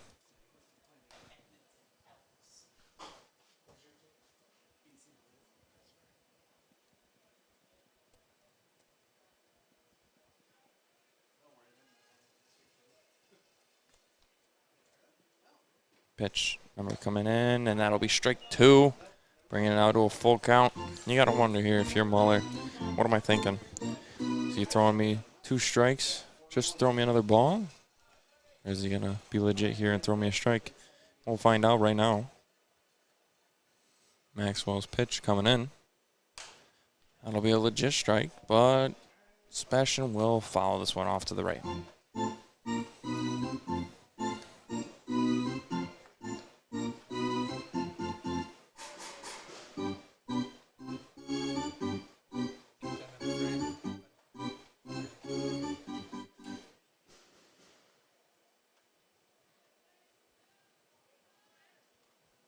Maxwell, full count against Muller. Muller looking to fight his way out. He'll eat that one, and that'll load the bases now.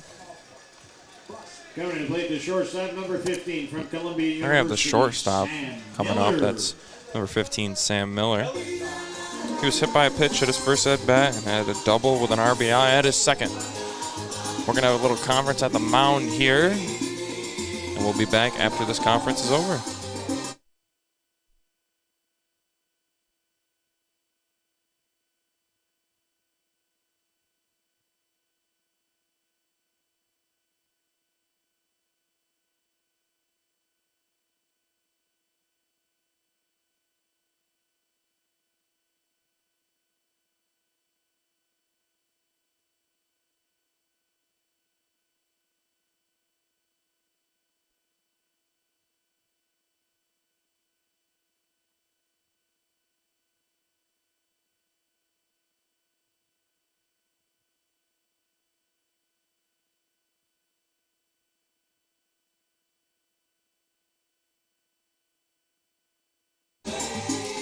The nice short conference there is now over.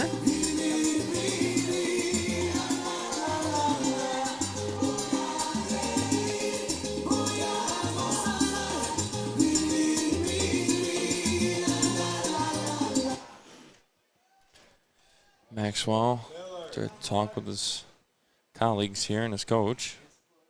See what he can do now. Swung on and missed by Miller. Make that strike one.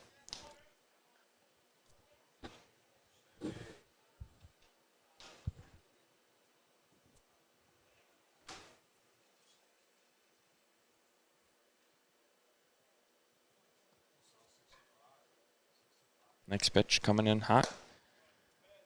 Just outside, make that ball one.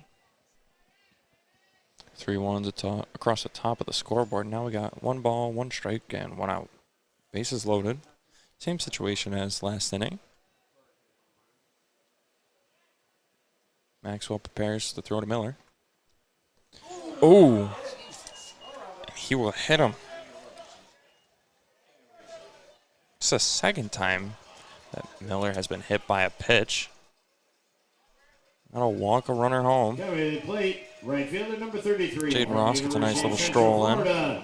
Brady Shannon. Now we got number 33, Brady Shannon, coming up, and at his last at-bat, he was hit by a pitch. You know, it is an easy walk to first, but I don't know about you, but I would not want to be hit by a pitch.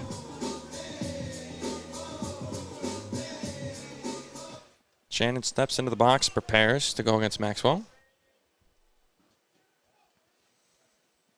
Base is loaded here. First pitch coming in. That'll be low for ball one.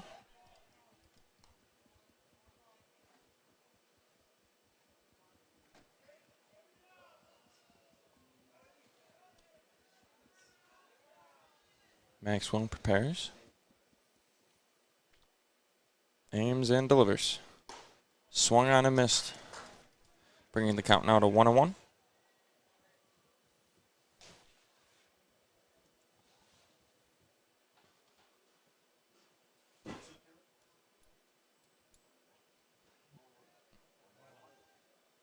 Maxwell prepares to throw to Shannon. Beat ball 2.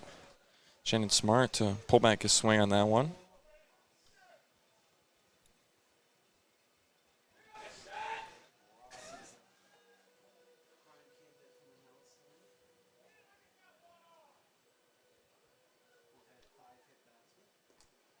Low ball, wild pitch, no runner will even make the attempt because now we're at a 3-1 count. That's exactly what the batter wants to see. You have room to work with 1 strike. They mess up and throw a bad enough ball, you get a free walk and you get another person home. And I wouldn't complain with an extra point here.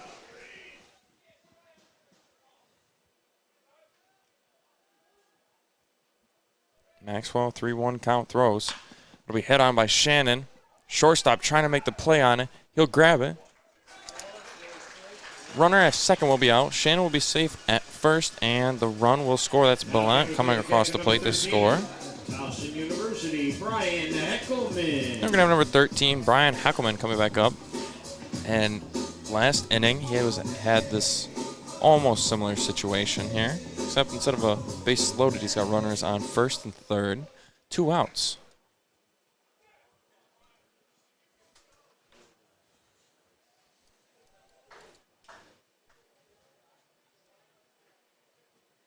Pitch coming in, Shannon running down.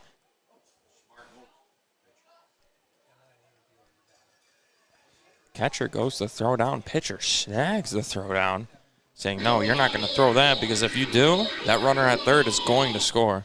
Smart move there by Aiden Maxwell.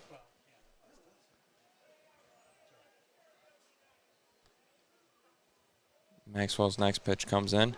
Call that a strike.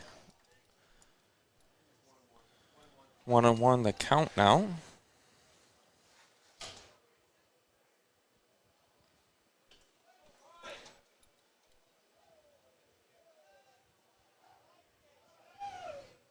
Maxwell throws. Heckelman swing and a miss. Bad situation here for Heckelman. 1-2 the count. Runners in scoring position. Don't want to leave them stranded here.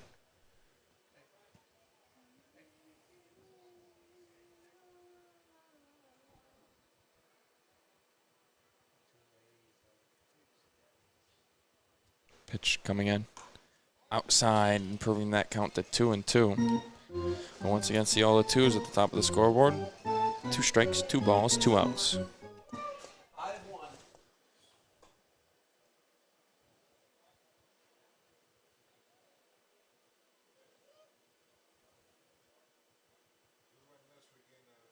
Maxwell throws. Heckelman will sit on it now, improving his chances to get on base even further with a full count now.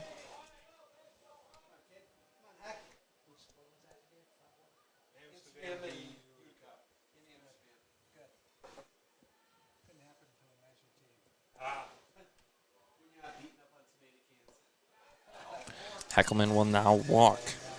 Loading the bases again, and number 25 will come up, and that's going to be Justin Hackett. Now, Justin Hackett has reached base on all of his at-bats. The only thing is he's been hit by a pitch at all of his at-bats. So will that little hit-by-pitch curse and blessing continue? We're about to find out now.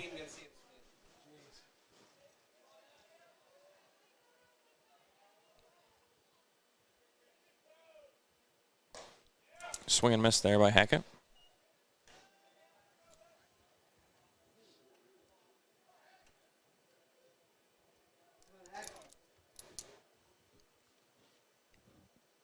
Maxwell ready.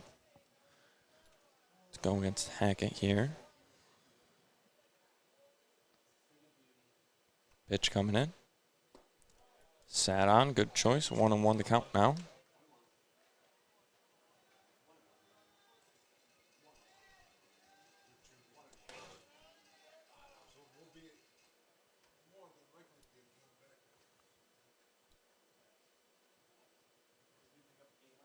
Pitch coming in right down the middle, make that strike 2. Tough spot now here for Hackett. Bases loaded, 2 outs. 1 strike and he's done for. He'll leave the runners stranded out on the bases.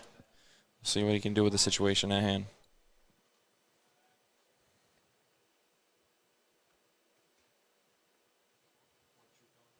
Swing and a miss. That'll be unfortunate. Maxwell will send Hackett packing when leaving the runner stranded.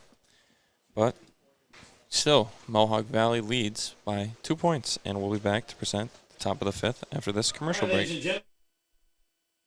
At Price Chopper and Market 32, we want to help you shop smart to get the best quality and value for you and your family.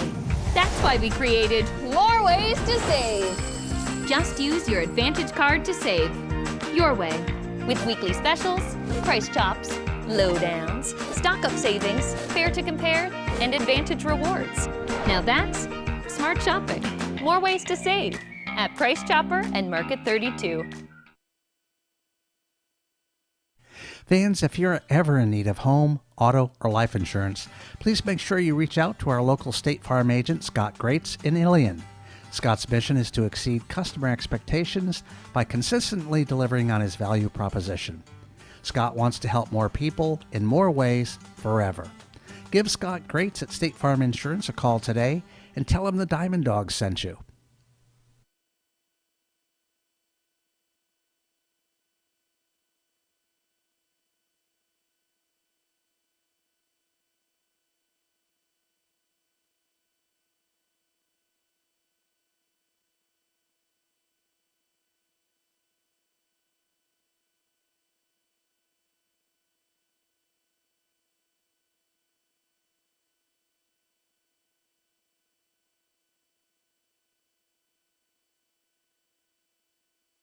Will your tires make it through this summer driving season?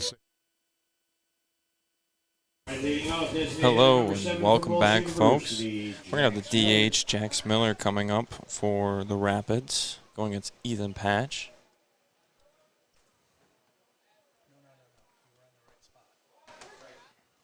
Call that strike one, a little bit of a late call there.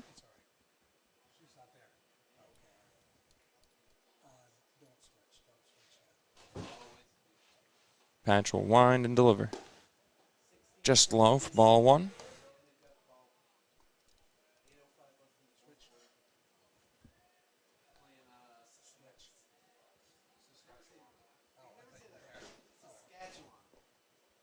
That pitch is going to come in low, make that 2-1 the count now.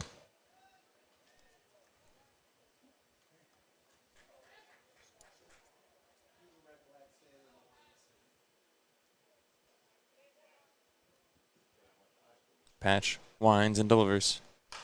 That ball will be hit up and left, but the question is it out or can it be caught? And that'll bounce out of play. Hackett trying to make a play on it.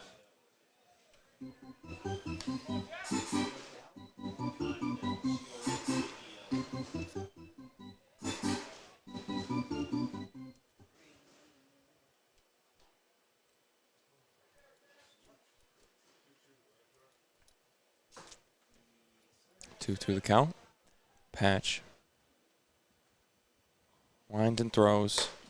High, make that a full count now.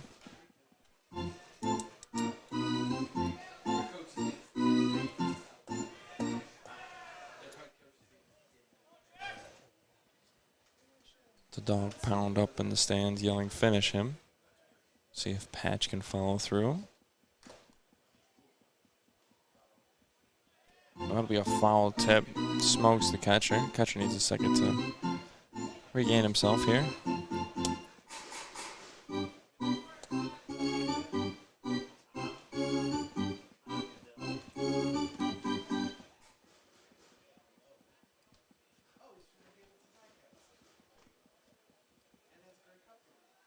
Patch. Full count. No outs. Looking to get a quick K here. And unfortunately, he won't. He'll walk the first batter, which will bring up the extra hitter, David McCann.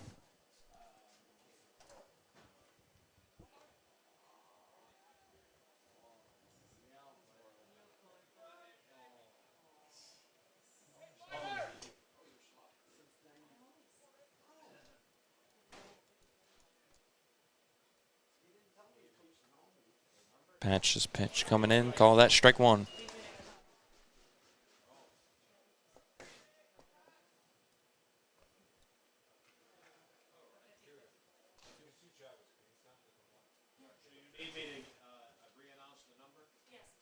Pitch coming in wild and outside. 1-1.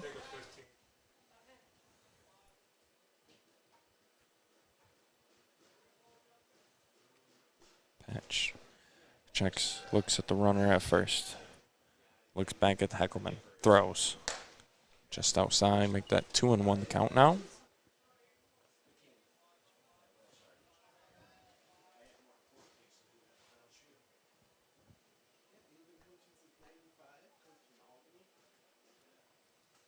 Patch winds and delivers. Outside. 3-1 the count now. Tough spot here for Patch. He knows it. You can see the look on his face.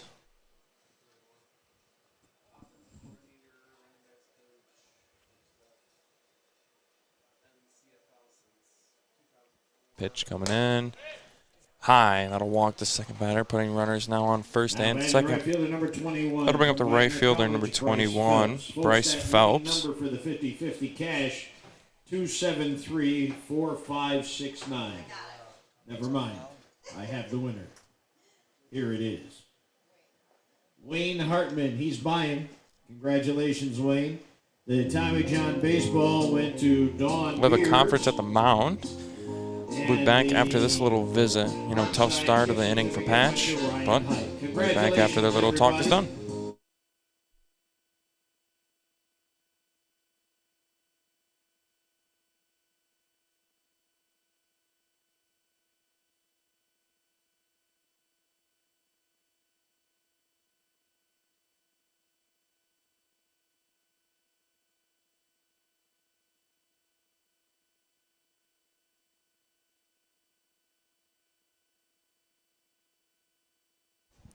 Welcome back, folks.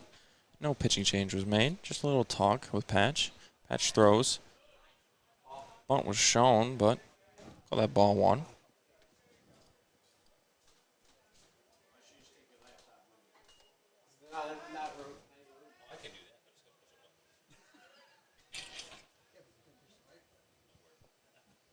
Patch throws second pitch.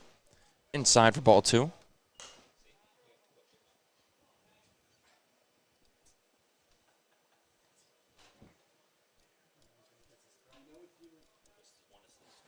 Patch prepares himself. 2-0 is the count. Has to dig himself out of a little hole here. He'll throw. Bunt is shown and hit, but it'll go foul. Making the count now 2-1. My mom always said life was like a box of chocolates. You never know what you're going to get.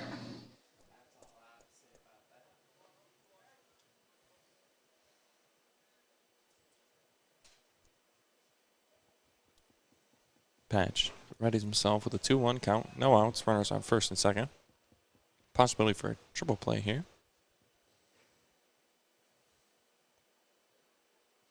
Infield moving in, expecting the bunt. They'll show, pull back, call that ball 3.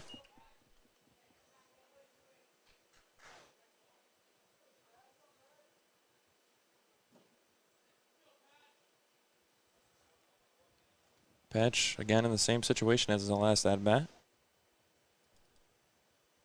Looks and delivers. That one's going to be hit up. Valdez calls. He makes the grab. Call that out 1. Keeping the runners on first and second. That'll bring up number 18, Quentin Paralleli. I cannot hit straight ball. Straight ball, I hit it very much. Now batting first baseman number 18 from Elizabethtown College, Quentin Perilli.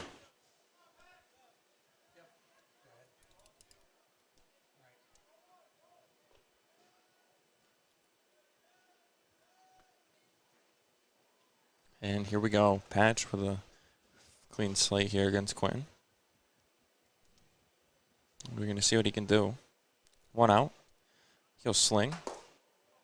Just low for ball 1.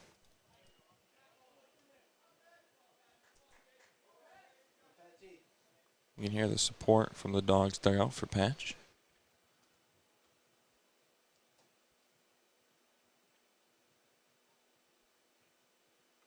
Patch throws again.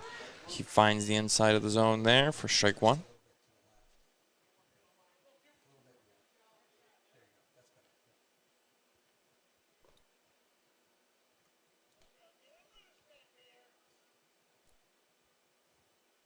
Patch winds and delivers once again. We'll call that a ball. And the count now to 2-1.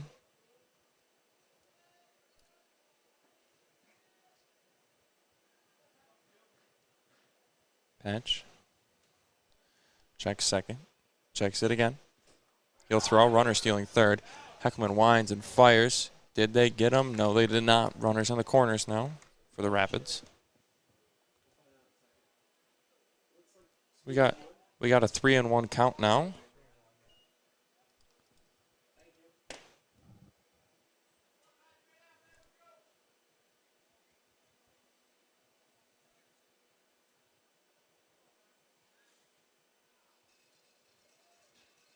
Patch winds and throws.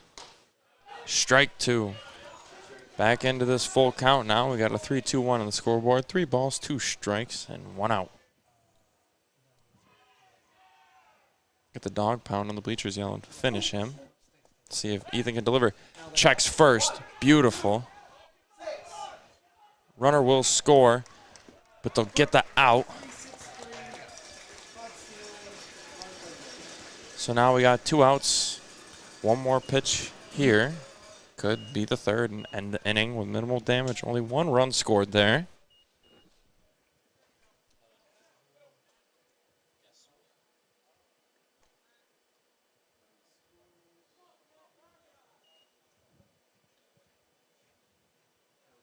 Patch throws. That one's going to be fouled off.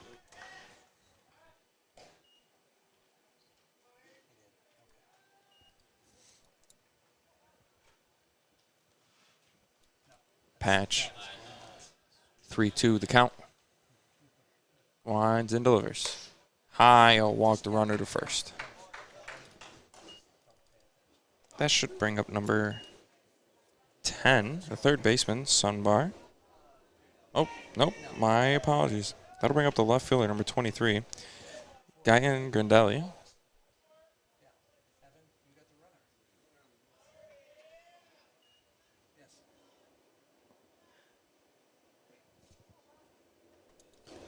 Patch looks at first. Winds and throws.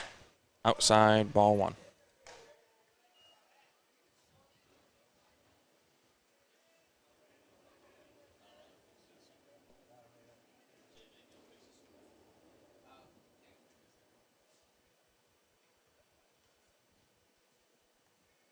Patch throws again.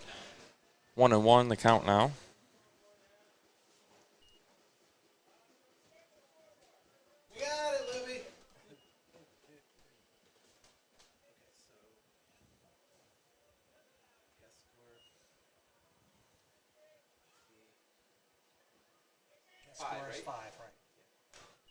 Pitch coming in, fouled off. Improving our count now to 1-2. Be patient.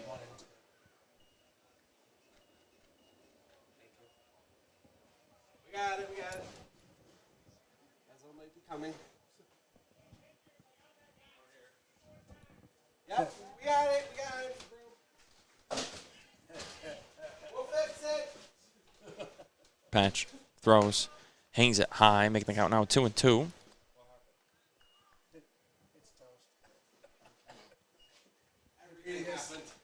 I'll fix it. You just gotta tell me the score.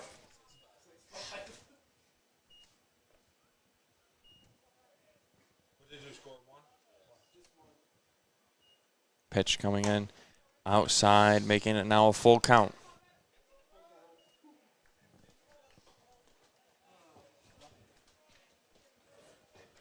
Three, 2-2 is the scoreboard. 3 balls, 2 strikes, 2 outs. Runner on first. Really want to get out of this inning now to minimize the damage. Throw coming in here. Checked. They're going to say if he went, and he did. They're going to call him out.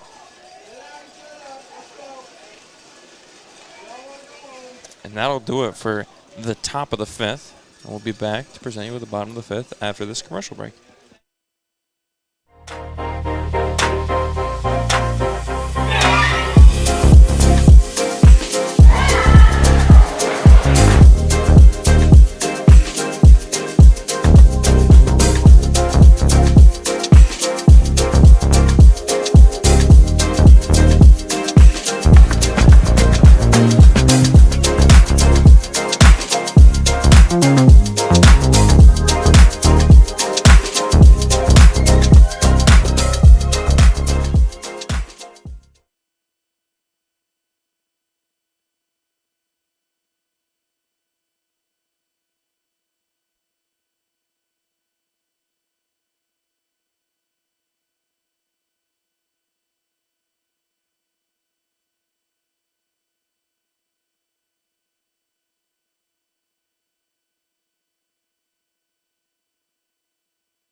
Will your tires make it through this summer driving season safely? The Tire Shop, 155 Erie Boulevard, Canajoharie, will make sure that you and your family are safe. When was the last time you had that oil changed? The Tire Shop, 155 Erie Boulevard, Canajoharie. Open Monday through Saturday, 8 to 6. Scott and his staff wish all graduates only the best.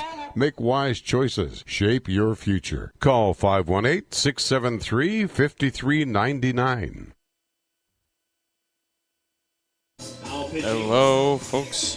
Welcome back. For Jefferson Community College, number 29, Kaylin Clarkson. Leading off for your Dogs. Sorry, folks, for that little delay. We're going to have a new pitcher in here. It's going to be Halen Clarkson. And up to bat, we'll have Ethan Valdez, who continues to hit from the left side tonight.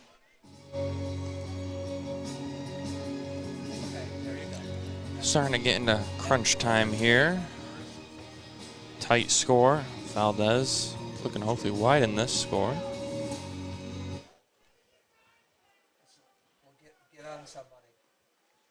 Pitch coming in. Bunt shown, pulled back, ball one.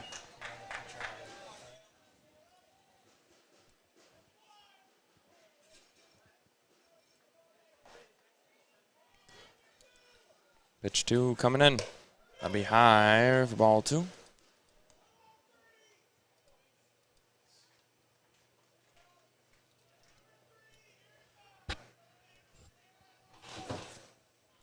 Clarkson's pitch. Fouled off by Valdez.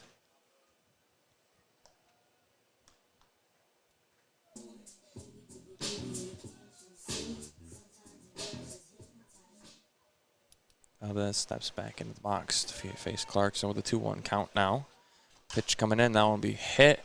Can it drop in time is the question. It will not. Now batting the left fielder, number 6 from Fairfield University, Nick Sturman. We're going to have number 6, Nick Storino, coming back up.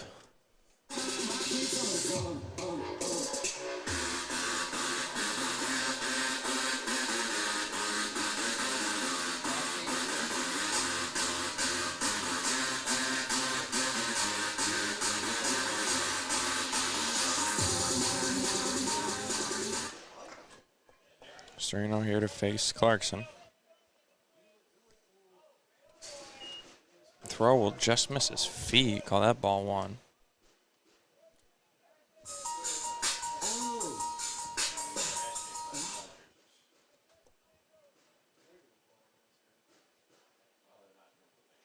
Clarkson aims and throws. Check swing, strike regardless. 1-1 now the count.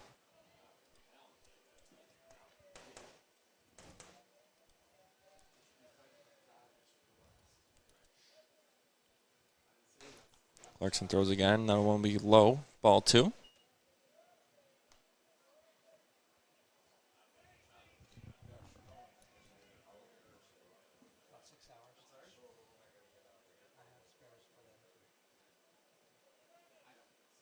Pitch coming in high. Count now at 3-1.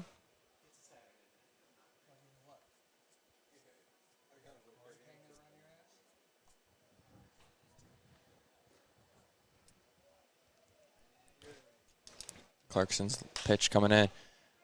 Storino hammers it. Does it have the distance? No, caught by the center fielder there. That'll be 2 outs. Now we're going to have Jaden Ross coming up. Center fielder number 12 from the University of South Florida, Jaden Ross.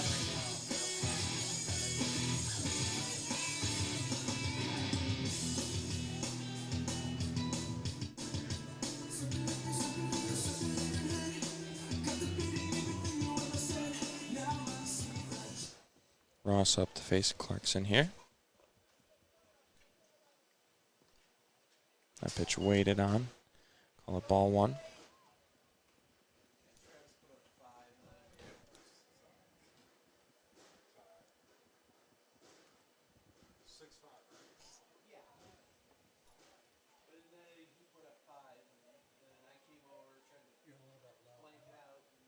Pitch coming in, call that strike one.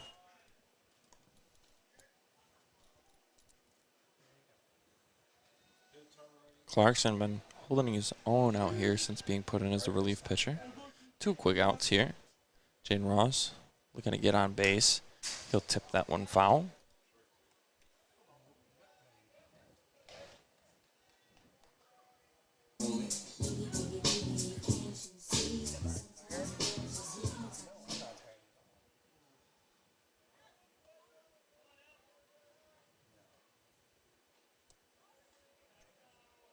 Pitch coming in from Clarkson. Swung on to keep Ross alive.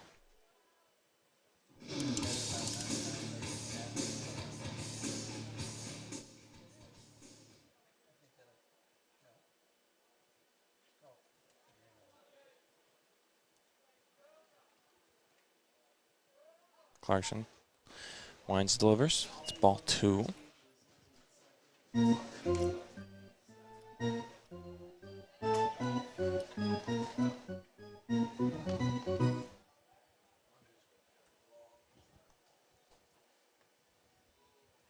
Clarkson readies to deliver. Swung on and missed. That'll do it to retire the 5th inning. And we will be back at the top of the 6th after this commercial break.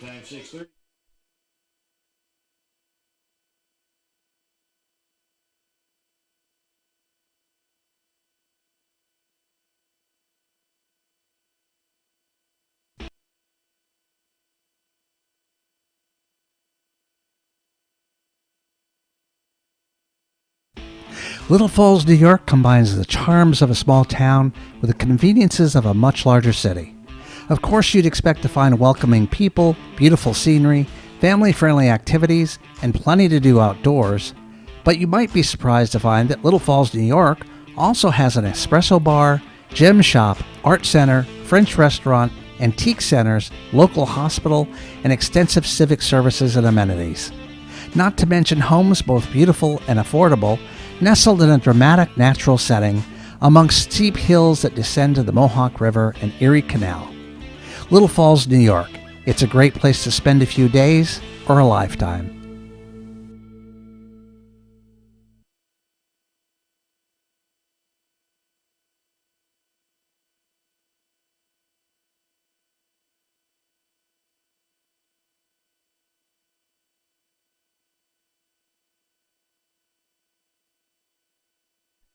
Hale Transportation wants to provide their premier customer service for your next bus charter experience. From sporting events, weddings, day and weekend trips, from big cities to rural destinations, Hale Transportation has you covered. Their updated, luxurious, and well-maintained fleet of vehicles coupled with a professional drivers will get you safely to your destination. Hale Transportation vehicles can accommodate up to 56 passengers and are ready for you to hop aboard. For more information, visit HaleTransportationGroup.com.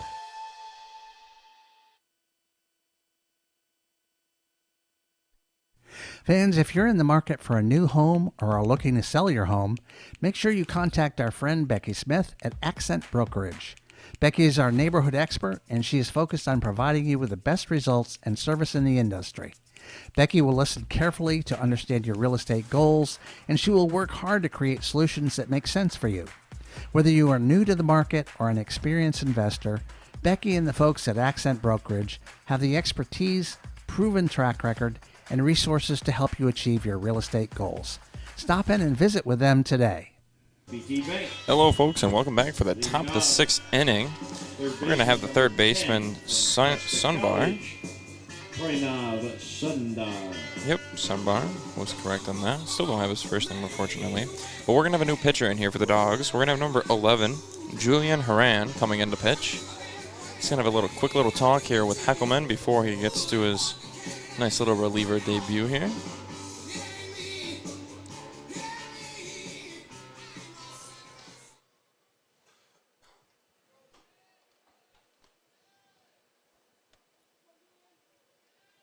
Julian will walk around the plate, preparing himself. Tuck the hair, get the glove right. Make sure your feet are set. He'll wind and deliver now. Strike 1, right down the middle.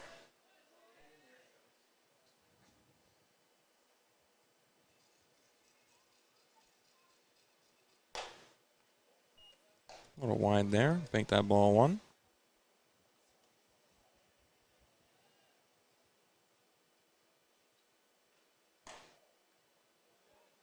Pitch will come in. It'll be a ball.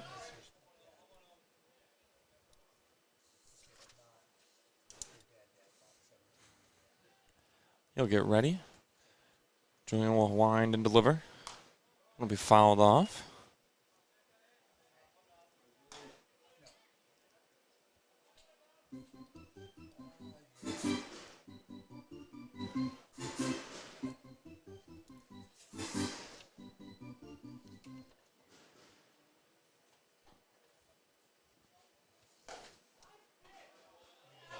Ran, sneaks that one in there for, oh, I thought it was a strike. It's actually going to be a ball, making it a full count.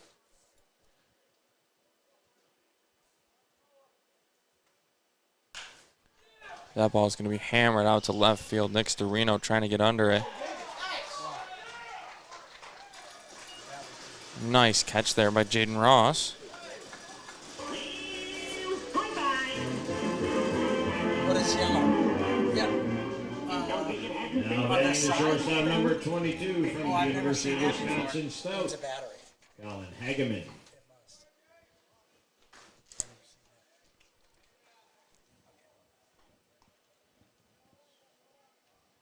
Going to have the shortstop number 22, Colin Hageman, coming up. Julian Horan throws the first pitch against him, called as strike one. On a nice little roll right here. See if he can keep that up. Horan throws over. And they'll call him out at first. Beautiful throw over from the shortstop there. Bounced right over Horan's head, but doesn't matter. Infield makes up for it. Gets a quick little out there. Making that 2 outs, 1 out to get out of the inning. Would be very ideal right now. Bring it to the bottom of the 6th, and then make it their ball game going to the top of the 7th.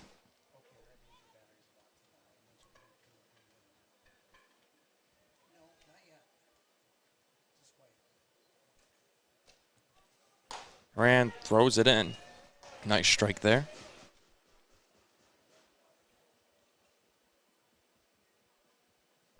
Winds and delivers yet again.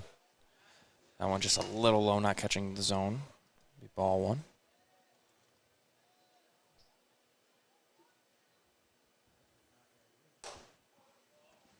Make that ball 2.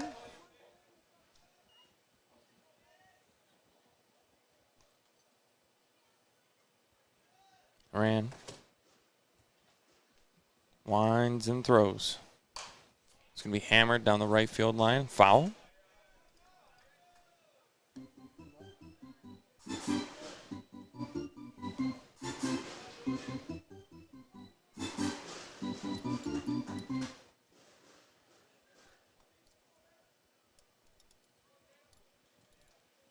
Horan will once again wind and deliver. That one's going to be hit straight to the shortstop here.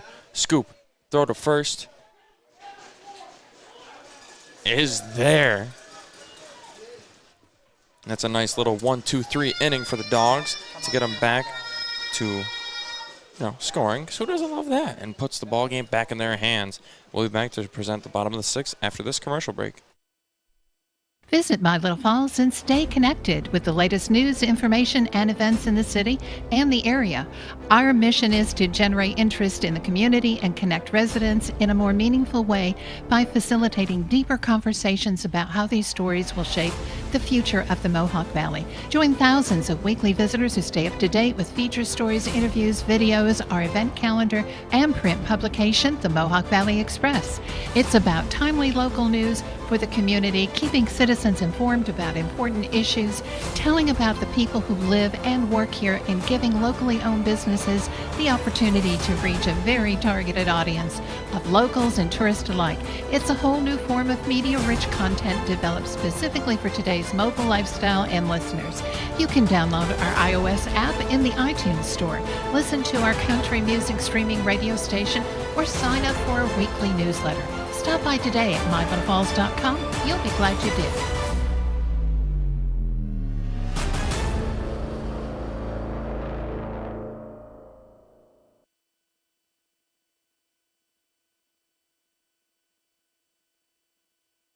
Fans, if you're looking for that perfect vet for your animal, the DiamondDawgs suggest checking out the Herkimer Veterinary Associates. We send all of our dogs there, and they are treated with kindness, compassion, and tremendous care. Herkimer Veterinary Associates is a full-service veterinary facility located in Herkimer. The professional and courteous staff at Herkimer Veterinary Associates provides the best possible medical, surgical, and dental care for all your animals. Stop in and see them. Tell them the DiamondDawgs sent you. Welcome back, folks, to the action. We're going to have number 17 coming up. It's Mitchell Ballot. He's going to be going against Halen Clarkson here. Designated hitter number 17 from Carson Newman University, Mitchell Ballin.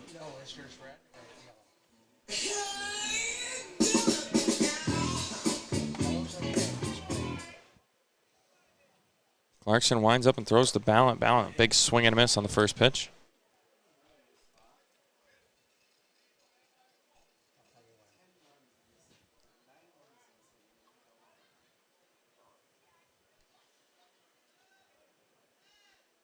Pitch coming in, hangs high for ball one.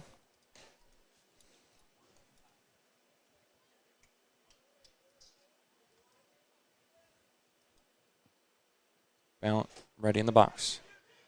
Sits on the pitch, smart move there, ball two.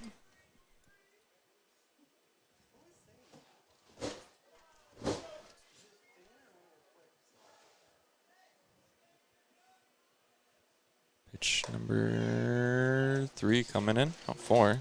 That's going to be ball number 3, though. Is he in the front? He's got a DiamondDawgs shirt on.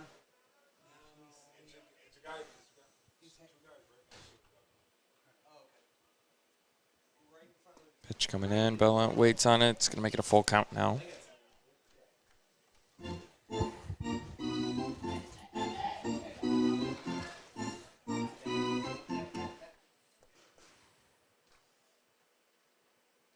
Next pitch coming in. Hit on by Ballant. Shortstop tries to make a play. Bounce off the glove. Can't. Ballot rounds first. Looking for more. He'll be content with a nice little single there.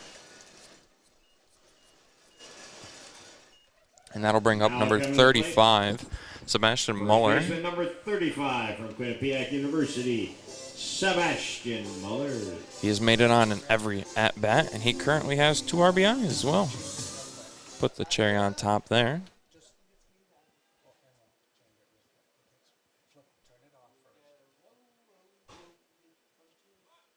Bunt shown by Sebastian.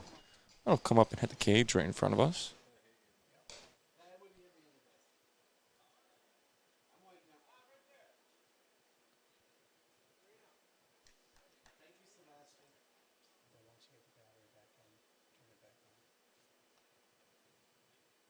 Sebastian steps back into the box to face Clarkson. Pitch is thrown, bunts laid down on the first baseline. Scoop and throw. They'll call Sebastian out. Coming to play shortstop number 15 from Columbia, Sam Miller. Still advances the runner on the bunt there. We're getting at number 15, Sam Miller coming up to the plate. Sam Miller has made it to the bag every single one of his at-bats. He's been hit by a pitch twice. He has a double and an RBI.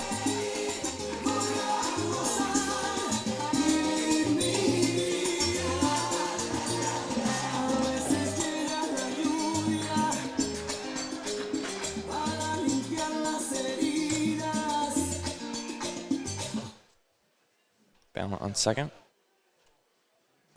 Clarkson will walk off the mound.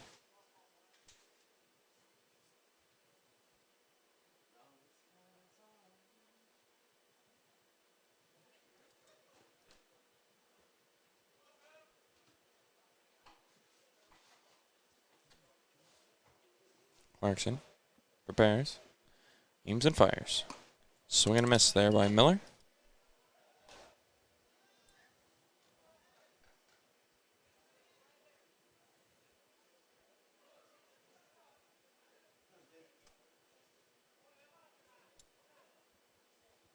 Clarkson sitting in there, looking at Miller.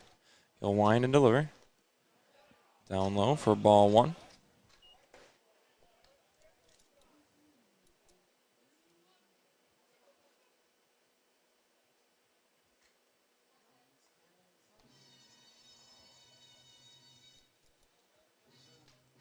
Umpire cleaning off home plate. Miller steps back in the box.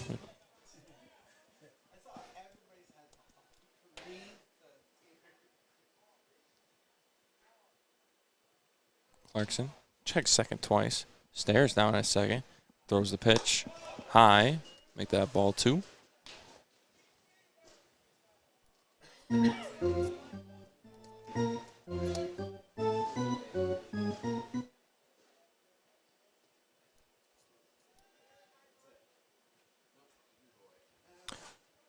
Clarkson winds and throws. Swung on and missed. Making the count now 2-2. 2 balls, 2 strikes. Runner on second, 1 out. Dogs are up by 1. Looking to hopefully extend that lead going into the 7th, where the real crunch time happens. Well, the real crunch time begins.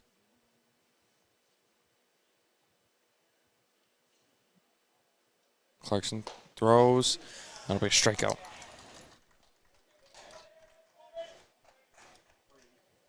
That'll bring up the right fielder now, number 33, Brady Shannon. Now batting the right fielder, number 33, from the University of Central Florida, Brady Shannon. At his first at-bat, he had a ground out. Second, he was hit by a pitch. And the third, he had a single RBI. So you can see with every at-bat, he's been improving. So we'll see what's in the cards for him here.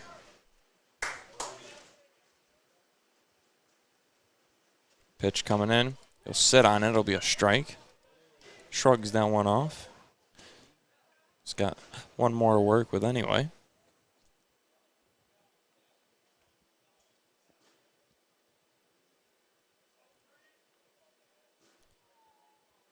Brady swings his bat around, gets ready. Sets on that one, smart one. Make that ball 1.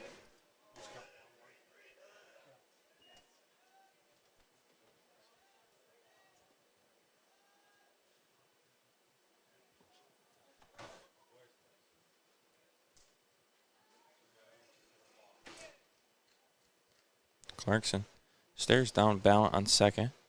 Will throw high. Make that ball 2.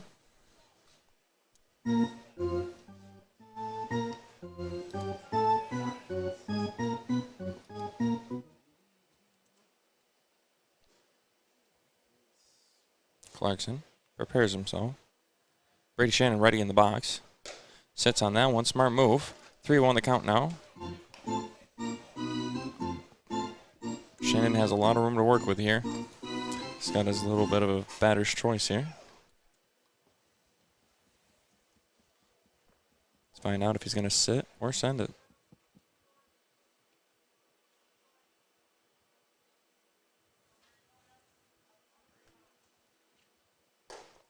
He'll do the smart move here and sit on it. He'll get a nice easy stroll down to first, where he'll be one of the runners on bag along with Mitchell Ballant on second. Now we got Brian Heckelman up. First 2 at-bats, he struck out. And his third one, he has been walked. Let's see if he can get a single or better here now.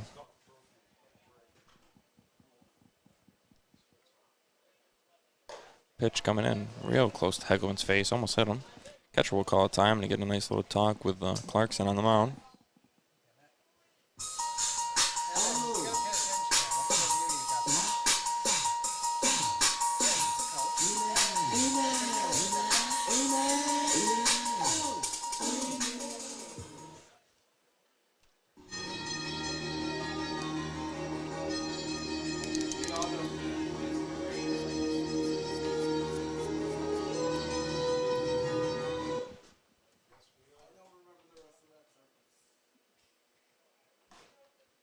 Clarkson after the conference with his catcher.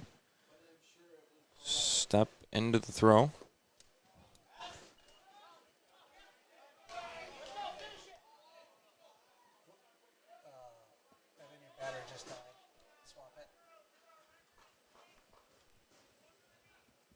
Sorry for that little camera difficulty. We've had these cameras running for about 6 hours on end. We're currently switching the batteries out to get you better angles and views. With that being said, the count now improves to 3-0. Chance to load the bases here, which the Dogs have done great with the past couple innings.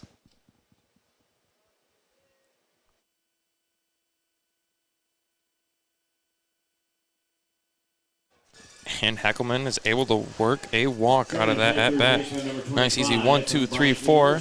Get me to the plate, or get me to the bag, so I can go get some more. We're going to have Justin Hackett now coming up, stepping into the batter's box.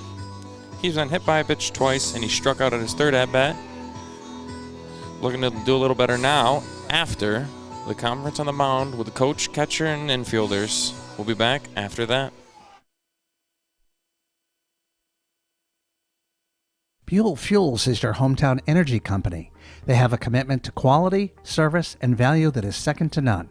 When you call their offices, you get a customer service representative on the other end of the phone, not an answering machine.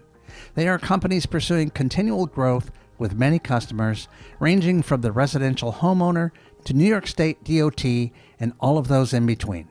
Let them show you their commitment to serve our communities. Stop in and tell them the DiamondDawgs sent you.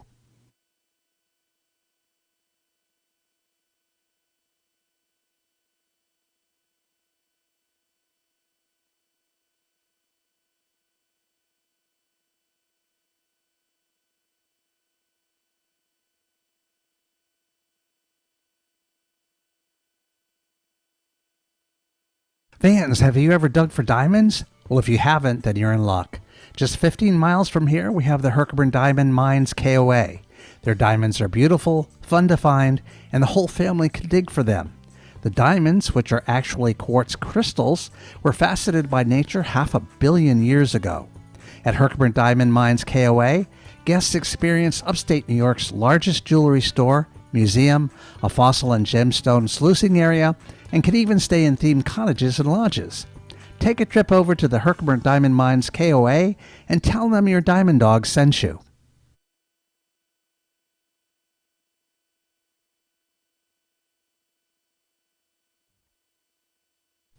Hey fans, tell the world you are here at Veterans Memorial Park watching your Mohawk Valley DiamondDawgs.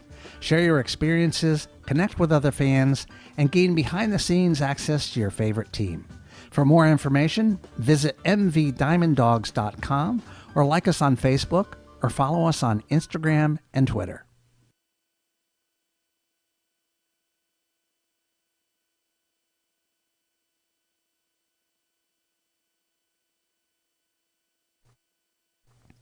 Leather Stocking Credit Union, established in 1977, is a not-for-profit financial cooperative located in Cooperstown, New York, the home of the National Baseball Hall of Fame and Museum.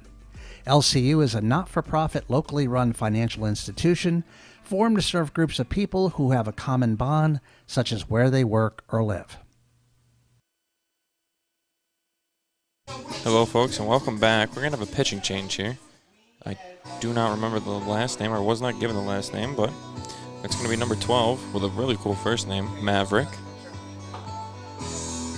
He is a right-hand pitcher coming in to relieve Clarkson here. He'll be wearing number 12, which I think I already stated. Justin Hackett coming up, bases loaded for the Dogs. 2 outs. See what he can do here. He's in this situation once before, but the last time he struck out.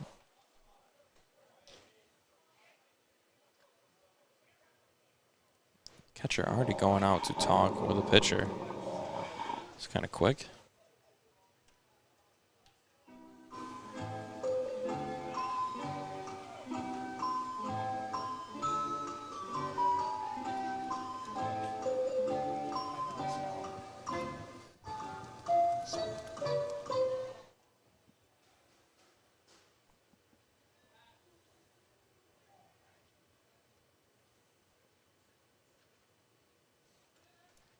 Maverick looking at Justin. Throws.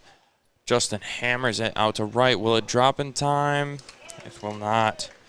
Unfortunately, that'll do it for the bottom of the 6th. And we'll be back to show you the top of the 7th after this commercial break.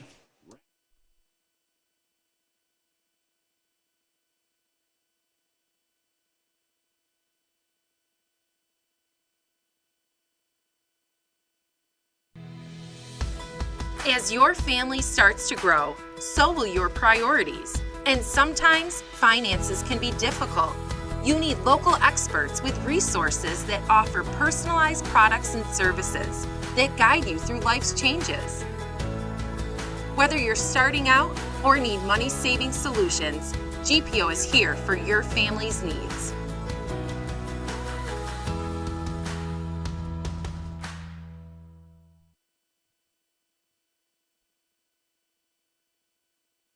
Fans, if you're ever in need of home, auto, or life insurance, please make sure you reach out to our local State Farm agent, Scott Greats, in Ilion. Scott's mission is to exceed customer expectations by consistently delivering on his value proposition. Scott wants to help more people in more ways forever. Give Scott Greats at State Farm Insurance a call today and tell him the DiamondDawgs sent you.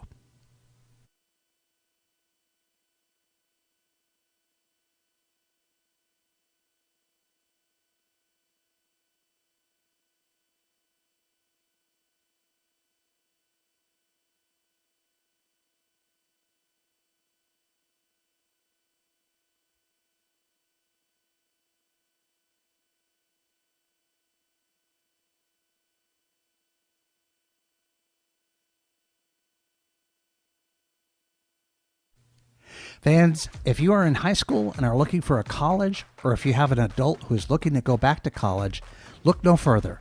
Right in your own backyard, we have Herkimer College. Students from across the state, nation, and world choose Herkimer College for a number of reasons. The most important is their exceptional academics. Herkimer College ranks among the top 100 community colleges in the U.S. for student success because we consistently achieve impressive graduation and transfer rates. Their students can choose from more than 40 associate's degree and certificate programs in which they'll gain hands-on experience and real-life skills in their major. Go Generals! The DiamondDawgs would like to give a shout-out to Hummel's Office Plus. Hummel's Office Plus's goal is to provide home and office solutions by delivering services and supplies that meet their customer needs and lifestyles. They are committed to being leaders in customer satisfaction and building partnerships with their customers based on confidence, integrity, and trust. They achieve and maintain their strength through dedication to high principles and concern for the people in the communities in which they serve.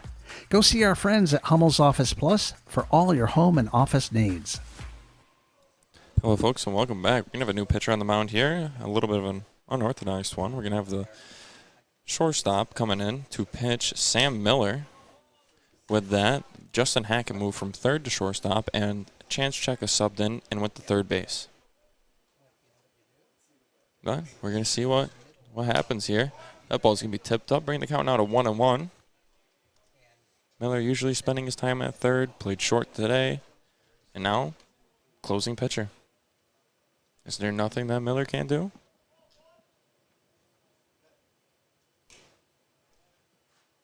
Miller throws a ball there, bringing the count now to 2-1.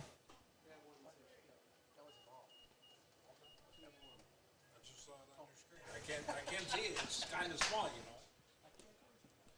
Miller's next ball is in the dirt, making the count now 3-1.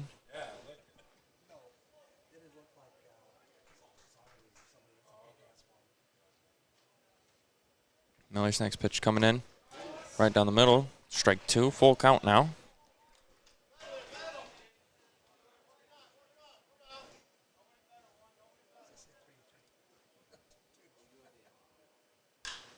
Miller's next pitch hit hard into center. Ross getting underneath it and makes the catch for out number one. Two more outs to end the game here for the Dogs. From Virginia Tech University, Nick Licurto. Nick Licurto coming up now. Center field. He is the leadoff hitter in the order. See what he can do now.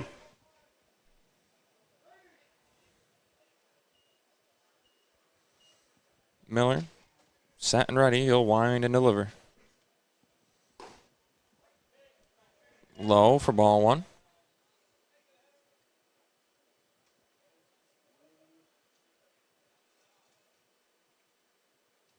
Pitch again. Make that strike one, evening the count now at 1-1.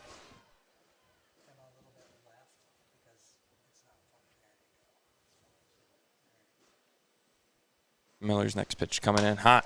Make that strike 2.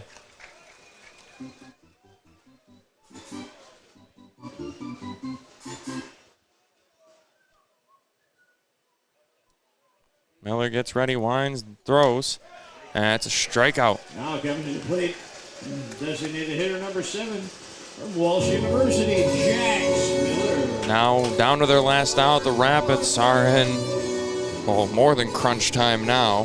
They're in desperation mode. Need 1 run to tie the game. But down to their last out here. Can it happen?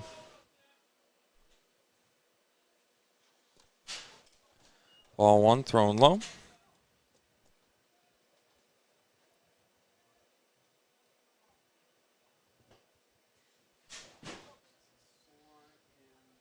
Miller's next pitch. Be in the zone for strike 1.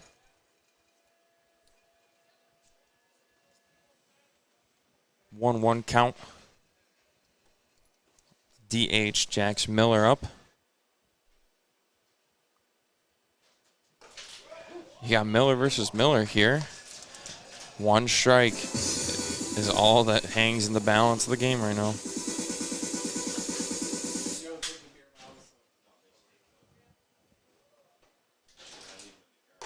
High, ball 2. Got 2s across the top of the board. 2 balls, 2 strikes, 2 outs. So which Miller is going to win this battle? That one's fouled off.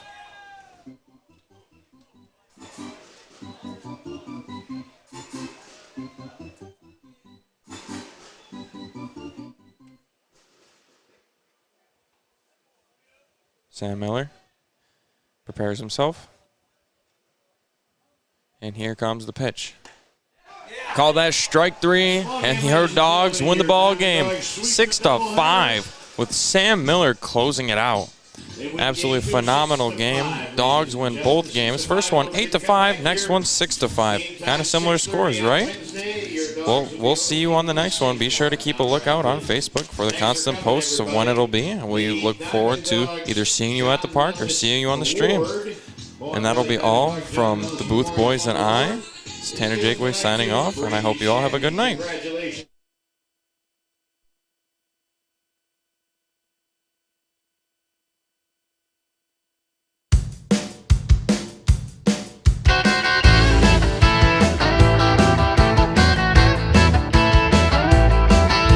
We're out on the field and we're ready to play. We're all suited up, we got a game today. We're gonna play fast and we're gonna play hard, gonna knock that ball right out of the yard. So don't just sit there like a bump on a log. Let me hear you holler now. Let's go Dogs!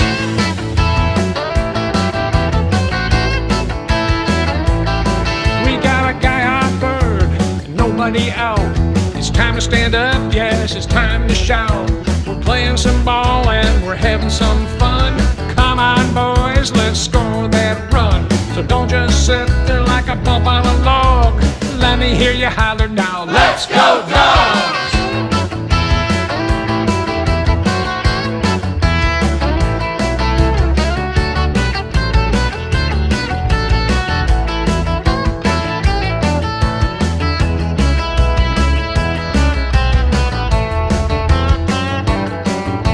We're out on the field and we're ready to play. We're all suited up, we got a game today. We're gonna play fast and we're gonna play hard. Gonna knock that ball right out of the yard. So don't just sit there like a bump on a log. Let me hear you holler now. Let's go Dogs! Let's go Dogs! Let's go Dogs! Let's go Dogs! Let's go Dogs! Don't just sit there like a bump on a log. Let me hear you holler now. Let's go Dogs!